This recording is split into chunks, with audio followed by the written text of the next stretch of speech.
keinginan bapamu. Baru titik. Iya, keinginan bapaknya si Juma begitu. Silakan. Ia adalah pembunuh manusia sejak semula dan tidak hidup dalam kebenaran, sebab di dalam dia tidak ada kebenaran. Apabila ia berkata dusta, Di dalam si Juma, iya. Di dalam si Juma tidak ada kebenaran. Di dalam si Juma tidak ada kebenaran. Silakan. apabila ia berkata dusta, ia berkata atas kehendak sendiri, sebab ia adalah pendusta dan bapa segala dusta. Oke, di situ, Bang. Jadi Juma itu adalah bapa segala dusta. Jadi saudara dengar ini. Udah pernah baca isi Alkitab ini? Yohanes 8 ini, bahwa iblis itu adalah pendusta. Iya, baru inilah Bang Bang saya Yuser. baca. Baru ini Bang saya baca, Bang. Iblis itu mah. Jadi Bang Yuser, Iya, Bang. inilah yang dinyatakan Yesus bahwa iblis itu pendusta. Ya kan?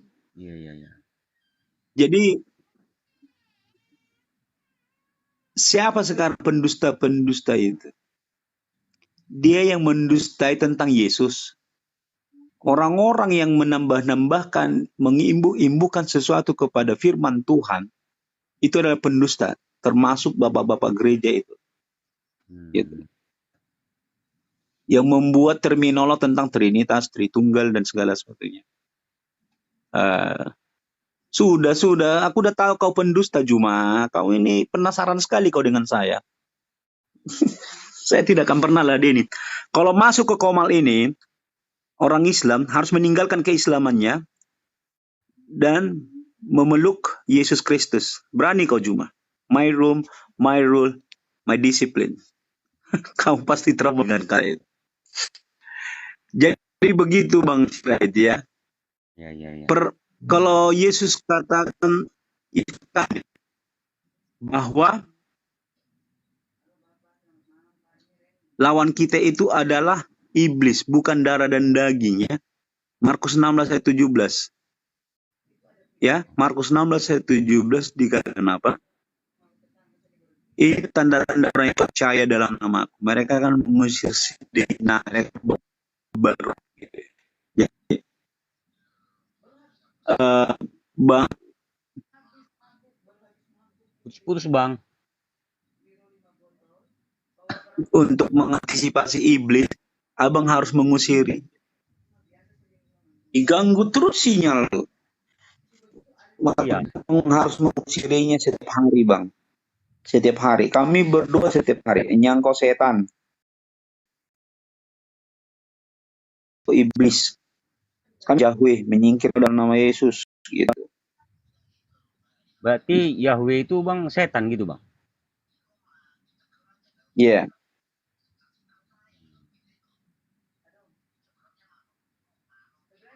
Karena dia Iya. masuk di dalam pengajaran orang Kristen. Nah, sebenarnya arti Kristen itu kan pengikut Yesus. Bukan pengikut Yahweh. Allah juga.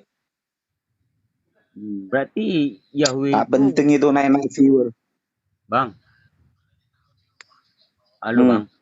Berarti Yahweh itu bukan Yesus, Bang? Bukan ya? Bukan. Oh, iya. Bukan. Beda, Bang ya? Tidak ada hubungannya dengan Yesus ya. Jadi, sudah saya katakan tadi, paham Judaisme dimasukkan ke kekristenan. Siapa yang membuat itu? Itulah orang-orang yang merombak firman Tuhan, yang mengkanonisasinya, dan itu mereka membuat satu rumusan, seolah-olah tidak boleh lagi keluar daripada rumusan yang telah dibuat oleh bapak-bapak gereja. Jadi, hati-hati kita. Yang tidak bisa berubah itu adalah firman Tuhan.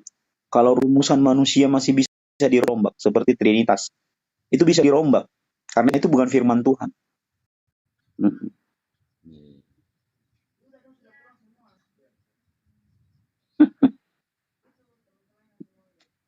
Si Jume ini dari dulu ingin debat dengan saya. Saya nggak mencari dia, dia yang mencari saya. Katanya nggak ada ilmu tapi dicari-cari. Mohon banget nggak sih?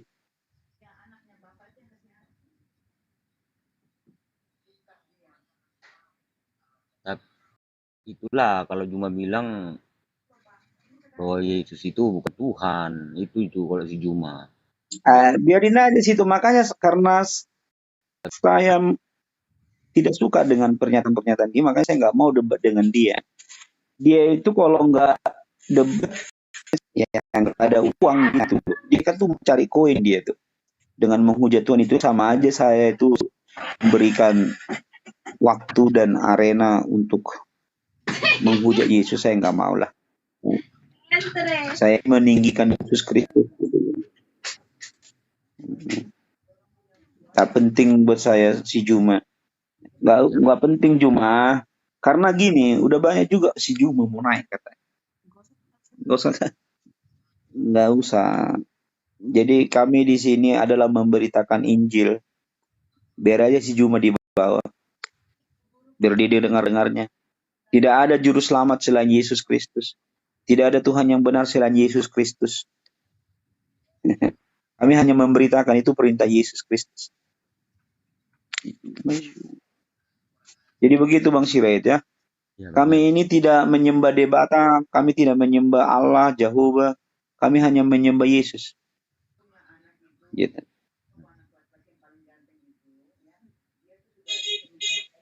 Tapi ada yang bilang gini Bang, ya kan? Halo, Bang. Silakan. Ada yang bilang gini, Yesus itu adalah Allah, kan gitu. Nah, terus? Allah itu adalah roh, katanya gitu. Jadi firman itu adalah Allah, Yesus menjadi firman. Nah, itu Bang. Jadi itu gimana maksudnya Bang? Aku kurang ngerti juga Bang. Yang kan aku bilang sama Bang tadi, aku kurang paham masalah Alkitab ini. Saya tahunya itu selama ini saya berdoa itu Yesus gitu kan. Ya Tuhanku Yesus Kristus. Nah, ini aku dalam tidurku. Paling gitu aja saya Bang. Jadi makanya saya bingung. Makanya saya sering nengok-nengok komal ini ada yang bilang Yesus itu adalah Allah. Allah itu adalah roh. Enggak. Jadi Kami roh, tidak pernah mengalamatkan Yesus itu Allah. Kami nggak pernah mengalamatkan begitu. Kami meninggikan Yesus di komunitas. Coba Bang baca dulu Yohanes 3:14. gimana Bang? Yohanes 3:14. Yohanes ya. Coba Bang baca dulu. Yohanes 3:14.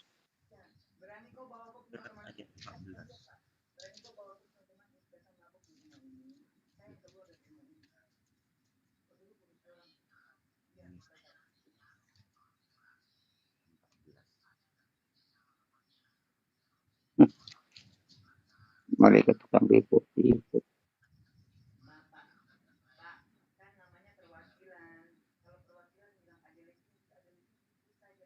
Coba, udah dapat belum? Bang, apa lagi apa ini? Right. 14 Bang ya. 14 kan Bang? Ya, Yohanes 3:14. Ya Bang, tunggu baca Bang ya.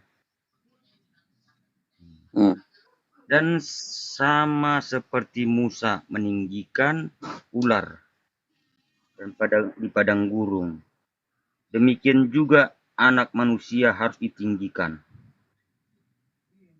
Dengarlah. Si Musa ular waktu itu ditinggikan zaman sekarang dan sampai selama-lamanya. Jadi dua hal yang berbeda Yesus dengan zaman Musa itu. Ular itu adalah lambang Yahweh. Ular itu lambang Yahweh. Ya maksudku bagus juga ini apa perkataannya ini. Bahwa Yesus itu mengatakan, ini kan bahwa mengatakan itu bahwa Yesus itu harus ditinggikan ya kan Bang? Iya, Yesus harus ditinggikan, nah benar. Dan sama seperti Musa, si Musa meninggikan ular kan gitu kan? Ular. Nah, di padang ular itu lambang apa Bang? lambang setan. Itulah. Jadi Musa itu meninggikan setan. Hmm. Oke. Jadi setan itu yang bernama Yahweh. Hmm. Ya, itu udah dapat itu. Iya, Jadi iya. kami Bang dalam doa kami Tuhan Yesus, terima kasih buat pagi hari ini. Gitu. Iya, iya. Udah paham aku Bang, udah paham. Hmm. Jadi mereka yang tidak paham adalah orang-orang yang tidak mau tahu tentang apa? Tentang permainan iblis. Mereka kena tipu sama seperti Hawa dan Adam kena tipu. Sama seperti siapa lagi? Daud juga kena tipu iblis. Coba jelaskan sama Bang. Coba baca dulu Bang Ulangan 3, Keluaran 3, Keluaran 3 1 dan 2. Keluaran 3 ya. Keluaran. Hmm. Kejadian. Keluaran. Hmm. Keluaran 3. Ayat Keluaran 3 1 dan ayat 2. 1 dan 2. Keluaran 3 1 2. Iya 1 2 dan 3.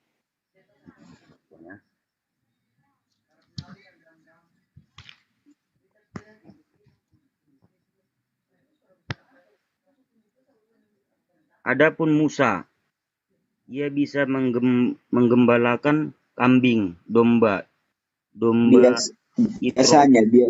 biasanya biasanya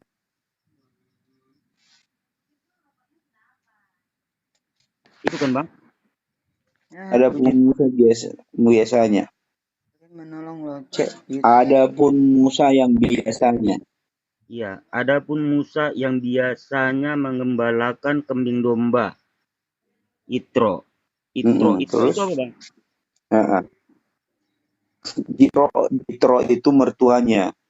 Oh, oh ya itro mertuanya. Iman di Midian. Sekali ketika ia menggiring kambing domba. Domba itu ke seberang padang gurun. Sampailah ia ke gunung Ya. Allah, yakni gunung Horeb. Ke gunung Tuhan. Itu menurut Musa itu gunung Tuhan ya. Jadi gantilah Allah itu dengan Tuhan ya. Kita di sini Allah itu diganti Tuhan ya. Silakan. Jadi kalau ada kata Allah di situ ganti aja dengan Tuhan. Silakan Bang. Oh iya. Lanjut. Aku baca Bang ya. Baca Bang. Iya. Ya. Supaya terbiasa dan terlatih lidah kita ini menyebut menghindari ilah-ilah asing. Silakan Bang.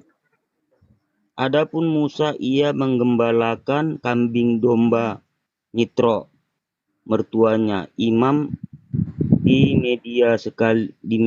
Median sekali ketika ia Median. menggiring kambing dombanya ke seberang pada gunung sampailah ia ke gunung Tuhan. Oh, itu tidak mau. Abang jarang baca Alkitab ya Bang. Makanya aku bilang Bang, tadi kan aku udah ngomong juga. Tadi kan Oh aku iya jelaskan, silakan. saya hanya tahu itu namanya di tahunnya itu saya itu berdoa hanya tahu Yesus gitu. Jadi masalah Alkitab saya tidak tahu isi Alkitab gimana Bang, itu aku bilang. Nah, terus ya bacalah. Nah, Kalau ada buka komal ini, saya dengan yang tadi itu, dengan only ini naiklah kamu ya. Follow dulu kita. iya Bang, iya Bang. Supaya kamu belajar lagi. Ya Iya, silakan. Aku udah follow kamu nih. aku tadi Ya silakan. Baca lagi Bang. Nah, adapun Musa, ia bisa Biasanya menggembalakan. ia biasanya menggembalakan kambing dan domba Yetro mertuanya. Kambing dan domba Yetro mertuanya gitu Bang ya. Iya. Imam di Midian. Sekali ketika ia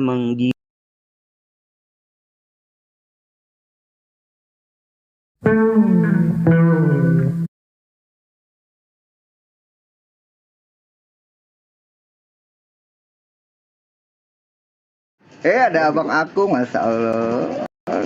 Jambak aja kalau ada Bang Juma mah nggak ada cerita. Oh, udah ada Bang Juma ini. Udah datang tamu istimewa kita cepat nih datang. Assalamualaikum Gurunda. Assalamualaikum Waalaikumsalam warahmatullahi wabarakatuh. Iya, subhanallah. Bang, gara-gara Aku keliling kemana-mana cari, tidak ada yang mau naik. Dewa Molo Bang Juma. Siapa bilangin saya Bang, nggak ada yang mau naikin Bang. Ntar saya suruh naikin, awas tuh di Komal. Aku kejar si Bom-Bom entah kemana-mana. Bom-Bom itu cerdas. Kalau aku nggak live, dia monitor dulu. Pas nggak ada Bang Zuma, baru dia live. Si Tito juga kayak gitu. Si Tito aku kejar barusan nggak mau dinaikkan. Tapi si Bang, Tito ganti itu topik, kejam Bang. kali dia. Dia sudah kena virusnya si Erben. Siapa? Si Herdi. Dia katakan bahwa JTHV itu iblis katanya. Iya, Yahweh itu iblis katanya. Masya Iya, Allah. itu sudah ini. Udah makin Juma. parah orang-orang itu. Bang Juma ini kan Senin Bang Juma. Topiknya jangan Dewa Molo lagi lah, pada nggak ada yang berdina ya. Tukar yang lain topiknya biar pada naik lagi kontennya. Bang Juma. Nah, tadi sore tuh Bang Juma banyak itu di BP tadi ada Toro tumben itu. Toro juga blokir saya. Oh, Tadi ada Toro Bang Juma sore. Coba aja suruh ke sini biar diporotin Undang. channelnya. Diporotin Sore channel. aja saya bikin kabur ya. Itu dia. Toro kan tadi di blok Bunda blokir kan? Iya, di Bang BP M3. tadi. Iya dari Nah, itu kan sorenya saya bikin kabur dia, nggak bisa jawab. Kalau Dewa Molok nggak dibahas, itu mereka masih bebas membahas yang lain. Kepalanya itu ketika mereka belum bisa menjawab Efesus 5 nomor 2, ya saya tidak akan bergegas kemana-mana. Sebulan Nanti ntar tapi kita nggak ada bikin yang kajian Bang Juma tentang Dewa Molok. Nah itu dia tuh. Efesus 5 itu kan jelas. Di sana diterangkan bahwa Yesus dipersembahkan kepada Theos sebagai persembahan harum. Theos yang mana? Kan Theos itu banyak. Dewa itu kan banyak. Mereka harus menunjukkan dulu. Oh, kami mempersembahkan kepada Theos yang datang kepada Musa. Mana dalilnya? Tuhannya Nabi Musa minta darah manusia kan itu. Percuma bahas kitab, bahas nabi, bahas rasul, bahas sejarah. Dewa Molok tidak dituntaskan sama mereka. Habis-habis waktu. Kenapa? Karena mereka sudah berani klaim sholat itu lebih duluan Kristen. Kata Allah itu lebih duluan Kristen. Semua dia duluan. Tapi giliran mana duluan menyembah Dewa Molok kalian atau ajaran ini Maya? Gak mau mereka. Gak mau ngaku. Itulah hebat. Assalamualaikum warahmatullahi wabarakatuh. Waalaikumsalam. Waalaikumsalam. Waalaikumsalam warahmatullahi wabarakatuh. Tapi Lanjut, Bang Juma lanjut. kalah rekornya sama Bang Anggur Asam tuh. Bang Juma masuk terus Aki bisa 3-4 menit ngobrol. Bang Anggur Asam 3 Siapa itu? detik di kick. Tuh Bang Anggur Asam tuh. 3 detik dah kick. Iya, Yang Dewa Kristen Molok ini itu harus yang sering bawah ya? disuarakan. Dibilangin Ada soalnya tadi belum Toro kabur. cirinya di Alkitab itu Dewa Molok kayak begitu bang. Kenapa? Itu ciri-cirinya ada nggak di Alkitab? Kalau Ada. Dewa Molok itu kayak gimana? Ada banyak dalam kitab teman-teman Kristen sendiri itu banyak kali ciri-ciri Dewa Molok itu dijelaskan secara terperinci dalam kitabnya mereka. Gitu. Makanya ya ini karena kita sayang. Poinnya kan ada di Imamat 1:2. Berbicaralah kepada orang Israel, katakan kepada mereka, apabila seorang di antaramu hendak mempersembahkan persembahan kepada Tuhan. Nah ini kepada Tuhan nih. Hendak mempersembahkan persembahan kepada Tuhan, maka persembahannya harus hewan ternak. Nah kalau mempersembahkan selain kepada Tuhan, ya seperti Dewa Molok, maka persembahannya itu adalah anak manusia. Satu-satunya ajaran agama yang masih ada sekarang persembahkan anak manusia kan, ya nggak perlu disebutkan, semua juga orang tahu. Sementara ciri-ciri Dewa Molok itu 2 Raja-Raja 23:10, 2 Tawarik 2:8-3, Yeremia 7:31, Yeremia 32:35. Itu jelas itu. Sedangkan Yesus di dalam Matius 8 nomor 4 memerintahkan orang sezamannya untuk mempersembahkan persembahan yang diperintahkan Nabi Musa. Nah, pertanyaannya, Nabi Musa memerintahkan mempersembahkan korban apa? Hewan. Yesus itu sebagai apa dia mati? Sebagai anak manusia. Siapa yang pernah minta dipersembahkan anak manusia? Ya Dewa Molok. Kita nggak nuduh, tapi ya silakan aja keluar dari lingkaran itu kalau bisa. Karena Efesus 5 nomor 2, dan hiduplah di dalam kasih sebagaimana Kristus Yesus juga telah mengasihi kamu dan telah menyerahkan dirinya untuk kita sebagai persembahan dan korban yang harum bagi Theos. Theos yang mana? Sejak kapan Tuhannya Musa alaihissalam minta persembahan darah manusia? Nah, itu yang masih menjadi PR teman-teman terjawab sampai malam ini. Sedangkan kalau kita melihat apa yang mereka katakan, Yesus itu mati sebagai juru selamat untuk menyelamatkan umat manusia karena dia adalah Tuhan. Nah, di dalam 1 Korintus 15 nomor 24, ini kitabnya mereka. Kemudian tiba kesudahannya, yaitu bila mana Yesus menyerahkan. Assalamualaikum Ustaz. Waalaikumsalam. Assalamualaikum warahmatullahi wabarakatuh. Waalaikumsalam. Ana muslim Ustaz. Waalaikumsalam warahmatullahi wabarakatuh. Masya Allah. Afwan. Fadal Syekh. Nah, syukran. Jadi dikatakan dalam kitabnya mereka sendiri 1 Korintus 15 nomor 24, kemudian tiba kesudahannya, yaitu bila mana Yesus menyerahkan kerajaan kepada Bapa. Sesudah Yesus membinasakan segala pemerintahan, kekuasaan, dan kekuatan. Artinya ada masa di mana Yesus itu menyerahkan kerajaan kepada Tuhan Bapa. Itu 1 Korintus 15:24 tuh. Jadi Yesusnya menyerahkan jabatan. Lalu kemudian di dalam 2 Korintus 11:31, Theos, yaitu Bapa dari Yesus. Bapa ini kan Tuhan. Jadi bahasa Indonesianya harusnya Tuhan atau Yehova atau Hasem atau Yod-Heh-Vav-He atau Theos adalah Tuhan dari Yesus. Tuhan kita yang terpuji sampai selama-lamanya. Tahu bahwa aku tidak berdusta. Nah, coba kita tanya kepada teman-teman Kristen dari timur sampai barat, kalau ditanya Bapa ini apa? Bapa ini adalah Tuhan. Jadi kalau Yesus mengatakan Bapakku, artinya Tuhanku. Bapakmu artinya Tuhanmu. Jadi Theos yaitu Bapa dari Yesus. Theos yaitu Tuhan dari Yesus. Berarti Yesus ini bertuhan.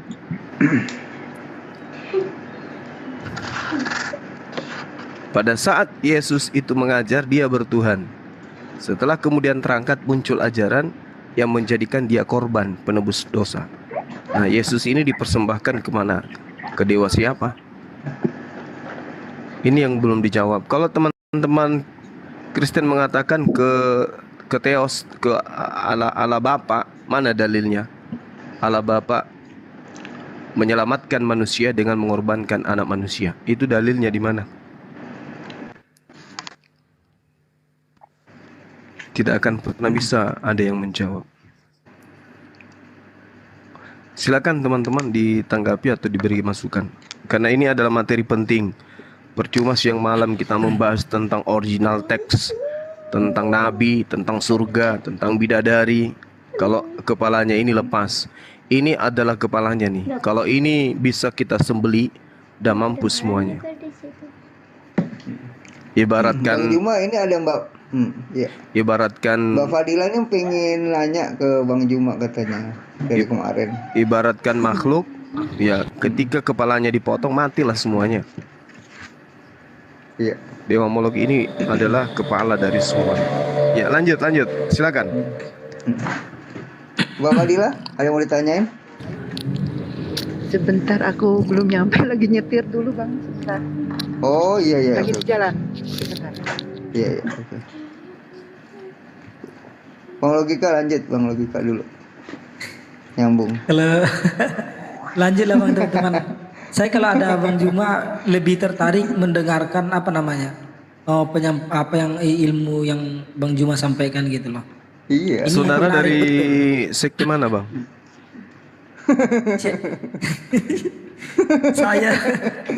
Saya Muslim Bang Juma. Masya Allah, Afan. Ada kemarin juga Logika teman debat saya. Oh, mungkin Ada. Iya, mungkin Iya. beda oknum berarti. beda. Oke, mohon maaf, akhi. Iya, kita udah Ini dari sering di sekte satu rumah. Nadatul Iya, Ulama suaranya dia, sih Bang Juma. suaranya sih kenal. Iya. Kalau saya kenal gak Bang Juma? Enggak, enak aja lo. Nah, banget. Aduh, ya udahlah. Aku tahu Ya udah, Bang Bang Juma Juma.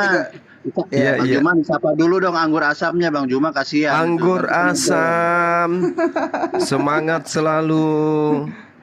Mari belajar bersama-sama teman-teman kita. Ini sahabat saya yang satu sulit kali sering mau kubaca namanya tapi nggak pernah Ya, bisa saya selesai. juga disapa dong Bang Juma. Sik suklok lok apa itu namanya? Aduh, Tapi Bang diganti Juma aja. harus tahu Bang Juma. Iya. Ini nama saya ini udah spesial Bang sebenarnya. Juma. Parah ini Bang Juma ini. Kenapa udah Oji? 3 bulan yang lalu, Bang M3 3 bulan yang lalu udah. Ya lanjut. Iya. Iya Bang Juma, nama saya ini sebenarnya istimewa nih Bang Juma. Oten-oten itu biasanya yang apalagi yang sok pintar itu saat ditanya nama saya aja dia nggak sanggup. Nah di situ kita bisa bom itu kan, manggil nama kan. Gimana nanti mau Apalagi? bahas selanjutnya gitu. Iya bagus. Iya mantap. Luar biasa. Logikanya kena. Ya kan banyak terkadang tuh yang sok pintar atau apa gitu kan. Apalagi itu Bang Juma, mereka bilang, Allah kamu tahu nggak di mana? Pernah nggak lihat ini tuh? Nah saya bilang, coba saya mau tes kalau memang nanti kamu bisa menjawab pertanyaan saya, kamu bisa melihat Allah itu. Ya udah coba baca nama saya ini. Nah pasti dia akan bingung, dalam kebingungan gitu kan. Kalau dia coba baca pasti nggak bisa kan gitu, karena ini huruf mati semua. Nah di situ bisa kan dibuat itu. Nah untuk memikirkan atau memanggil nama saya yang ada di sini saja kamu nggak sanggup. Gimana kamu bisa sanggup gitu loh untuk mengenal atau melihat Allah SWT yang maha perkasa, maha bijaksana itu kan gitu. Karena kita diciptakan kan dengan keterbatasan. Pandangan kita terbatas, betul nggak Bang Juma? Benar. Pendengaran kita terbatas gitu. Kita manusia yang terbatas gitu. Yang maha itu hanya Allah SWT kan gitu. Benar. Itu sih filosofinya Bang Juma. Iya, luar biasa. Iya. Saya pun jadi paham. 1 Korintus 15:28. Tetapi kalau segala sesuatu telah ditaklukkan di bawah Yesus, maka ia sendiri sebagai anak akan menaklukkan dirinya di bawah Dia yang telah menaklukkan segala sesuatu di bawahnya, supaya Allah menjadi semua di dalam semua. Ini Yesus ini menaklukkan diri sendiri ini. Berarti nanti tinggal satu. Yang manusia tetap menjadi manusia. 1 Korintus 11:3. Tetapi aku mau supaya kamu mengetahui hal ini, yaitu kepala dari tiap laki-laki adalah Kristus. Kepala dari perempuan ialah laki-laki, dan kepala dari Kristus adalah Allah.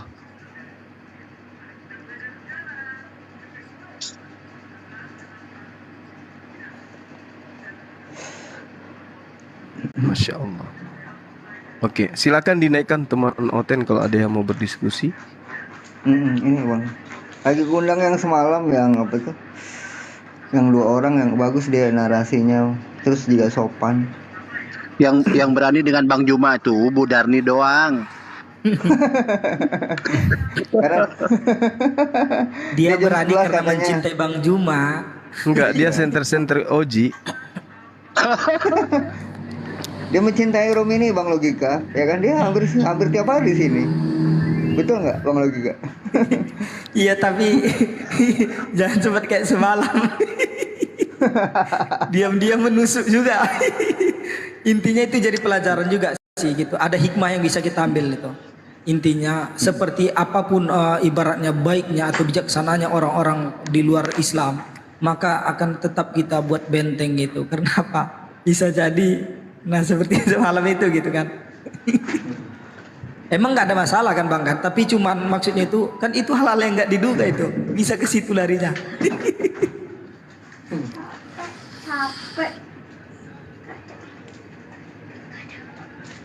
Bang Juma boleh nanya nih Bang Juma? Boleh. Oke, Masya Allah saya luar biasa nih mendengar Bang Juma, apalagi masalah Dewa Molok nih.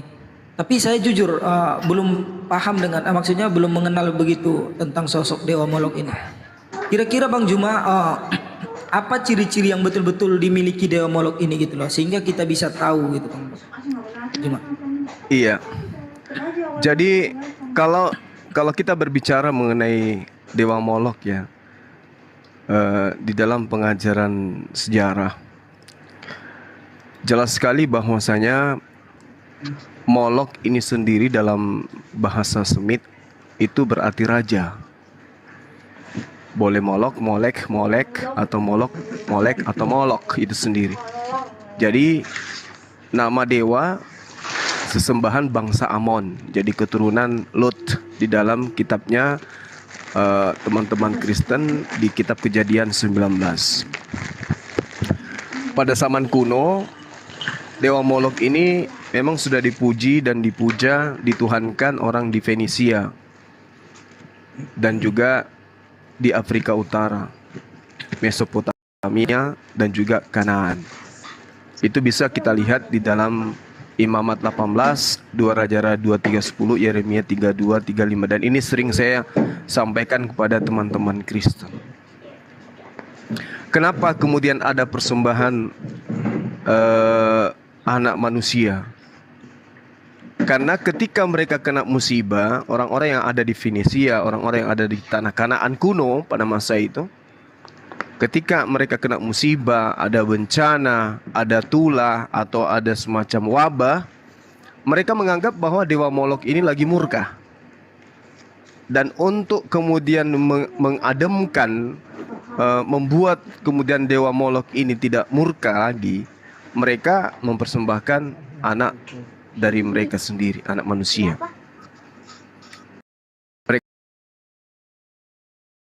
Mereka mengatakan itu untuk apa? Yang kemudian bisa menebus kemurkaan Dewa Molok ini. Jadi yang terkenal pada masa lampau itu ada Dewa Molok, ada Baal, ada Dagon. Ini adalah dewa-dewa yang menuntut adanya darah manusia.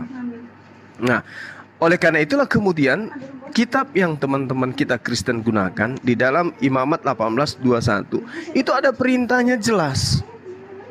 Janganlah kau serahkan seorang dari anak-anakmu untuk dipersembahkan kepada Dewa Molok, supaya jangan engkau melanggar kekudusan nama Tuhanmu. Akulah Tuhan. Jadi kalau ada orang mempersembahkan anak manusia, ya itu merusak tatanan nama Tuhan yang maha suci. Jangan kau merusak namaku yang maha suci dengan mempersembahkan anak manusia kepada Dewa Molok. Nah, lalu kemudian Tuhan mengecam di dalam Imamat 23. Aku sendiri akan menentang orang itu. Jadi Tuhan akan menentang orang-orang yang mempersembahkan anak manusia sebagai korban penebus salah atau korban untuk mengademkan kemurkaan Tuhan. Kan selama ini teman-teman kita itu selalu mengatakan untuk mendamaikan.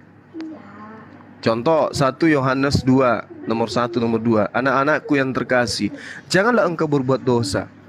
Namun apabila di antara kamu ada yang melakukan dosa, jangan khawatir, sebab ada Yesus Kristus sebagai pendamai dosa kita kepada Bapa.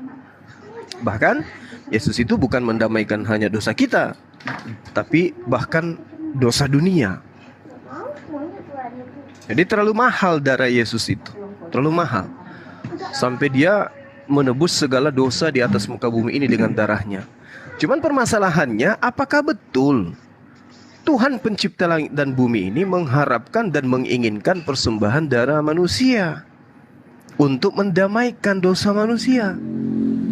Sedangkan kalau kita melihat bagaimana cerita daripada Nabi Ibrahim atau Abraham alaihissalam di dalam Al-Quran, surah As-Saffat ayat 100 sampai 113 dan endingnya di 107, Allah Subhanahu wa taala menggantikan anak tunggalnya dengan hewan kurban sebagai persembahan.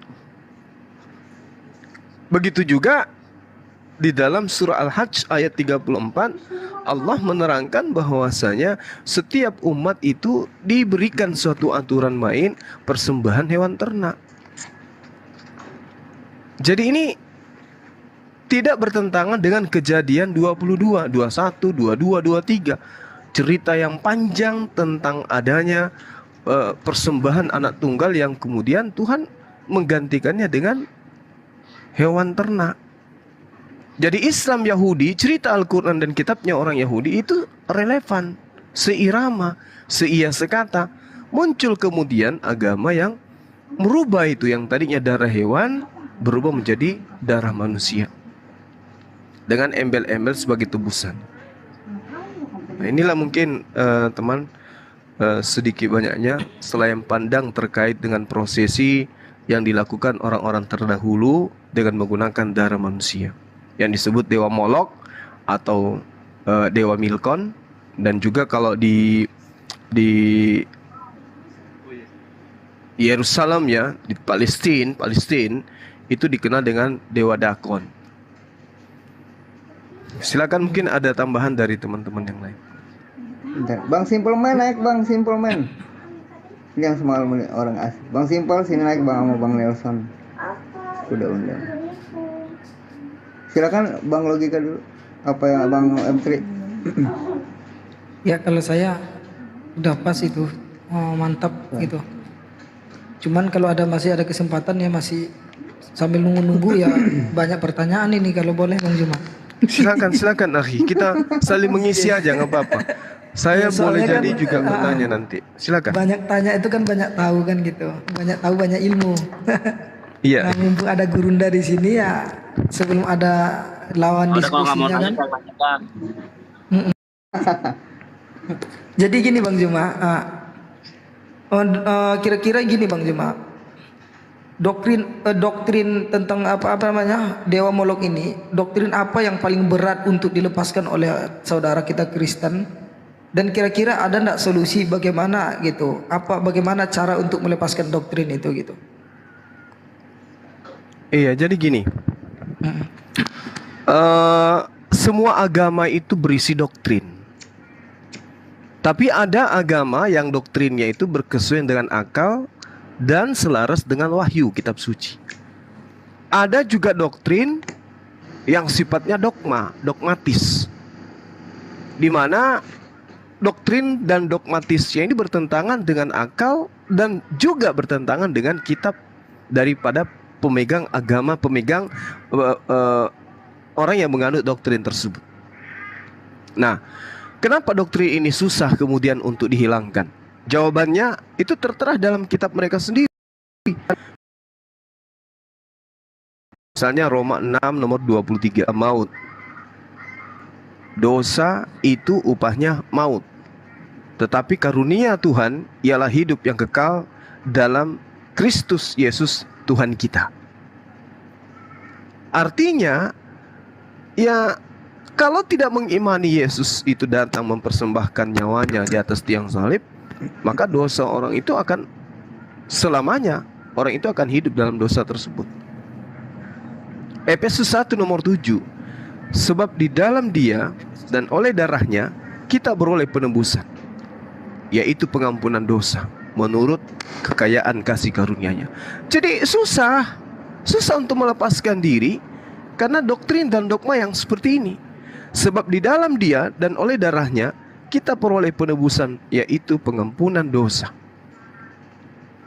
Kayak mana orang yang tidak mau lagi beriman, tidak mau lagi taat dan tunduk pada perintah-perintah Taurat, kayak mana bisa selamat? Mereka mau bersunat tapi tidak mau bersyariat sunat. Mereka mau selamat tapi mereka tidak mau meninggalkan hal-hal makanan-makanan yang mereka suka. Jadi satu-satunya cara adalah menjadikan Yesus itu sebagai jalan keselamatan. Dengan mengimani dengan darahnya mereka memperoleh penebusan dari dosa-dosa mereka. Nah, apakah itu diajarkan oleh para nabi? Apakah Tuhan pernah mengajarkan seperti itu? Tuhan yang ada dalam kitab mereka? Enggak ada. Yang mengajarkan seperti itu adalah Bapak, tapi Bapak Paulus. Itu yang mengajarkan seperti itu. Bahkan kalau kita melihat, Yesus tidak pernah menyebut dirinya sebagai anak domba. Yang menyebut Yesus itu anak domba adalah mereka. Untuk apa? Untuk supaya memuluskan niatan mereka menjadikan Yesus itu sebagai penebus dengan darah. Karena mereka tahu bahwa Tuhan meminta penebusan dosa itu dengan darah hewan. Imamat 1 nomor 2. Katakanlah kepada orang Israel, jika di antara mereka ingin mempersembahkan persembahan kepada Tuhan, maka hendaklah mereka mempersembahkan dari hewan ternak. Supaya Yesus ini dianggap sebagai hewan ternak, maka digelarilah dia sebagai anak domba. Itu. Ini sebenarnya muatannya seperti yang tertera di dalam Al-Quran. Wa ma yatihim mir rasulni illa kanu bihi yastahzi'un. Tidak datang kepada mereka seorang rasul kecuali diolok-olok oleh mereka. Nah, ini tanda-tanda diperolok-olokkan ini seorang nabi yang disucikan di dalam umat Islam, yang ditinggikan di umat Islam, dianggap setara dengan hewan kurban yang dipersembahkan pada perjanjian lama. Maka digelarilah dia sebagai anak domba. Nah, bagaimana caranya untuk keluar dari konsep ini? Ya, satu-satunya jalan adalah menggunakan akal sehat, mengkaji data-data yang ada di dalam kitab mereka sendiri. Jangan menggunakan doktrin dogma. Gunakan akal. Bahwa adalah tidak mungkin kemudian ketika Yesus di dalam Matius 8 nomor 4, Lukas 5 nomor 14 memerintahkan mempersembahkan persembahan ternak, kemudian berubah setelah itu menjadi persembahan darah manusia. Dan satu-satunya jalan yang kemudian menjadikan orang-orang ini melepaskan diri dari cengkeraman ini adalah memerdekakan akal sehat. Jangan mengebiri akal sehat itu. Memerdekakan akalnya supaya akalnya bisa melanglang buana. Agama mana, komunitas mana yang kemudian memuliakan Yesus, yang percaya kepada Yesus dengan kepercayaan yang sesungguhnya. Kan tidak ada orang bisa diselamatkan menurut mereka karena tidak percaya kepada Yesus. Dan yang percaya kepada Yesus itu hanya Islam, hanya kita. Mereka mengimani Yesus itu sebagai Tuhan bukan percaya kepada Yesus, tetapi percaya kepada orang-orang yang mengajarkan tentang Yesus bahwa Yesus itu adalah Tuhan. Contoh yang tadi, Efesus 1:7. Sebab di dalam dia, oleh darahnya, kita beroleh penebusan, yaitu pengampunan dosa. Nah, karena dia percaya dengan surat Paulus ini untuk jemaat di Efesus, maka mereka menganggap diri mereka percaya kepada Yesus. Padahal itu bukan percaya kepada Yesus, tetapi percaya kepada orang yang mengajarkan ajaran bahwa Yesus itu adalah anak domba yang dipersembahkan untuk menghapus dosa dunia. Demikian, akhi. Silakan yang lain. Ya, setuju Bang Juma itu. Kalau saya memahaminya mungkin karena kitab suci Bible ini sendiri datang dari Yunani, bahasa Yunani, cerita tentang orang Israel, tokohnya Israel, utusan Allah di Israel yang hidup besar dan hanya berada di Israel saja. Kisahnya. Mereka manfaatkan secara politis ya untuk melemahkan orang Israel dengan membawa ajaran pagan Roma kan. Makanya kan mereka membawakan tentang pengajaran Dewa Molok tadi. Sebenarnya saya sih logis ya menangkap ini gitu. Karena kaitannya dengan apa yang tertulis di dalamnya dan sejarah-sejarahnya yang bisa kita dapatkan itu kan memang seperti itu gitu. Kecuali mereka mampu, ada yang bisa menjelaskan bahwasannya pengajaran mereka itu benar dari Israel, bahasa aslinya ada apa gitu ya. Jadi kita bisa Kalau pengajaran mereka itu memang berasal. Kalau nggak ada ya jangan salahkan kita ya untuk menafsirkan, memahaminya bahwasanya mereka itu mengikuti pengajaran dari paganis Romawi yang mengajarkan tentang ajaran Dewa Molo itu. Setuju saya itu. Dengan sebutannya juga kan itu Theos itu diterjemahkan ke Inggris juga God itu kan hanya mengarahkan kepada dewa-dewa, bukan kepada Sang Maha Pencipta Tuhan, bukan. Dewa-dewa ini setahu saya kan bukan Maha Pencipta itu kan gitu. Karena dewa-dewa ini hanya orang-orang suci sebenarnya yang pada masa itu dianggap mempunyai kelebihan yang karena kesuciannya. Sebenarnya mereka orang-orang taat yang diberhalakan itu. Kalau nggak salah sih di kisah-kisah kunonya begitu. Mungkin itu sedikit pendapat saya Bang Juma. Mungkin ada yang lain. Silakan. Bentar kita sapa. Selamat malam Roh Kudus. Ya, kabur. Selamat malam Bang Baron. Selamat malam. Malam. Abang dari Kristen ya Bang? Maaf Bang saya bertanya.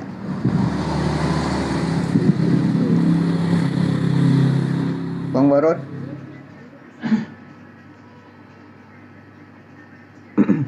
Lagi lihat Google dulu. Oke, lanjut dulu Bang, logika lah. Iya, Mas Bang. Sedikit bang. Lanjut Bang. Oh iya, silakan. Kelihatannya nih Bang Juma, kalau kita bicara Dewa Molok itu kan cerita tentang perjalanan perjalanan Nabi Musa ya, yang pada saat itu memasuki suatu daerah di mana di suatu gurun, di sana ada kelompok orang-orang yang mempraktekkan praktek-praktek yaitu penyembahan kepada Dewa Molok gitu ya. Kalau kita telusuri di Imamat 21-5 gitu Bang Juma. Lanjut Bang Juma.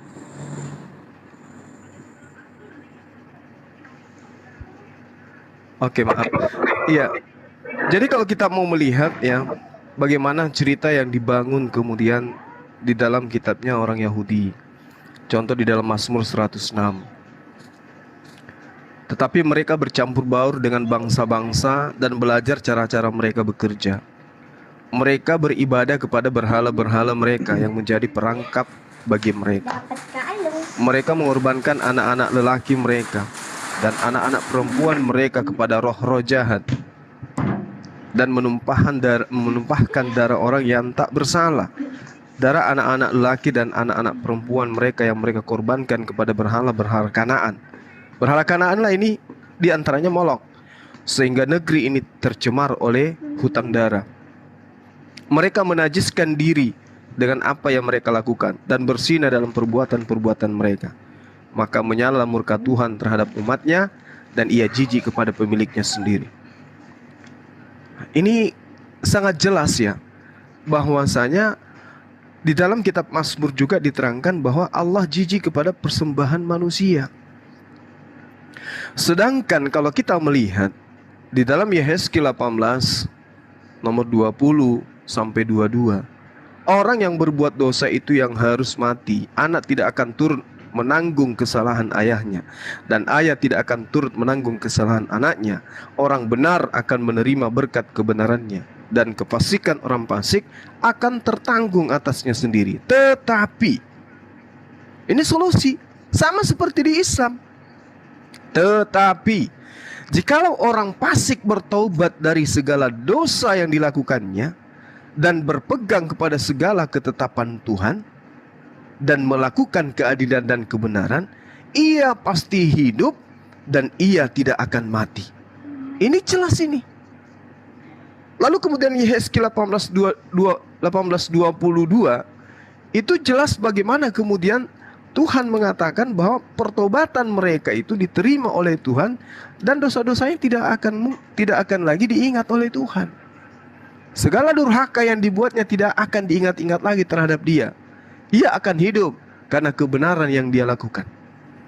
Jadi tidak perlu Tuhan itu datang menjadi manusia, mati di atas tiang salib manusia, dibunuh oleh manusia, di mana pembunuhnya nasibnya nggak jelas. Apakah mereka itu pahlawan atau mereka itu adalah orang yang melakukan pengkhianatan terhadap Tuhan, orang yang membunuh Tuhan. Apa upah bagi mereka? Membunuh anak Maria, apa upahnya? Surga.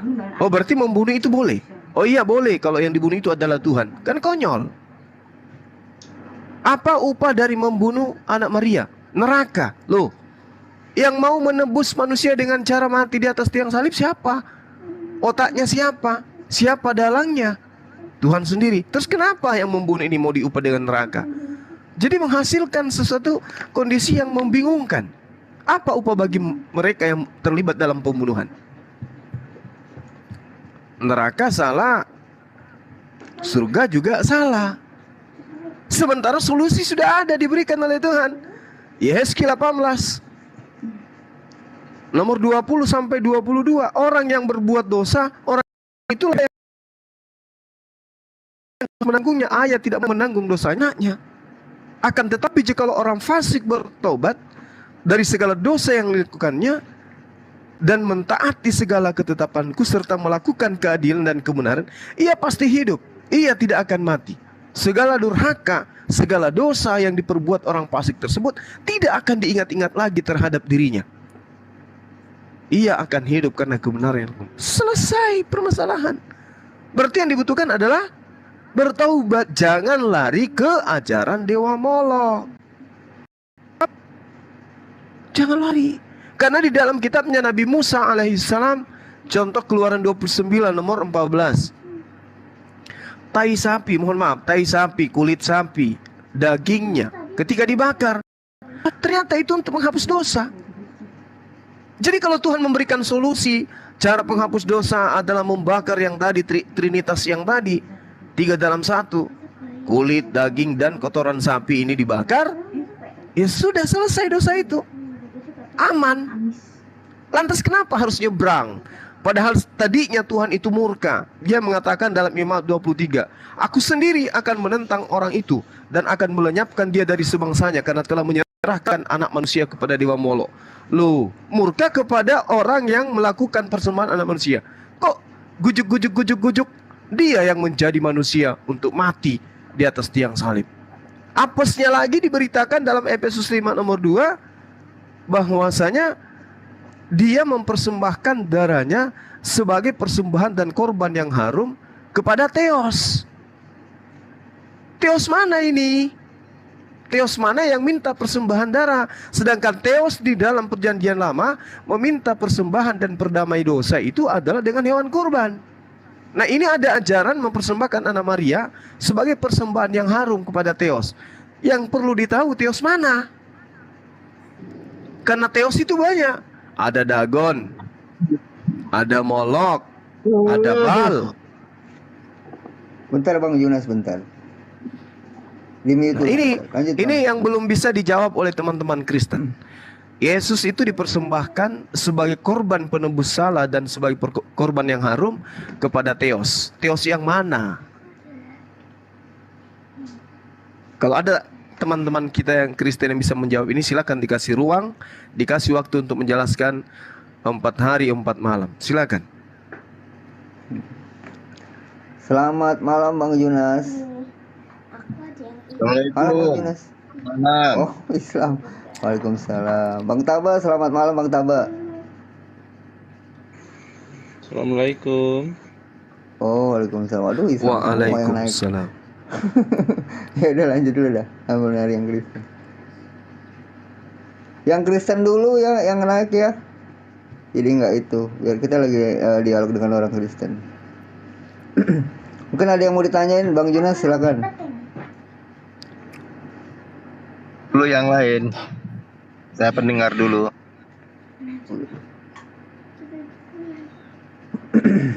Saya habis keliling di Kumal-Kumal Oten, tidak diterima. Duduk ngopi di sini, apa iya mereka mau ke sini? Aku ke markasnya aja ogah mereka. Bang Juma mereka sendiri bertengkar tadi siang. Erben, Herdi, Erben sama Malik, Bom sama Rasul itu. Nah itulah Al-Quran iya, Al-Quran itu tidak akan pernah mendustai kita. Al-Quran itulah kalimat-kalimat yang menceritakan tentang sejarah kehidupan mereka. Allah mengatakan, Bismillahirrahmanirrahim, Allahu yastahzi'u bihim wa yamudduhum fi tughyanihim ya'mahun. Allah akan memperolok-olokkan mereka dan membiarkan mereka terombang-ambing dalam kesesatan. Ini fakta yang saban hari kita lihat, bahwa apa yang mereka lakukan itu adalah apa yang sudah diterangkan oleh Allah. Mereka dipermalukan oleh Allah. Itu fakta tuh. Jadi kita tidak bisa kemudian mengatakan, oh ini terjadi kebetulan. Enggak. Akibat dari menuhankan manusia, menggantikan Allah sebagai sembahan, nah inilah akibatnya.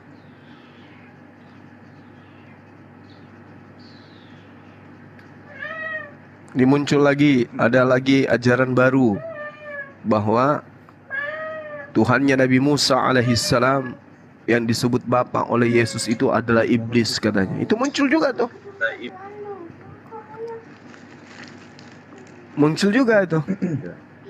Allah mengatakan ulaikal ladzina ishtarau ad-dalalata bil huda fama rabihat tijaratuhum wa ma kanu muhtadin. Mereka jelas adalah yang membeli kesesatan dengan petunjuk. Petunjuknya dilemparkan, kesesatannya mereka rangkul. Maka perdagangan mereka itu tidak beruntung dan mereka tidak mendapatkan petunjuk. Terombang-ambing. Makanya Allah mengatakan, mataluhum kamatalil ladzina falamma ada'at ma haulahu zahaballahu binurihim wa tarakahum fi zulumatil la yubsirun. Perumpamaan mereka ini seperti orang-orang yang menyalakan api. Setelah menerangi sekelilingnya, Allah melenyapkan cahaya yang menari mereka dan membiarkan mereka dalam kegelapan dan tidak dapat melihat. Apa buktinya? Tadi saya di komalnya si Tito. Jelas-jelas Yesus itu mempraktekkan bagaimana dia bertuhan, bagaimana dia itu menyembah. Sembahannya dibilang iblis. Ini kebenaran Al-Quran semakin nyata ini. Kita tertawa melihat mereka itu. Dengan apa yang Tuhan limpahkan kepada mereka, ya inilah yang terjadi. Ya, inilah yang terjadi di tengah-tengah kita. Bagaimana mereka itu dikatakan oleh Al-Quran summum bukmun umyum fahum la yarji'un. Kalau mengikuti Al-Quran kan Bang Juma, sebenarnya kan para nabi sejak Nabi Adam itu mengenal Allah ya. Tapi dalam kitab-kitab suci yang dirubah para ahli kitab ini oleh pena-pena palsu kata mereka ini, mengakibatkan nama Allah itu pun tidak diterakan di kitab suci itu. Mereka sembunyikan gitu ya. Supaya, dan akibatnya apa? Umat manusianya itu bisa mengarahkan sembahan itu pada Tuhan yang tidak jelas jadinya. Karena dari mulai nama satu, yaitu mereka hilangkan kekuasaan Sang Maha Pencipta ini untuk menghapus dosa. Allah yang menciptakan segala sesuatu di alam ini, memberikan hukum dan aturan di dalamnya, karena Dialah yang menciptakan, Dia yang tahu, paling tahu. Mereka menafikan, menghilangkan bahwasannya Allah inilah yang mengampuni dosa manusia, mampu untuk menghapus dosa dengan mudahnya, dengan cara bertaubat, dengan cara niat yang kuat, melakukan pengorbanan, kata orang Yahudi dengan bakaran, itu masih nyambung gitu. Tapi dengan melakukan dosa, katanya ada dosa waris yang tidak bisa diampuni, ini kan menafikan Sang Maha Pencipta ini Maha Pengasih, Maha Penyayang, mampu mengampuni dosa-dosa. Ini kan memang cara-cara untuk mengalihkan Sang Maha Pencipta ini untuk tidak disembah. Sepertinya begitu kan, agar pada doktrin mereka yang diarahkan pada penyembahan manusia atau berhala atau organisme lainnya. Itu kira-kira Bang Juma ya? Iya betul Bang. Jadi gini, kita melihat ya dari aspek pengajaran yang ada di perjanjian lama itu. Meskipun dikatakan itu bukan kitabnya Nabi Musa, tetapi kitab yang diterjemahkan ke dalam Septuaginta, tapi asalnya tidak kita ketahui dari mana. Tapi di sana poin pengajaran kebenaran itu masih ada, aromanya masih dapat kita lihat. Meskipun Al-Quran mengatakan, ya ahlal kitab, lima talbisunal haqqa bil batil wa taktumul haqqa wa antum ta'lamun. Wahai ahli kitab, mengapa kamu mencampur adukkan kebenaran dengan kebatilan? Tetapi kebenaran itu masih ada terlihat. Masih nyata kebenaran itu. Cuman bercampur aduk dengan kebatilan. Ini kan Al-Quran tidak pernah keliru. Kalau mau diimani, mau ditelaah dengan akal sehat, melepaskan doktrin di kepala, teliti tuh Quran.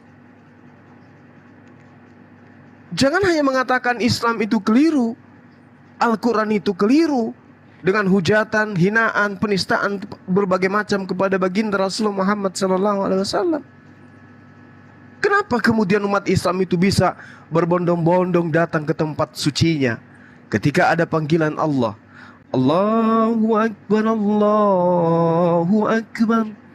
Apapun profesi umat Islam itu, kemudian mereka berbondong-bondong sujud menyembah kepada Allah. Ada apa di Islam ini? Harusnya mereka itu penasaran. Oh, ternyata di Al-Quran itu diterangkan, ya ahlal kitabi lima talbisunal haqqa bil batil wa taktumul haqqa wa antum ta'lamun. Apakah itu benar? Ya benar saja. Fakta terpampang jelas. Contoh misalnya, satu imamat, satu nomor dua. Kan itu perintah Tuhan. Berbicaralah kepada orang Israel, katakan kepada mereka, apabila coba seseorang di antara mereka ingin mempersembahkan persembahan kepada Tuhan, maka perintahkanlah untuk mempersembahkan hewan ternak, domba, sapi, kambing, lembu.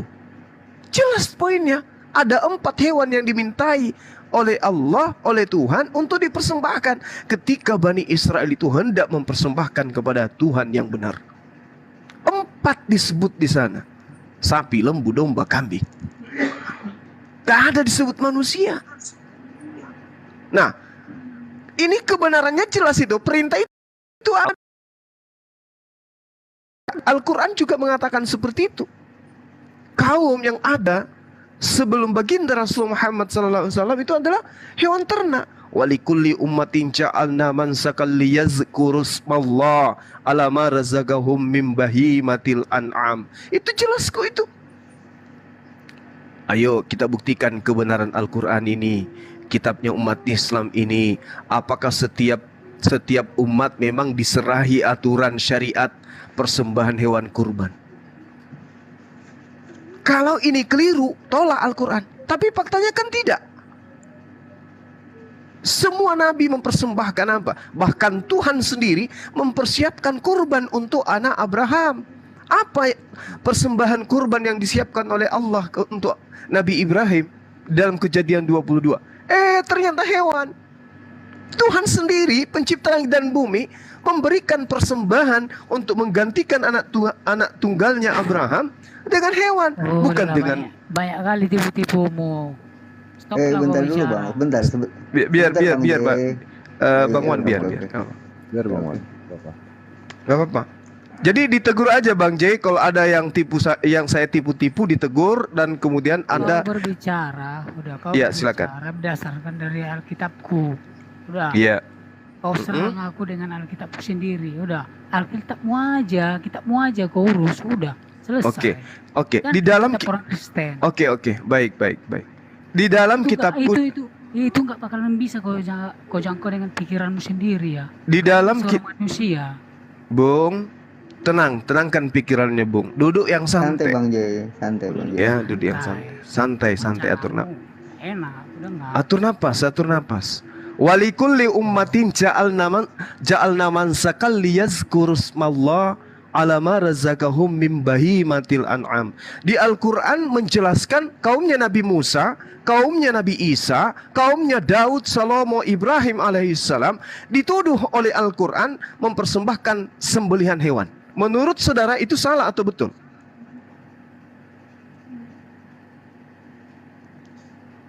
Silakan Bang J, bisa dijawab. Ya udah. Kalau nggak mau jawab, nanya juga boleh. Itu salah atau betul, Bang? Bang J, jawab dulu. Salah atau betul Al-Quran ini mengatakan itu? Kalau aku jawab nanti, toh juga kau apakan aku. Enggak, supaya Anda tidak mengatakan saya itu menghujat. Kau bilang kau menghujat.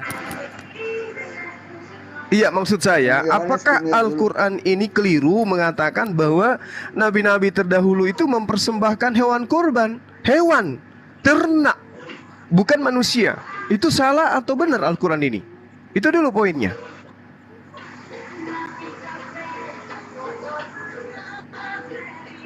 Gimana menurut Abang?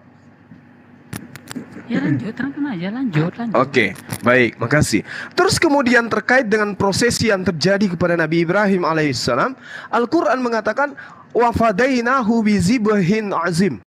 Dan kami tebus anak itu dengan seekor sembelihan yang besar. Anak tunggal Abraham itu diganti dengan hewan. Betul atau tidak?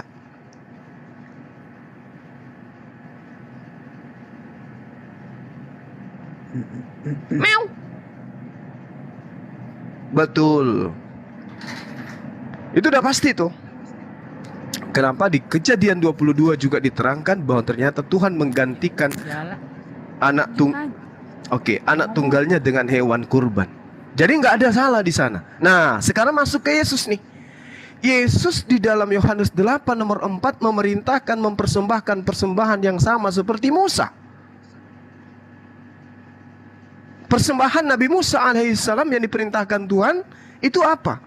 Manusia atau hewan? Ternyata Yesus memerintahkan kaumnya mempersembahkan persembahan seperti persembahan Nabi Musa. Apa yang keliru? Islam tidak keliru. Islam sudah benar. Islam sudah mengatakan bahwa setiap nabi mengajarkan kaumnya mempersembahkan hewan ternak. Yesus juga demikian. Matius 8 nomor 4, Lukas 5 nomor 14. Gak ada yang salah di situ. Nah, sekarang muncul Kristen belakangan yang mengajarkan kemudian melalui surat-surat Paulus bahwa Yesus mempersembahkan dirinya sebagai tebusan dan persembahan kepada Theos. Darahnya dipersembahkan kepada Theos. Itu diterangkan dalam Efesus 5 nomor 2. Kalau kita melihat dari perspektif pemahaman Yahudi, Islam, tidak ada Tuhan pencipta langit dan bumi itu mempersembahkan dan meminta darah manusia. Muncul Paulus mengajarkan kepada Romawi dan Yunani, di mana Romawi dan Yunani secara turun-temurun nenek moyang mereka memang acap kali mempersembahkan anak manusia kepada dewa. Nah, sekarang pertanyaannya, Efesus 5 nomor 2, Yesus ini sebagai korban penebus salah dan korban harum untuk Theos. Ini Theos yang mana dimaksud oleh Paulus? Mungkin saudara J bisa membantu. Silakan.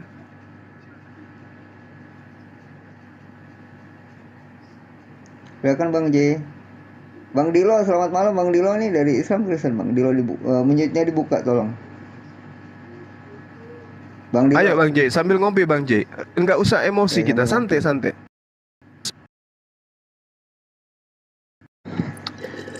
Bang, iya. Lanjut aja. Aku mau nanya, aku Islam nih. Oh Islam, ya udah nanti kalau yang Islam. Bentar ya. Aku sedikit mau tanya tentang itu hijab. Kenapa ada hijab di dalam itu Kristen? Hijab dalam arti kata cadar ya. Cadar ya Bang. Iya. Itu kayak Mikana itu aku sering mampir di situ di room-roomnya. Aku tanya kenapa pakai hijab ikut-ikut dengan Islam. Terus dia jawab gini, katanya dia hijab sebelum Islam ada gitu.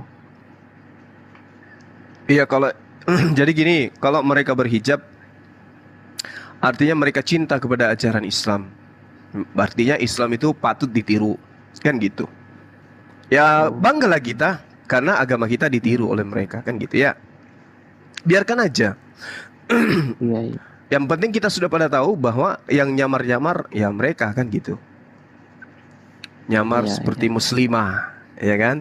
Kalau Kristiani kan pakaiannya enggak segitu. Kristiani itu pakai baju panjang tapi tidak berjilbab, mereka bertudung sama seperti biarawati gitu. Kristiani dengan Kristen beda kah, Bang? Kalau Kristen itu agamanya, Kristiani itu orangnya. Sama seperti kita, Islam itu ajarannya, Muslim itu orangnya, oknumnya gitu. Ya, paham. Iya. Orang-orang seperti ini orang-orang yang menangis batinnya karena menemukan Islam itu adalah ajaran benar, tapi hatinya tidak dibuka untuk menyembah kepada pencipta langit dan bumi. Bella. Ya, silakan Saudara J. Anda terangkan ke kita teos mana yang menerima persembahan darah anak manusia, seperti yang dikatakan oleh Paulus kepada jemaat di Efesus di bab 5 nomor 2. Sri Kandi, silakan. Ya, kalau Suaranya dikerasin Bang Ji. Kecil kali. Kalau percaya, kalau aku terang. Yang Bang Andi mute dulu ya. Bang Andi mau Bang Dem tolong di. Ya, siap. Diterangkan aja Bang J. Jangankan Anda, kitab Anda saja saya percaya loh. Kitab Anda saya percaya loh. Apalagi Anda. Kitab Anda saja saya percaya, apalagi Anda. Silakan Anda terangkan.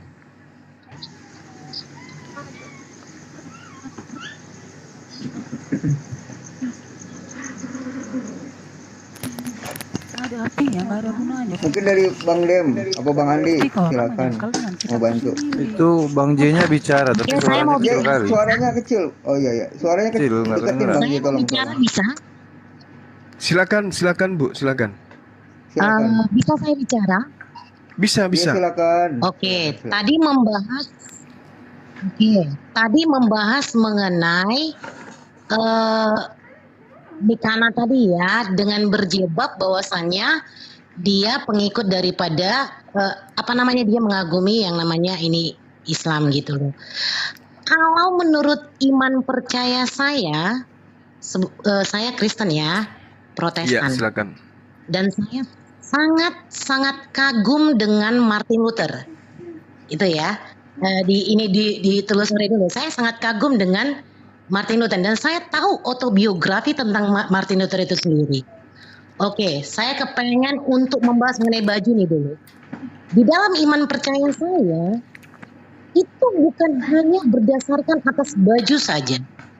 Kalau kita hanya melihat berdasarkan baju saja, yang tertutup, yang terbuka, itu sangat sempit pola berpikir kita. Sebagai seorang Kristen ya, sangat sempit sekali pola berpikir saya ketika iman saya hanya diarahkan kepada pakaian yang saya kenakan saja gitu loh. Luar biasa, kalau hanya berdasarkan pakaian saja, saya menyatakan iman saya ada di dalam Tuhan saya gitu loh. Itu menurut iman saya. Nah itu, karena begini. Faktanya banyak yang tertutup kan, seperti yang kita ketahui bersama, banyak yang tertutup kan agak kacau juga kehidupan pribadinya gitu loh. Nah, tapi bukan berarti yang terbuka juga imannya itu nggak kacau, bukan berarti seperti itu. Nah, itu pola berpikir kita harus sama dulu. Dan seperti yang saya tekankan tadi, bahwa saja kalau iman kita hanya ditimbulkan berdasarkan pakaian yang kita kenakan saja, itu sangat sempit pola berpikir kita. Itu menurut iman saya ya. Oke. Kemudian ada apalagi yang tadi diinikan? Efesus 5 nomor 2. Bisa diini enggak? Yesus mempersembahkan, dikatakan di sana bahwasanya Yesus itu sebagai persembahan yang harum untuk Theos. Theos yang mana yang minta persembahan darah manusia?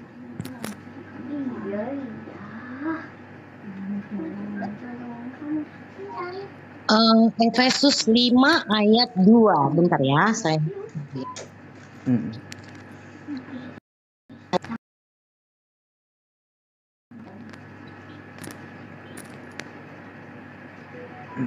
Oke,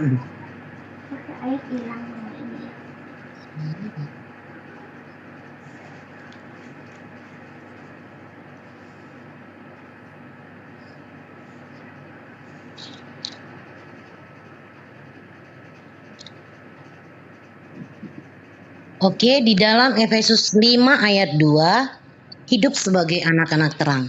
Saya bacakan perikopnya ya. Hidup sebagai anak-anak terang. Sebagai anak terang, dan saya imanin sebagai anak terang, itu gambar judul perikopnya dulu ya.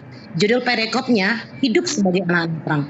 Bagaimana caranya gambaran kita sebagai pengikut daripada Yesus Kristus Tuhan, kita hidup sebagai anak terang itu bagaimana gitu? Itu nah, artinya apakah kita mengasihi sesama? Apakah kita mengasihi Tuhan? Ketika kita hanya mengasihi diri kita sendiri, nah itu kita harus menunjukkannya kepada sesama juga, kepada Tuhan. Ketika kita hanya mengatakan bahwasanya kita mengasihi Tuhan, tetapi kita tidak mengasihi diri kita dan kepada sesama juga, itu impossible. Jadi di sini dikatakan judul perikopnya hidup sebagai anak-anak terang.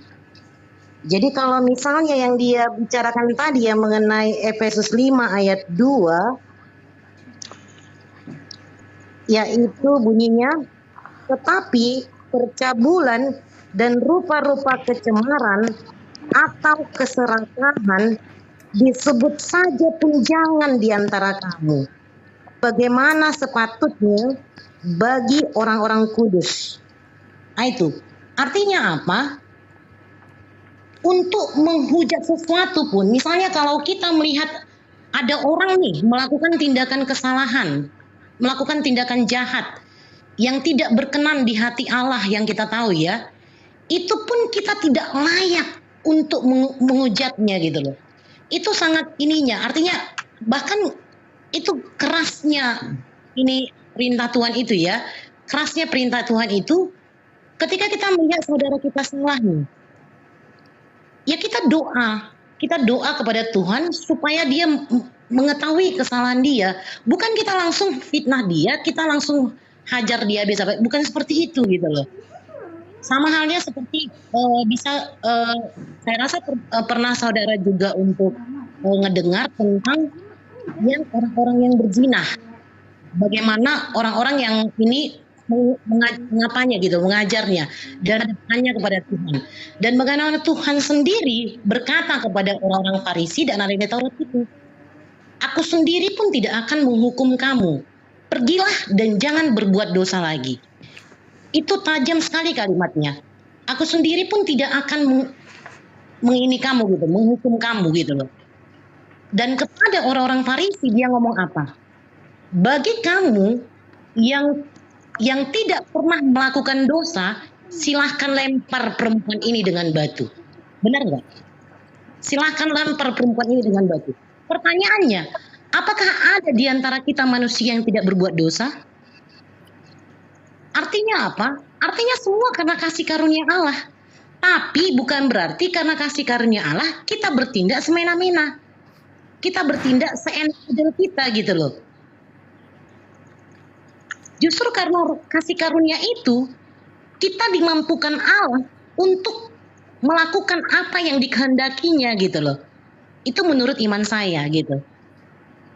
Karena kasih karunia aku dimerdekakan, kan begitu ya. Karena kasih karunia aku dimerdekakan. Bukan berdasarkan atas apa yang aku kenakan gitu loh. Itu. Iya.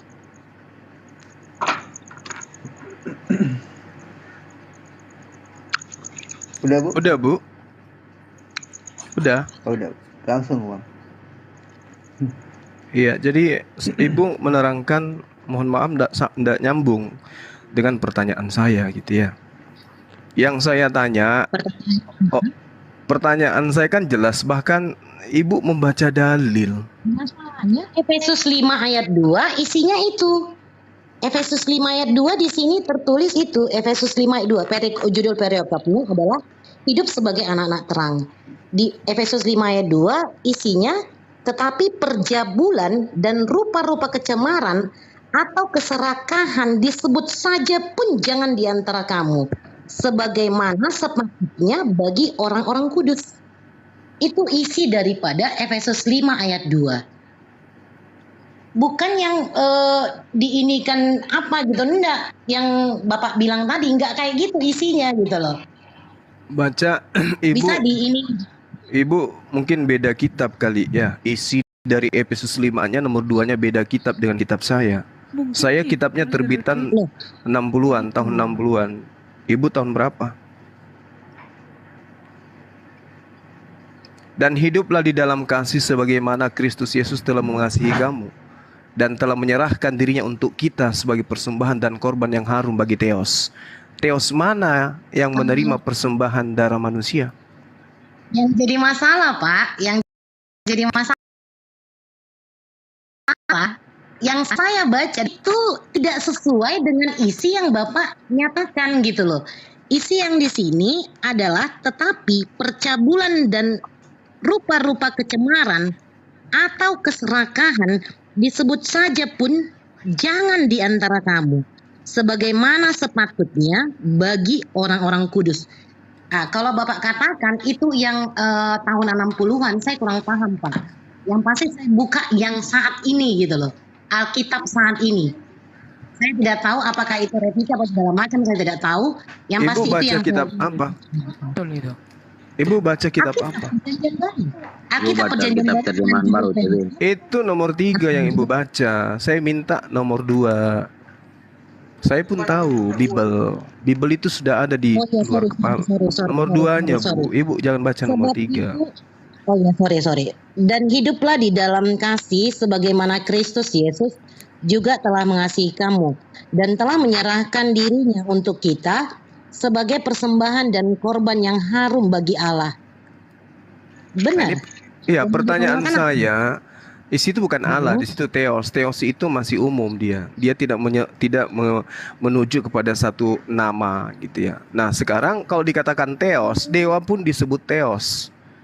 Theos mana, dewa mana yang menginginkan persembahan korban darah manusia? Yesus kan manusia, Bu. Dipersembahkan kemudian, menyerahkan dirinya sebagai persembahan. Nah, Yesus dipersembahkan ke Theos mana? Tuhan tidak mau persembahan manusia, nggak mau Tuhan itu. Alasannya Bapak tahu kenapa? Di dalam Karena tidak ada. Benar, bentar dulu Pak. Iya, alasannya karena tidak ada manusia yang sanggup sebagai dupa yang harum gitu loh. Tidak ada manusia yang sanggup. Kenapa saya katakan begitu? Karena dia sudah menurunkan semua. Nah, dia sudah menurunkan hakim-hakim, dia sudah menurunkan raja, dia sudah menurunkan nabi. Tidak ada satupun yang bisa untuk mewakilkan, kan gitu kan? Tidak ada, dia sudah menurunkan semua, nabi sudah diturunkan apa. Jadi Allah sendiri ini gitu loh, bernubuat bahwasanya karena dia sudah melihat semuanya kan, tidak ada manusia yang mampu untuk menjangkau gitu loh. Misalnya udah dikasih perintah nih 10 hukum Taurat, bahkan 10 hukum Taurat itu pun itu mereka tidak mampu untuk menjalankan itu. Akhirnya Allah sendiri yang datang dalam bentuk rupa manusia gitu loh. Allah sendiri yang datang dalam wujud manusia untuk mengabarkan itu ajaran kepada umatnya. Itu ajaran Kristen, Bu. Iya, benar. Itu bukan ajaran para nabi itu. Iya. Ya, saya katakan itu ajaran Kristen. Bentar dulu. Forumnya kan di sini dialog Kristen naik. Oke, saya sebagai orang Kristen naik dong, gitu loh. Iya kan?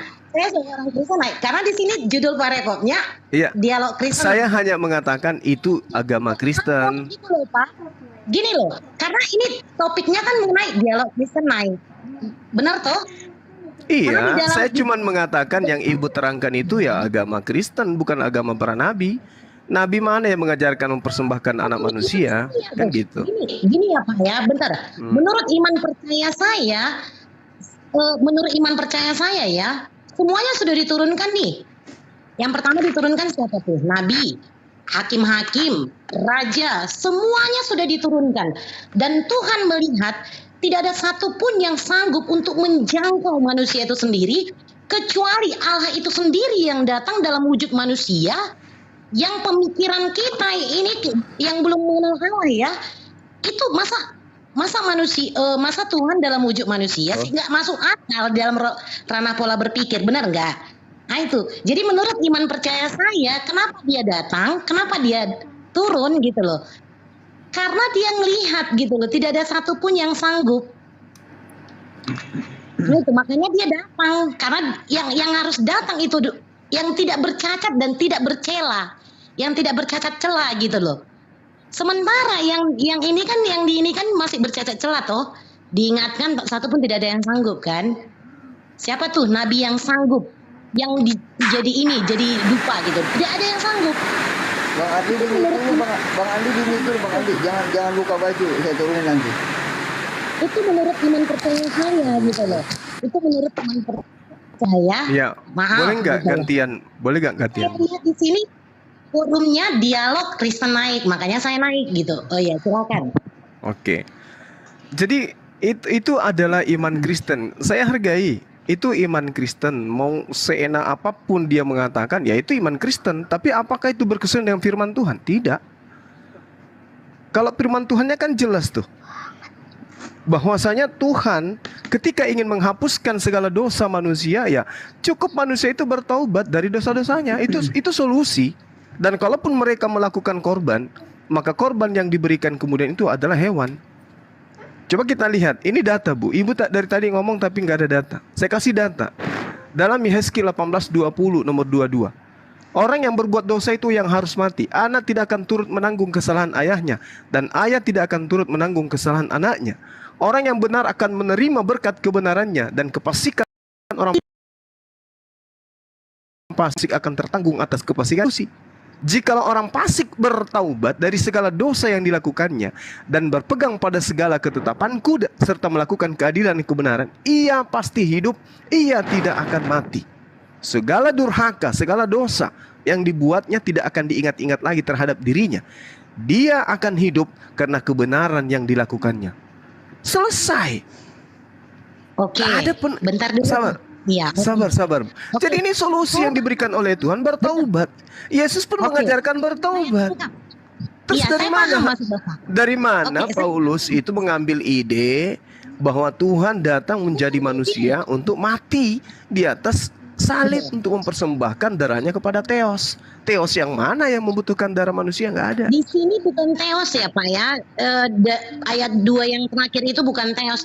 Saya tidak tahu Alkitab Bapak yang versi berapa yang Bapak katakan. Tapi di sini di Alkitab saya itu bukan Theos tetapi Allah. Gitu ya, original teksnya aslinya apa yang tertulis Bu? Saya kurang paham. Yang pasti saya baca yang depan Theos, saya. Bu, Itu bukan Theos.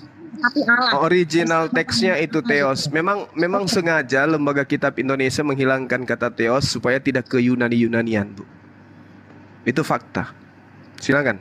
Oke, terserah Bapak mau ngomong apa, tapi ini iman saya pribadi ya Pak ya. Iya, iman saya pribadi terserah dengan iman Ibu, saya tidak peduli dengan iman Ibu. Saya berbicara berdasarkan original teks. Bentar, Pak. Silakan.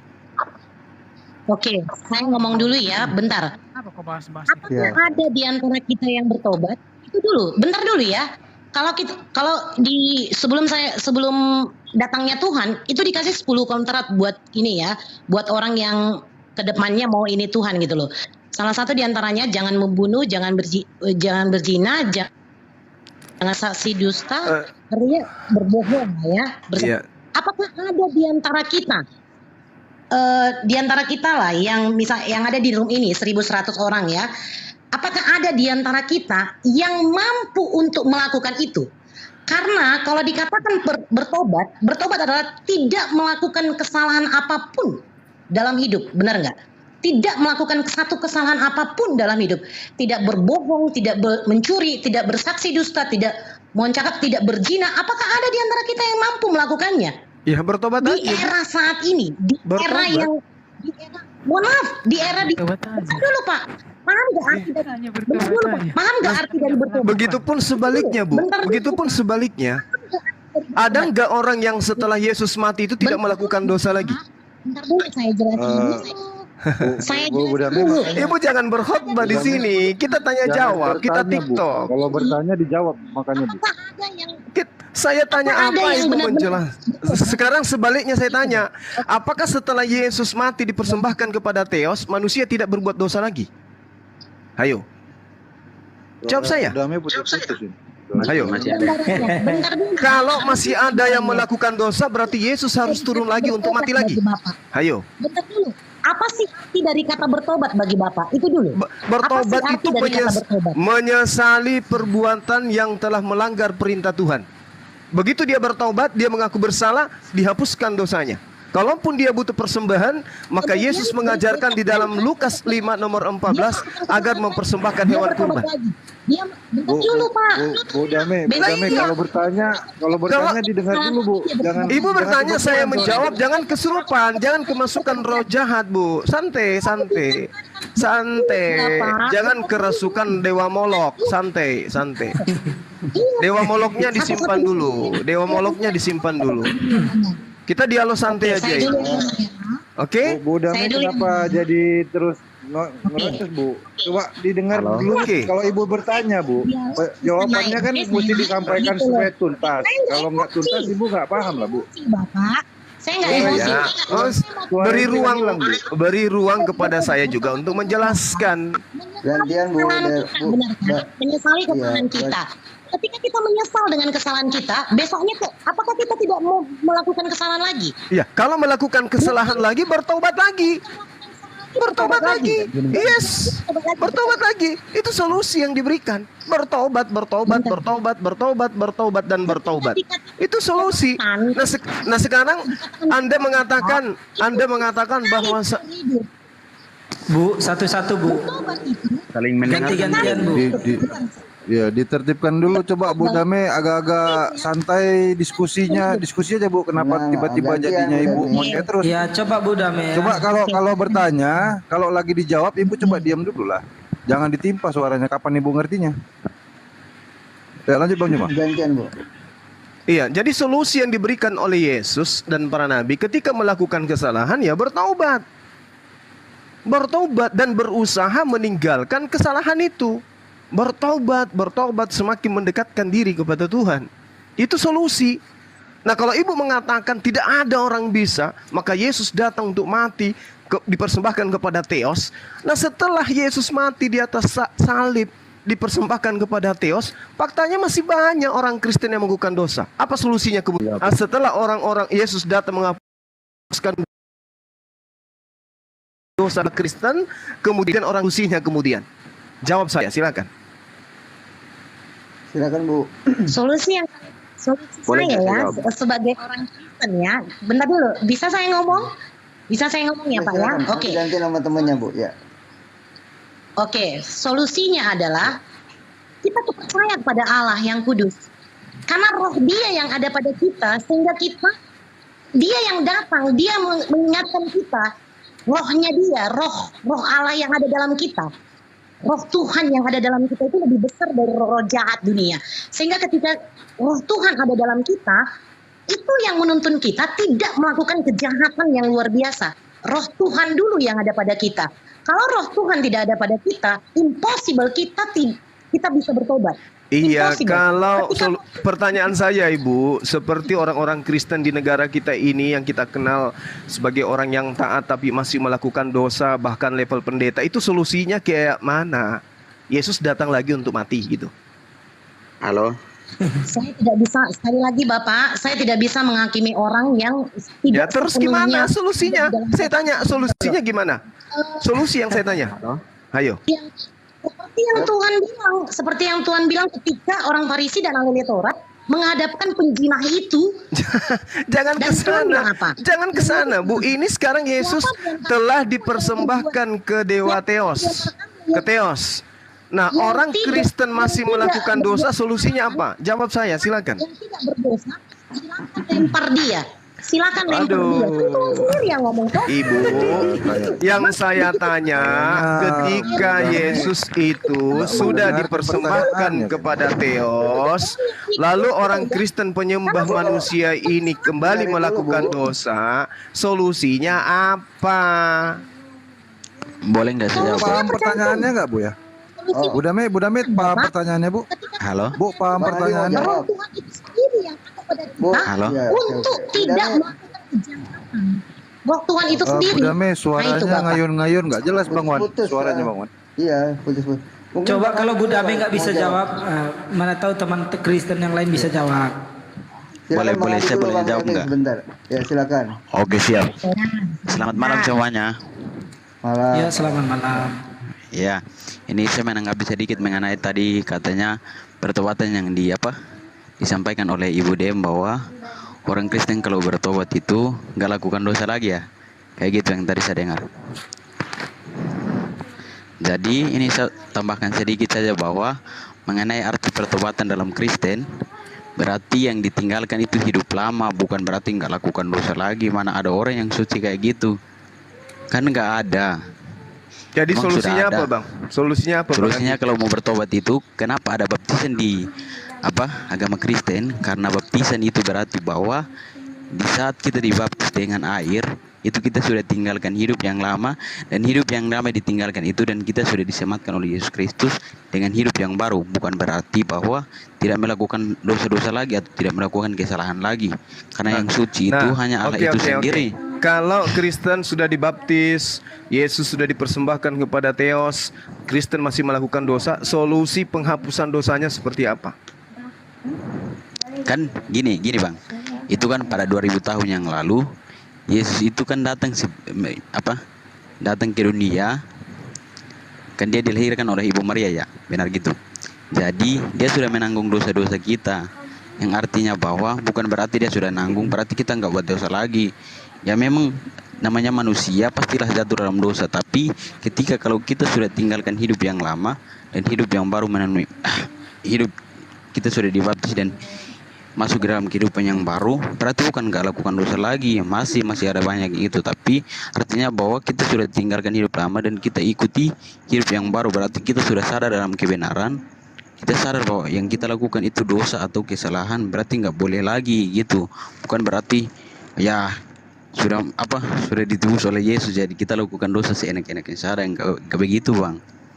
Iya, solusinya kalau melakukan dosa seperti apa? Solusinya kan tadi dosa-dosa kalian ditebus dengan mempersembahkan darah Yesus kepada Theos. Nah sekarang kalau kalian melakukan Theos dosa itu lagi, siapa, Bang? Ya Theos itu yang di dalam kitab saudara yang menerima persembahan darah. Itu kan Tuhan kalian. Tidak ada seperti itu, Bang. Gini bang, saya jawab sedikit. Hai, dengarkan saya. Original teks kitab kalian. Dengarkan.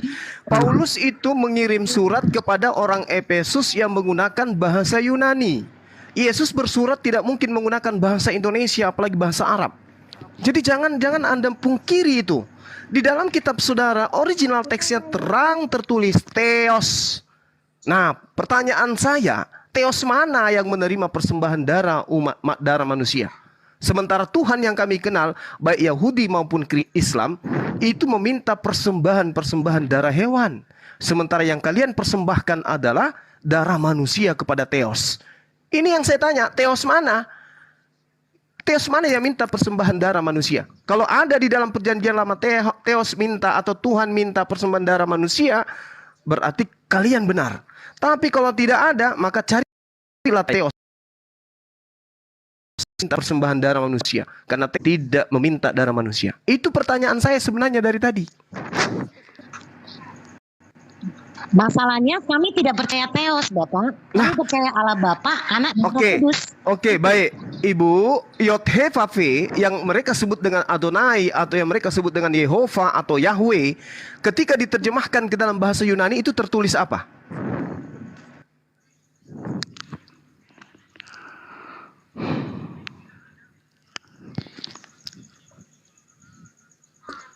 Mungkin gini bang, kalau yang untuk mendalami ya, bahasa asli, gini bang, bahasa asli Bible itu bang?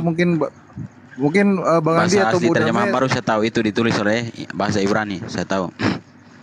Itu perjanjian lama bang. Perjanjian lama itu. Kalau perjanjian lama ditulis dalam bahasa Yunani, kalau perjanjian baru dalam bahasa Ibrani. Kebalik bang. Anda belajar di mana? Nggak jelas kalian. Sepertinya nggak paham baca Bible-nya ini yang asli. Aduh. Bu Dame nggak tahu bahwasannya bahasa aslinya Bible itu Yunani, perjanjian baru. Bu Dame? Kok nggak percaya teos nih? Kenapa? Karena saya nggak ngimanin kalau saya percaya dewa-dewa gitu loh. Saya percaya pada Bukan. Allah Bapa, Anak dan Roh Kudus. Nah, Dan itu itu dewa-dewa iman bukan saya itu. gitu. Tuhan Pertanyaannya itu. bukan itu. Bukan. Pertanyaannya bukan itu, Bu. Ibu nggak tahu kalau Bible itu Bapak itu tadi perjanjian bilang barunya ada tulisannya teos. aslinya Yunani gitu. Tahu nggak Ibu? Terserah mau mereka dapat dari mana.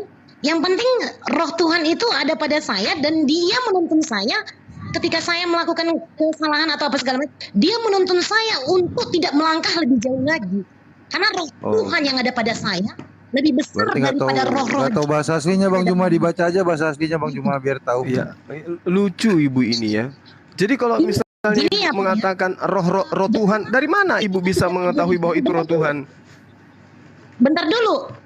Bapak tahu enggak ahli Farisi dan orang-orang Taurat dan ahli Farisi? Ya, Mereka itu Paulus tahu itu. segala Paulus itu orang Farisi dan ahli Taurat.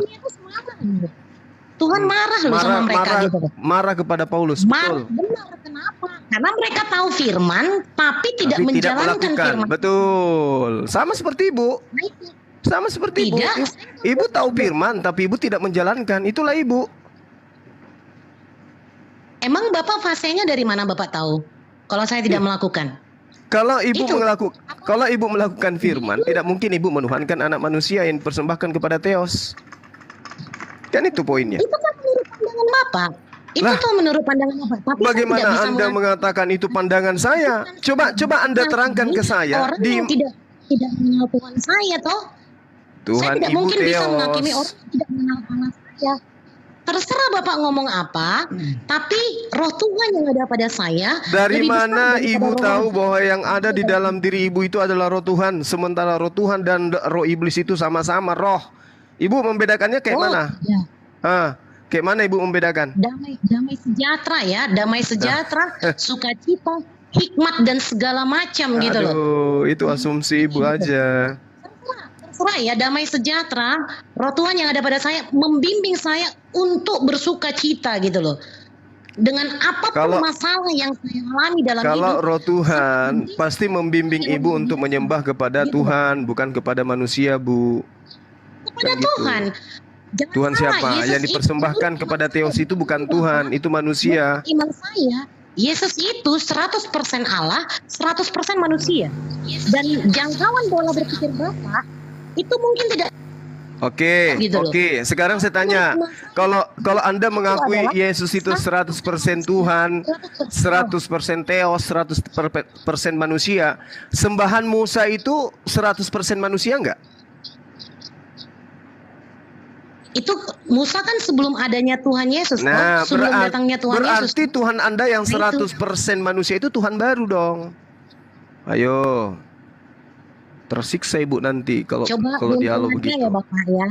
Coba runtunannya ya. Musa itu terdapat di perjanjian baru lama. Lama. Tuhannya Sementara 100% Tuhan. Tuhannya Kristen, perjanjian baru 100% Tuhan, 100% manusia. Beda sama enggak bentar dengan dulu. Tuhannya Nabi Musa? Bentar dulu Bapak, bentar dulu saya jelaskan dulu. Maksud daripada 100% manusia itu dia mampu lelah, dia mampu haus, makan, bersukacita, bergembira, kan begitu. Apa yang dirasakan oleh manusia dia juga rasakan. Oke, Itu logika sederhananya gini, Bu. Ibu, logika sederhananya gini. Saya menawarkan ke Ibu sebuah cincin. Cincin ini saya katakan ke Ibu, Bu, mau nggak beli cincin saya 100% emas tetapi 100% batu? Mau nggak Ibu beli? Makanya saya bilang jangkauan manusia, makanya. jangkauan pola berpikir manusia tidak bisa Anda samakan dengan jangkauan pola berpikir Allah. Manusia jangkauan Sama, Ibu, 100% manusia nggak bisa Anda samakan 100% Tuhan. Gimana sih Ibu ini? mungkin manusia menjangkau pola berpikir Allah. Ibu itu terperangkap dengan pernyataan Ibu sendiri. Bagaimana? Ibu yang tidak nyambung. Sekarang saya tawarin cincin saya 100% emas dan 100% karet. Mau enggak? Bu, Tidak ada koherensi, Bapak. Ibu, mau enggak saya kasih ini? Ibu beli cincin saya 100% emas dan 100% karet. Mau enggak? Mau ndak Ibu? Tidak ada koherensi yang bisa. Kalau yang ini tidak ada korelasinya, bagaimana mungkin 100% manusia korelasinya juga 100% Tuhan? Gimana? Ayo, Ibu mengatakan Tuhan Anda 100% manusia. Paham nggak kalau 100% manusia itu kayak mana, Bu? Paham nggak? 100% manusia, ada nggak sisi hewannya? 100% manusia, ada nggak sisi malaikatnya? Gini ya Pak ya, gini dulu. Kalau pola berpikirnya seperti itu, Dunia sangat ya bang logika ya. Kacau saya rasa. Kalau pola berpikirnya jadi kalau justru ibu yang kacau. Anda mengatakan Yesus itu manusia 100%. Bentar dulu, Nabi itu manusia toh? Yes, benar nggak? Yesus manusia, yes. Saya imanin bahwasannya Yesus itu maksud daripada 100% manusia dan 100% Allah, 100% manusia. Apa yang dirasakan oleh manusia itu dirasakan oleh Allah sendiri. Berarti dia bukan Tuhan. Berarti dia bukan Tuhan karena dia 100% manusia, berarti dia 100% bukan Tuhan. Betul nggak? Bentar dulu. Maksudnya itu adalah dia merasakan penderitaan yang dialami oleh manusia. Berarti dia bukan Tuhan. Selama manusia itu ada di bumi, dia mampu merasakan apa yang dirasakan oleh manusia, penderitaan manusia ini. Endingnya, di bumi. Untuk apa Tuhan menjadi manusia? Untuk dipersembahkan kepada Theos, betul? Fungsinya supaya dia tahu ternyata memang itu perintah daripada Allah. Dia diturunkan untuk itu gitu loh. Untuk apa? Untuk menjadi Tuhan. Bapaknya sendiri yang ngirim dia gitu. Untuk menjadi yang apa? ngirim utus dia. Untuk menjadi apa? Menjadi utusan atau menjadi Tuhan? Untuk menyelamatkan. Dengan cara apa? Dengan cara apa Yesus menyelamatkan? Untuk menebus manusia gitu loh. Dengan cara apa Yesus menyelamatkan? Dengan cara mati dipersembahkan kepada Theos. Theos mana yang minta persembahan darah manusia? Itu kan menurut iman percaya Bapak. Menurut iman percaya ini pertanyaan di dalam kitabnya orang Yahudi, Bu. Imamat 1 nomor 2, berbicaralah kepada orang Israel dan katakan kepada mereka, apabila seorang di antaramu hendak mempersembahkan persembahan kepada Tuhan, wajib hukumnya mempersembahkan kambing, domba, sapi, dan juga lembu. Mana dalilnya? Tuhan meminta persembahan manusia. Di mana itu tertulis? Oke, saya jelaskan bisa? Bisa saya ngomong dulu? Anda tidak menjelaskan. Saya sudah yakin Anda pasti mengaburkan. Lihat aja nanti. Bentar dulu. Tadi kan saya sudah silakan. ngomong. Silakan Anda kaburkan. Anda tidak akan pernah bisa menjelaskan ini. Silakan. Bahwasannya, oke, Abraham kan kalau kami Abraham ya, kalau orang Bapak Ibrahim ya, oke, terserah.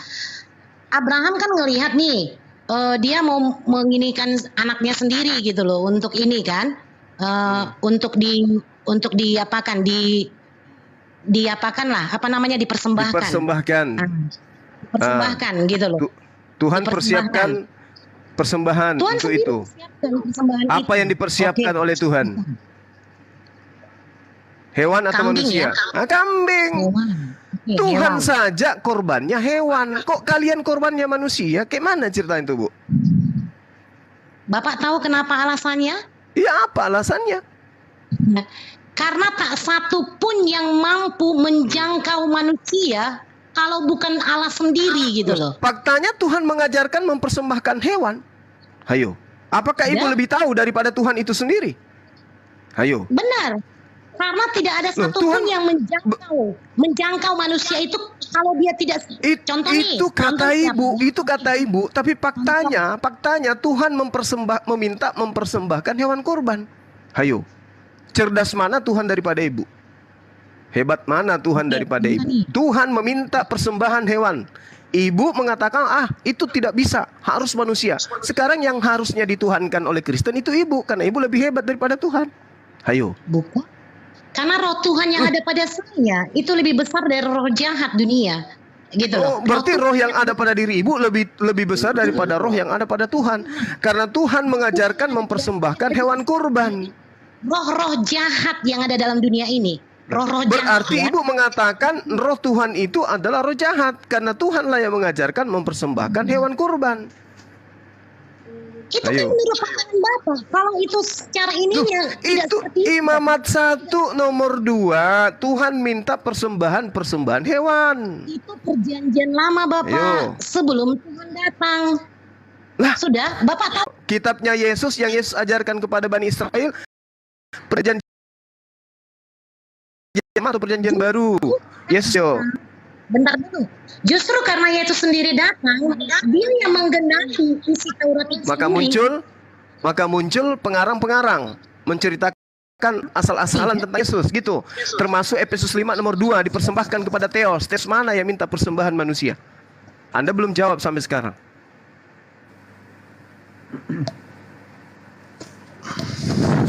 Sulit, Bu. Memang sulit. Karena Kristen itu sejatinya bukan ajaran Yesus. Bentar dulu, Ibu Bapak. mengaburkan. Saya minta.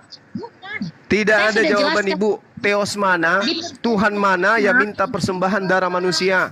Ayo. Kita diskusi sehat nih ya. Kita diskusi secara sehat, Iya. oke? Makanya kalau Oke. ada pertanyaan Ibu dengarkan dan fokus kepada jawaban yang terarah dari pertanyaan. Theos mana? Tuhan mana yang minta persembahan darah manusia untuk digunakan sebagai penebus dosa? Itu Theos. Lah, Kalau ini ini pertanyaan. dengan Theos, itu Allah sendiri gitu loh. Bukan Theos ya, tetapi Allah. Di mana Theos dalilnya? itu. Di mana dalilnya Allah minta persembahan darah manusia? Hah? Di mana dalilnya? Bang Rey, apa itu mau jawab? Oke. Ya, Bu Damai, saya sambung sedikit Pak Zuma. Kalau silakan Bang. Dalil, ya kalau dalil Allah di dalam Alkitab meminta persembahan manusia tidak ada. Iya. Seperti yang dibacakan tadi, Imamat pasal 1 ayat 2 berbicaralah kepada orang Israel dan katakanlah kepada mereka apabila seorang di antara kamu ya hendak mempersembahkan. Ya, jadi konsepnya berbeda dengan apa yang dikatakan di dalam Yohanes, Pak Zuma. Jadi di dalam imamat Yohanes itu mengatakan usaha orang, ya sebentar. Di dalam imamat itu usaha orang untuk mendekatkan diri kepada Tuhan. Caranya memberikan persembahan. Yang dipersembahkan adalah domba. Tetapi dalam peristiwa Yesus ini usaha Allah atau kita sebut dengan karunia. Jadi dikatakan di dalam Yohanes bunyinya begini, karena begitu besar kasih Allah akan dunia ini sehingga ia telah mengaruniakan anaknya yang tunggal supaya setiap orang yang percaya kepadanya tidak binasa melainkan beroleh hidup yang kekal. Nah, ada nggak dalilnya Bang? Sabar. Ada nggak dalilnya? Karena begitu besar kasih Tuhan atas dunia ini, maka dia mempersembahkan anaknya untuk jadikan tumbal di atas tiang salib. Ada nggak dalilnya kayak gitu? Kalau mempersembahkan tumbal yang ada, sehingga bunyinya bukan seperti itu Pak. Bunyinya jadi- sehingga ia mengaruniakan anaknya supaya dipercaya yang tunggal supaya setiap orang yang percaya kepadanya tidak binasa, melainkan beroleh hidup yang kekal. hidup yang Bunyinya kekal. hanya Nah, itu aja. yang harus dipercaya Yesus atau Paulus? Ya Yesus. Sama-sama. Yesus. Alkitab dong, Oke, Pak. enggak tunggu sabar. Alkitab. Yang harus dipercaya Bisa. Yesus atau Paulus. Anda mengatakan Yesus. Nah, sekarang Yesus mengajarkan Dua-duanya, mempersembahkan. Oke, berarti Anda menyetarakan Yesus dengan Paulus. Oke. Sekarang gini, Yesus memerintahkan agar dipercayai, maka dia memerintahkan mempersembahkan persembahan Musa. Di dalam Matius 8 nomor 4. Kenapa Anda tidak mengikuti itu? Kenapa justru mengikuti Paulus? Jawab. Maksudnya tidak mengikuti Paulus gimana? Yesus mengajarkan di dalam Matius 8 nomor 4 agar mempersembahkan persembahan yang diperintahkan Nabi Musa alaihissalam. Kenapa Anda tidak melakukan itu? Kenapa justru melakukan apa yang diajarkan oleh Paulus? Ya, karena kita sudah tidak tinggal di dalam hukum Taurat lagi ya. Loh, katanya tadi inilah anakku yang kukasihi, kepadanya aku berkenan. Anak apa? Matius Yohanes 3 nomor 16. Inilah anak, begitu besar kasih Tuhan kepada dunia ini, maka dia mengaruniakan anak yang tunggal supaya setiap orang yang percaya kepada Yesus akan memperoleh hidup yang kekal. Nah sekarang kenapa Anda mengatakan itu kan di perjanjian lama? Loh, Matius 8 nomor 4 itu perjanjian baru loh Bang. Pergilah sekarang, perlihatkan dirimu kepada imam. Persembahkanlah persembahan yang diperintahkan Nabi Musa. Apa itu? Hewan. Kalau percaya kepada Yesus, lakukan itu. Hayo. Iya. Kalau gini, kalau bicara percaya kepada Yesus, Yesus juga mengatakan seperti yang tadi saya sampaikan. Karena begitu besar kasih Allah akan dunia ini. Jadi ada dua konsep. Pertama, konsep kita berusaha mendapat keselamatan atas usaha kita dengan cara kita mempersembahkan binatang. Tetapi Yesus ini konsepnya beda. Allah sendiri yang mengaruniakan keselamatan melalui anaknya. Dengan cara anaknya harus dipercaya. Betul atau tidak? Melalui anaknya ini. Ya, anaknya melalui anaknya harus dipercaya. Benar kan? Bukan mau disembah atau dipersembahkan, iya kan? Ya, sebentar Bang Juma. Bang Albertus, itu tadi kan yang Abang bilang konsep ya, konsep. Konsep ini yang buatkan manusia-manusia di masa itu. Sementara Tuhan tadi menetapkan hukum dalam Taurat, menetapkan hukum yang disampaikan oleh Yesus untuk melakukan penyembahan Nabi Musa. Itu sudah perintah, hukum. Kenapa Abang lebih memakai konsep? Ya, memang seperti itu ya. Di dalam perjanjian baru bunyinya seperti itu, Pak. Bahkan secara hukum pun Yesus hanya memang seperti itu, tapi itu tidak menyatakan harus mengikuti konsep. Yang menggenapi Taurat itu sendiri, Bapak. Saat kita percaya kepada Tuhan Yesus sebagai Allah yang kudus, sendiri yang menggenapi Taurat itu. Makanya kita perlu percaya dulu. Iman kita percaya dulu. Ketika kita percaya, Tuhan itu sendiri yang menggenapi. Jelas itu di dalam kitabnya dikatakan. Tuhan itu sendiri yang menggenapinya gitu loh. Karena kita tidak sanggup, Bapak. Tak ada satupun yang sanggup. Nabi diturunkan tidak sanggup. Raja-raja diturunkan tidak sanggup. Hakim diturunkan satupun tidak ada yang sanggup, Bapak. Ngomong apa, Bu? Nah, itu ngomong kita apa, Bu? percaya kepada Allah Bapa, Anak dan Roh Kudus. Jadi ini sedang jadi apa? Itu.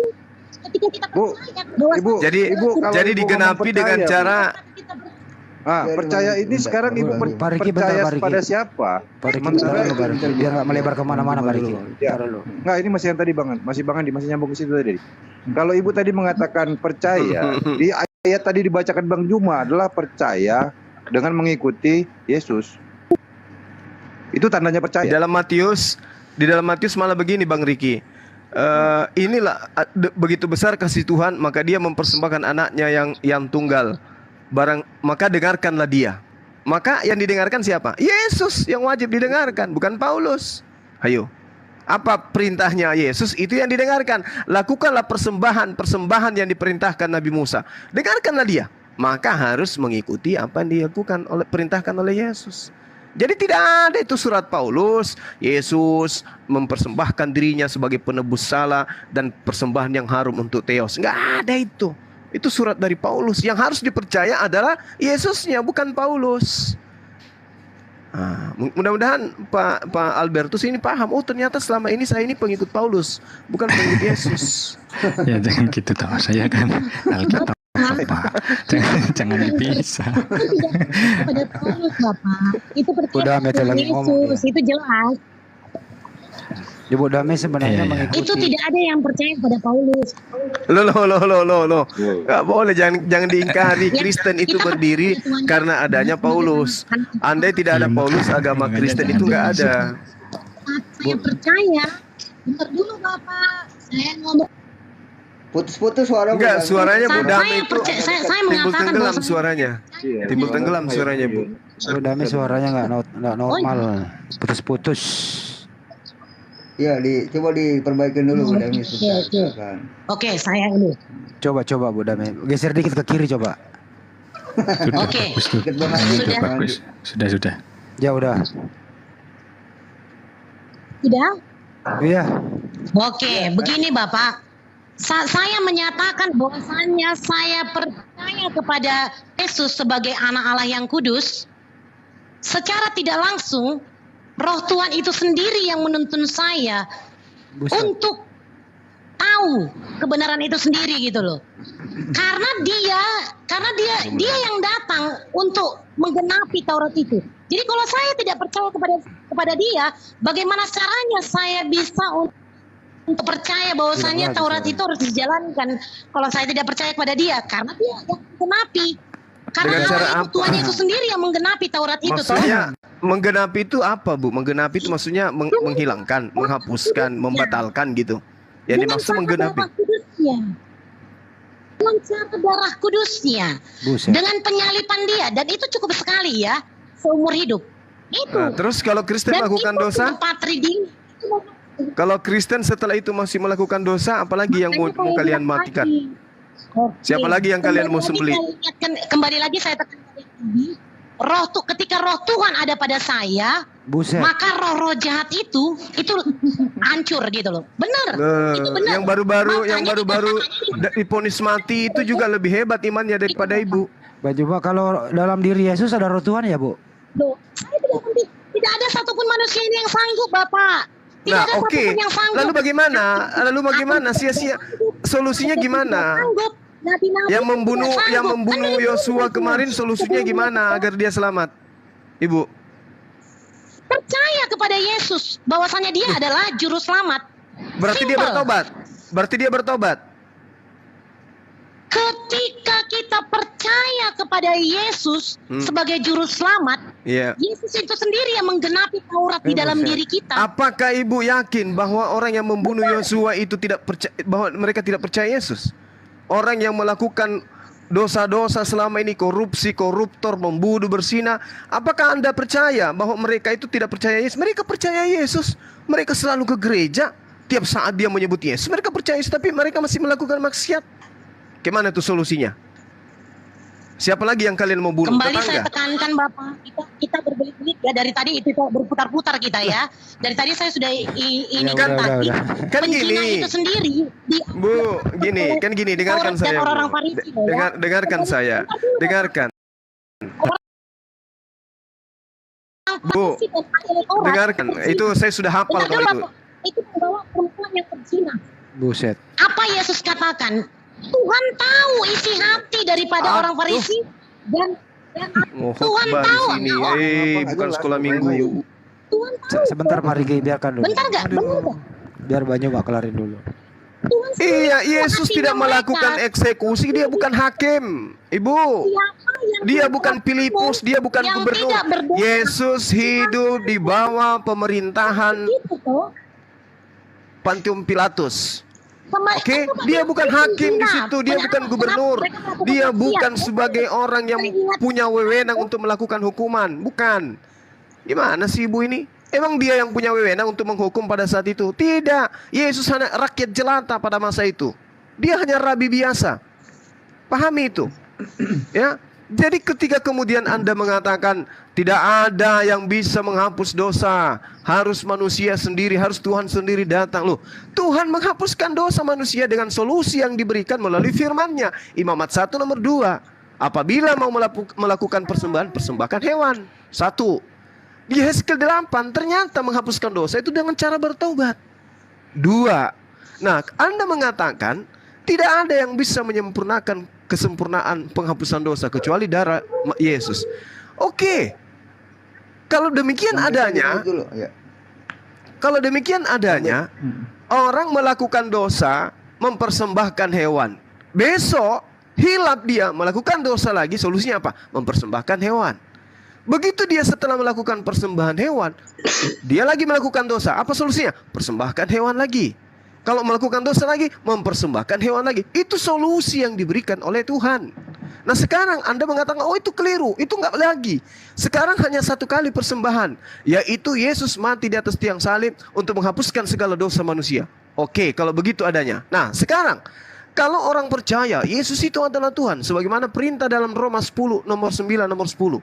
Jika mulutmu berkata bahwa Yesus itu adalah Tuhan, maka engkau akan diselamatkan. Bagaimana dengan orang-orang Kristen yang melakukan pembunuhan? Orang-orang Kristen melakukan perampokan, korupsi, narkoba dan seterusnya. Sementara di saat yang sama dia juga percaya kepada Yesus sebagai Tuhan. Apa solusinya bagi mereka? Apakah masih dihitung dosa dia membunuh? Kalau dihitung dosa, bagaimana cara menghapuskan? Harus ada pembunuhan lagi, gitu. Karena kalau solusi daripada imamat, kitabnya orang Yahudi, begitu mereka mau mendamaikan dosa, harus mengucurkan darah hewan. Begitu melakukan dosa, harus darah hewan. Maka Tuhan mengatakan, aku sudah muak, aku sudah jijik dengan hewan-hewan kurban.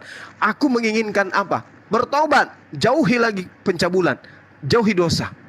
Itu yang diinginkan oleh Tuhan, bertobat, mendekatkan diri, taat kepada aturan-aturannya, bukan menjadikan anak Maria sebagai tumbal kepada Theos. Lalu kalau kalian sudah melakukan dosa lagi, apa yang harus kalian lakukan? Bertobat juga. Lah percuma dong Yesus mati di tiang salib kalau ternyata masih bertobat juga yang jadi solusi. Kecuali Yesus mati, turun lagi kembali, ketika kalian berdosa, Yesus turun lagi kembali, disalib lagi, dibunuh lagi, terhapus lagi dosa kalian. 50 tahun kemudian kalian masih melakukan dosa, turun lagi si Yesus, bunuh lagi. Itu baru solusi. Tapi kalau ternyata setelah kalian melakukan dosa bertobat juga, percuma dong anak orang kalian bunuh untuk Theos. Percuma mati untuk Molok. Kesian sia-sia korban Yesus untuk Molok. Kalau gitu. Pak boleh bicara Pak. Sebenarnya silakan waktu Anda 2 tahun setengah untuk menjelaskan bagaimana solusi orang Kristen yang masih melakukan dosa. Silakan. Oke, 2 tahun saya kasih. Kalau orang Kristen satu-satu Pak, Ibu damai dulu ibunya dulu lah. Masing-masing pribadi saja Pak.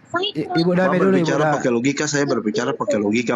Ibu damai dulu, Pak. Saya bicara pakai dalil. Saya bicara pakai dalil. Solusi dosa adalah imamat 4. Muslim beda, Pak. Nah ini saya menjelaskan ajaran Yesus. Ini saya menjelaskan ajaran Yesus. Yesus yang mengajarkan mempersembahkan persembahan hewan, bukan persembahan manusia. Ajaran pagan untuk Theos, untuk Molok, baru persembahan manusia. Budame gantian budame.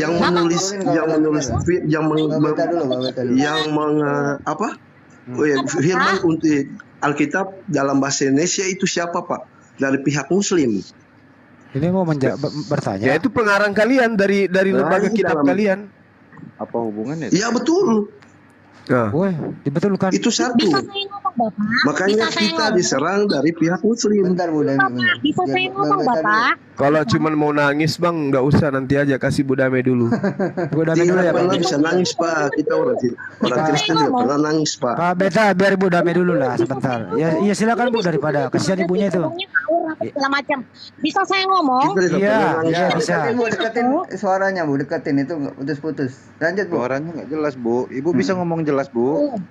Oke, sudah. Mau kita dengarkan tahlil kalian tidak mau mendengarkan tahlil kita bagaimana?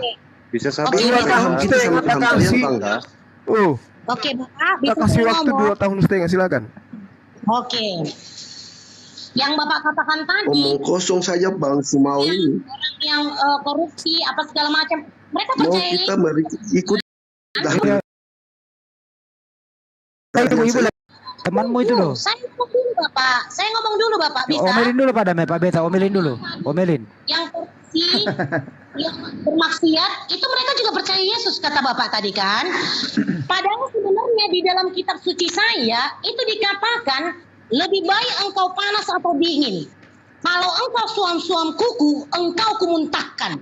Itu sangat keras sekali apanya itu. Buset. Lebih baik engkau panas atau dingin.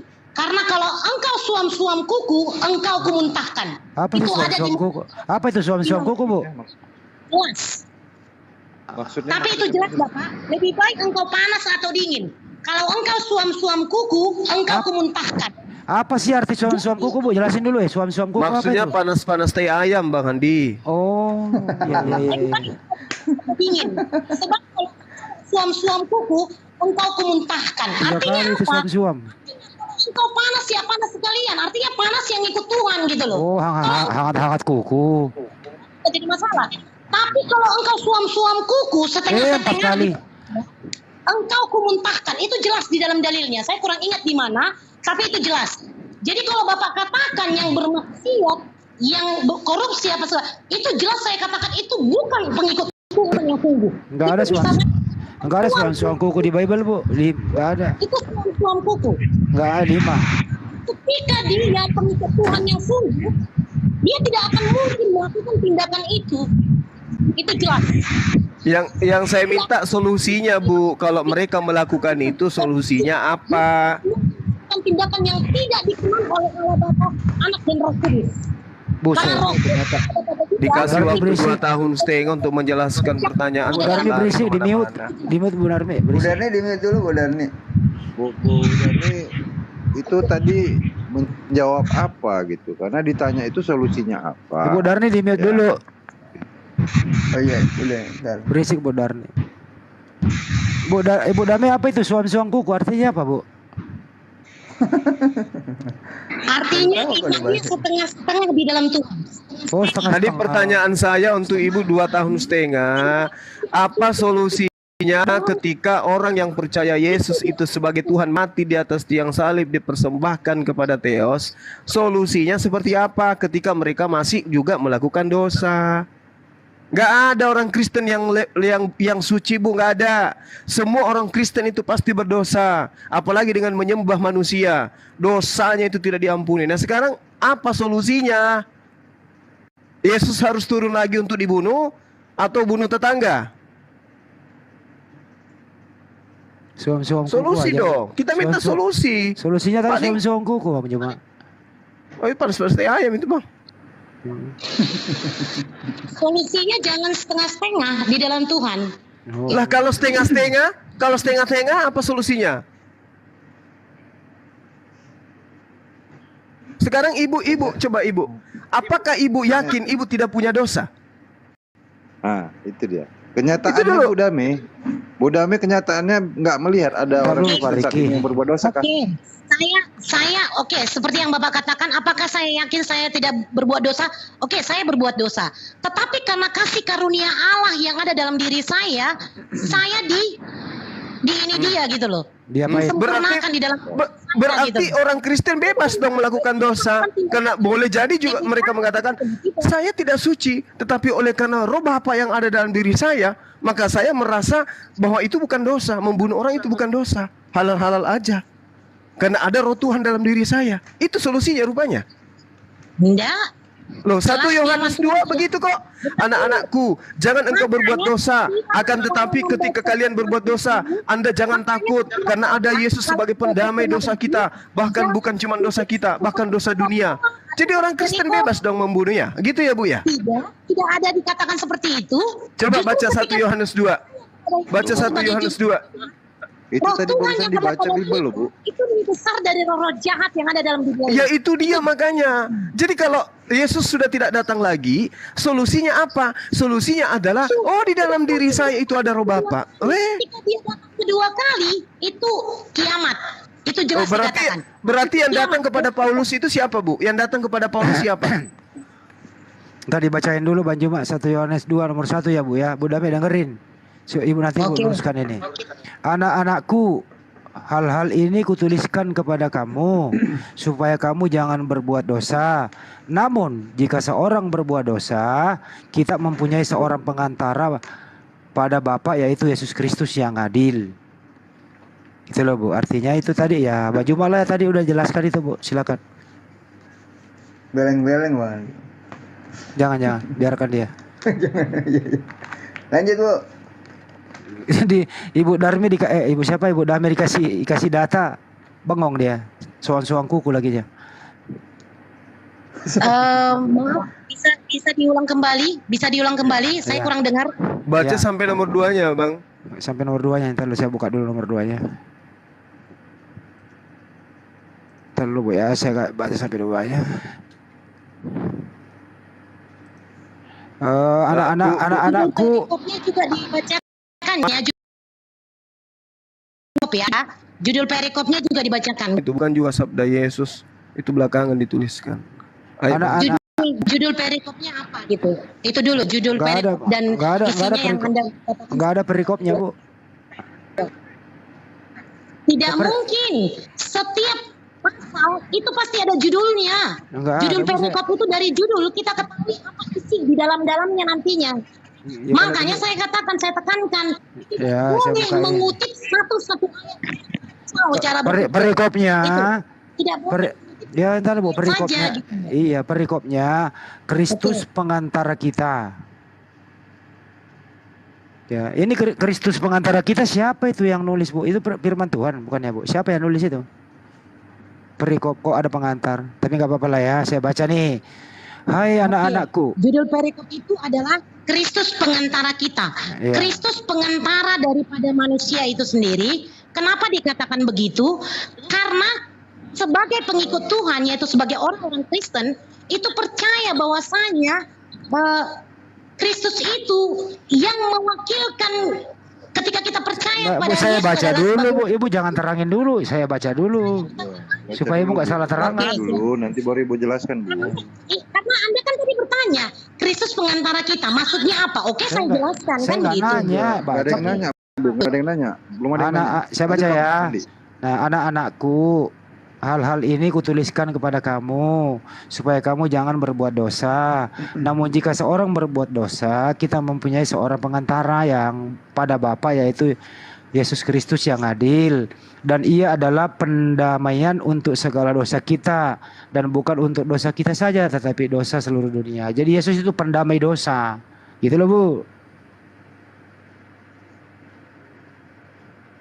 Jadi kalau ibu berbuat Pendamai dosa, dosa, Yesus ya. pendamainya gitu. Oke, pendamai dosa. Arti daripada pendamai dosa, menurut ini saya ya, arti dari pendamai dosa, karena manusia ini tidak ada yang sanggup, tidak ada yang sanggup Kesalib. melihat di tengah-tengah masyarakat ya, di tengah-tengah dunia, dia Tuhan itu sendiri tidak tahu bahwasanya manusia tidak sanggup. Makanya ketika dia turun, dia sebagai pendamai dosa dengan dia disalib.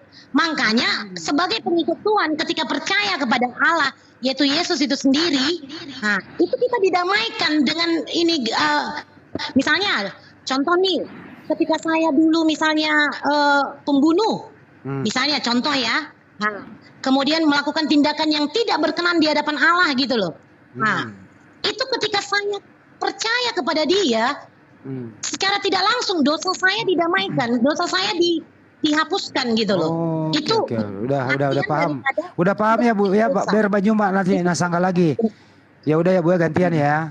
Banyuma ada Yesus Iya. yang pendamai dosa. Jadi kalau doktrin ini betul, harusnya ketika kalian sudah mempersembahkan Yesus ini kepada Theos, kalian tidak lagi ada yang melakukan dosa. Tapi faktanya, kecenderungan kalian justru dosa. Apa buktinya?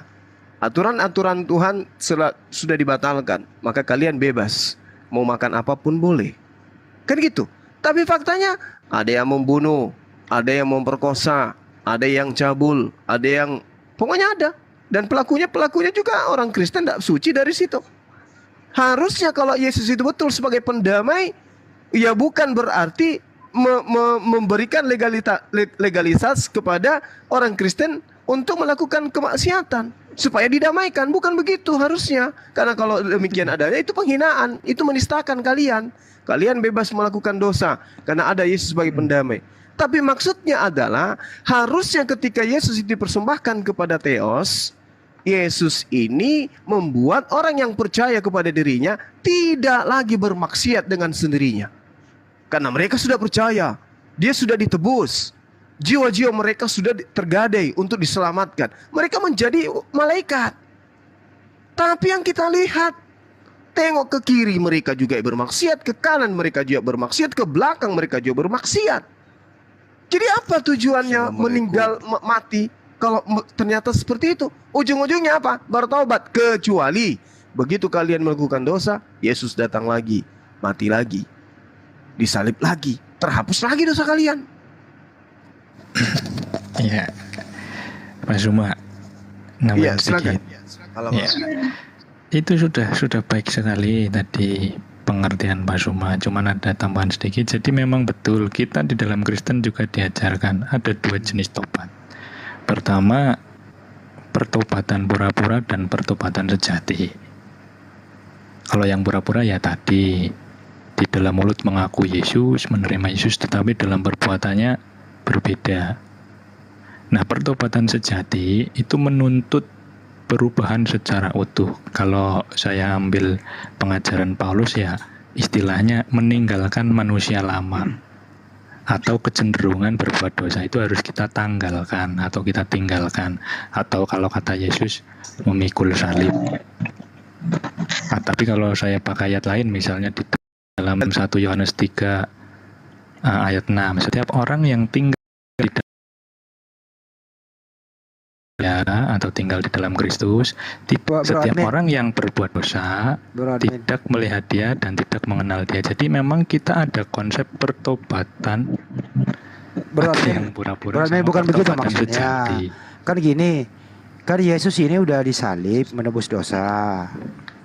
Kan topiknya di sini, apakah kalau ada Kristen sekarang ini berbuat dosa, ada lagi pendamai dosa, berbuat dosa lagi, Yesus pendamai dosa lagi. Berarti Yesus ini ya, sekali dia pendamai menebus dosa di salib, dia masih mendamaikan dosa Anda lagi kalau berbuat dosa lagi, begitu. Berulang-ulang loh ini. Bagaimana itu? Loh, tidak, justru konsep di dalam Yahudi ketika orang berbuat Yang dosa Yahudi kemudian 1 Yohanes 2 tadi. Iya, saya menghubungkan karena ini memang datangnya dari Yahudi dulu. Kalau di ajaran Yahudi, orang Yahudi berbuat deh. dosa.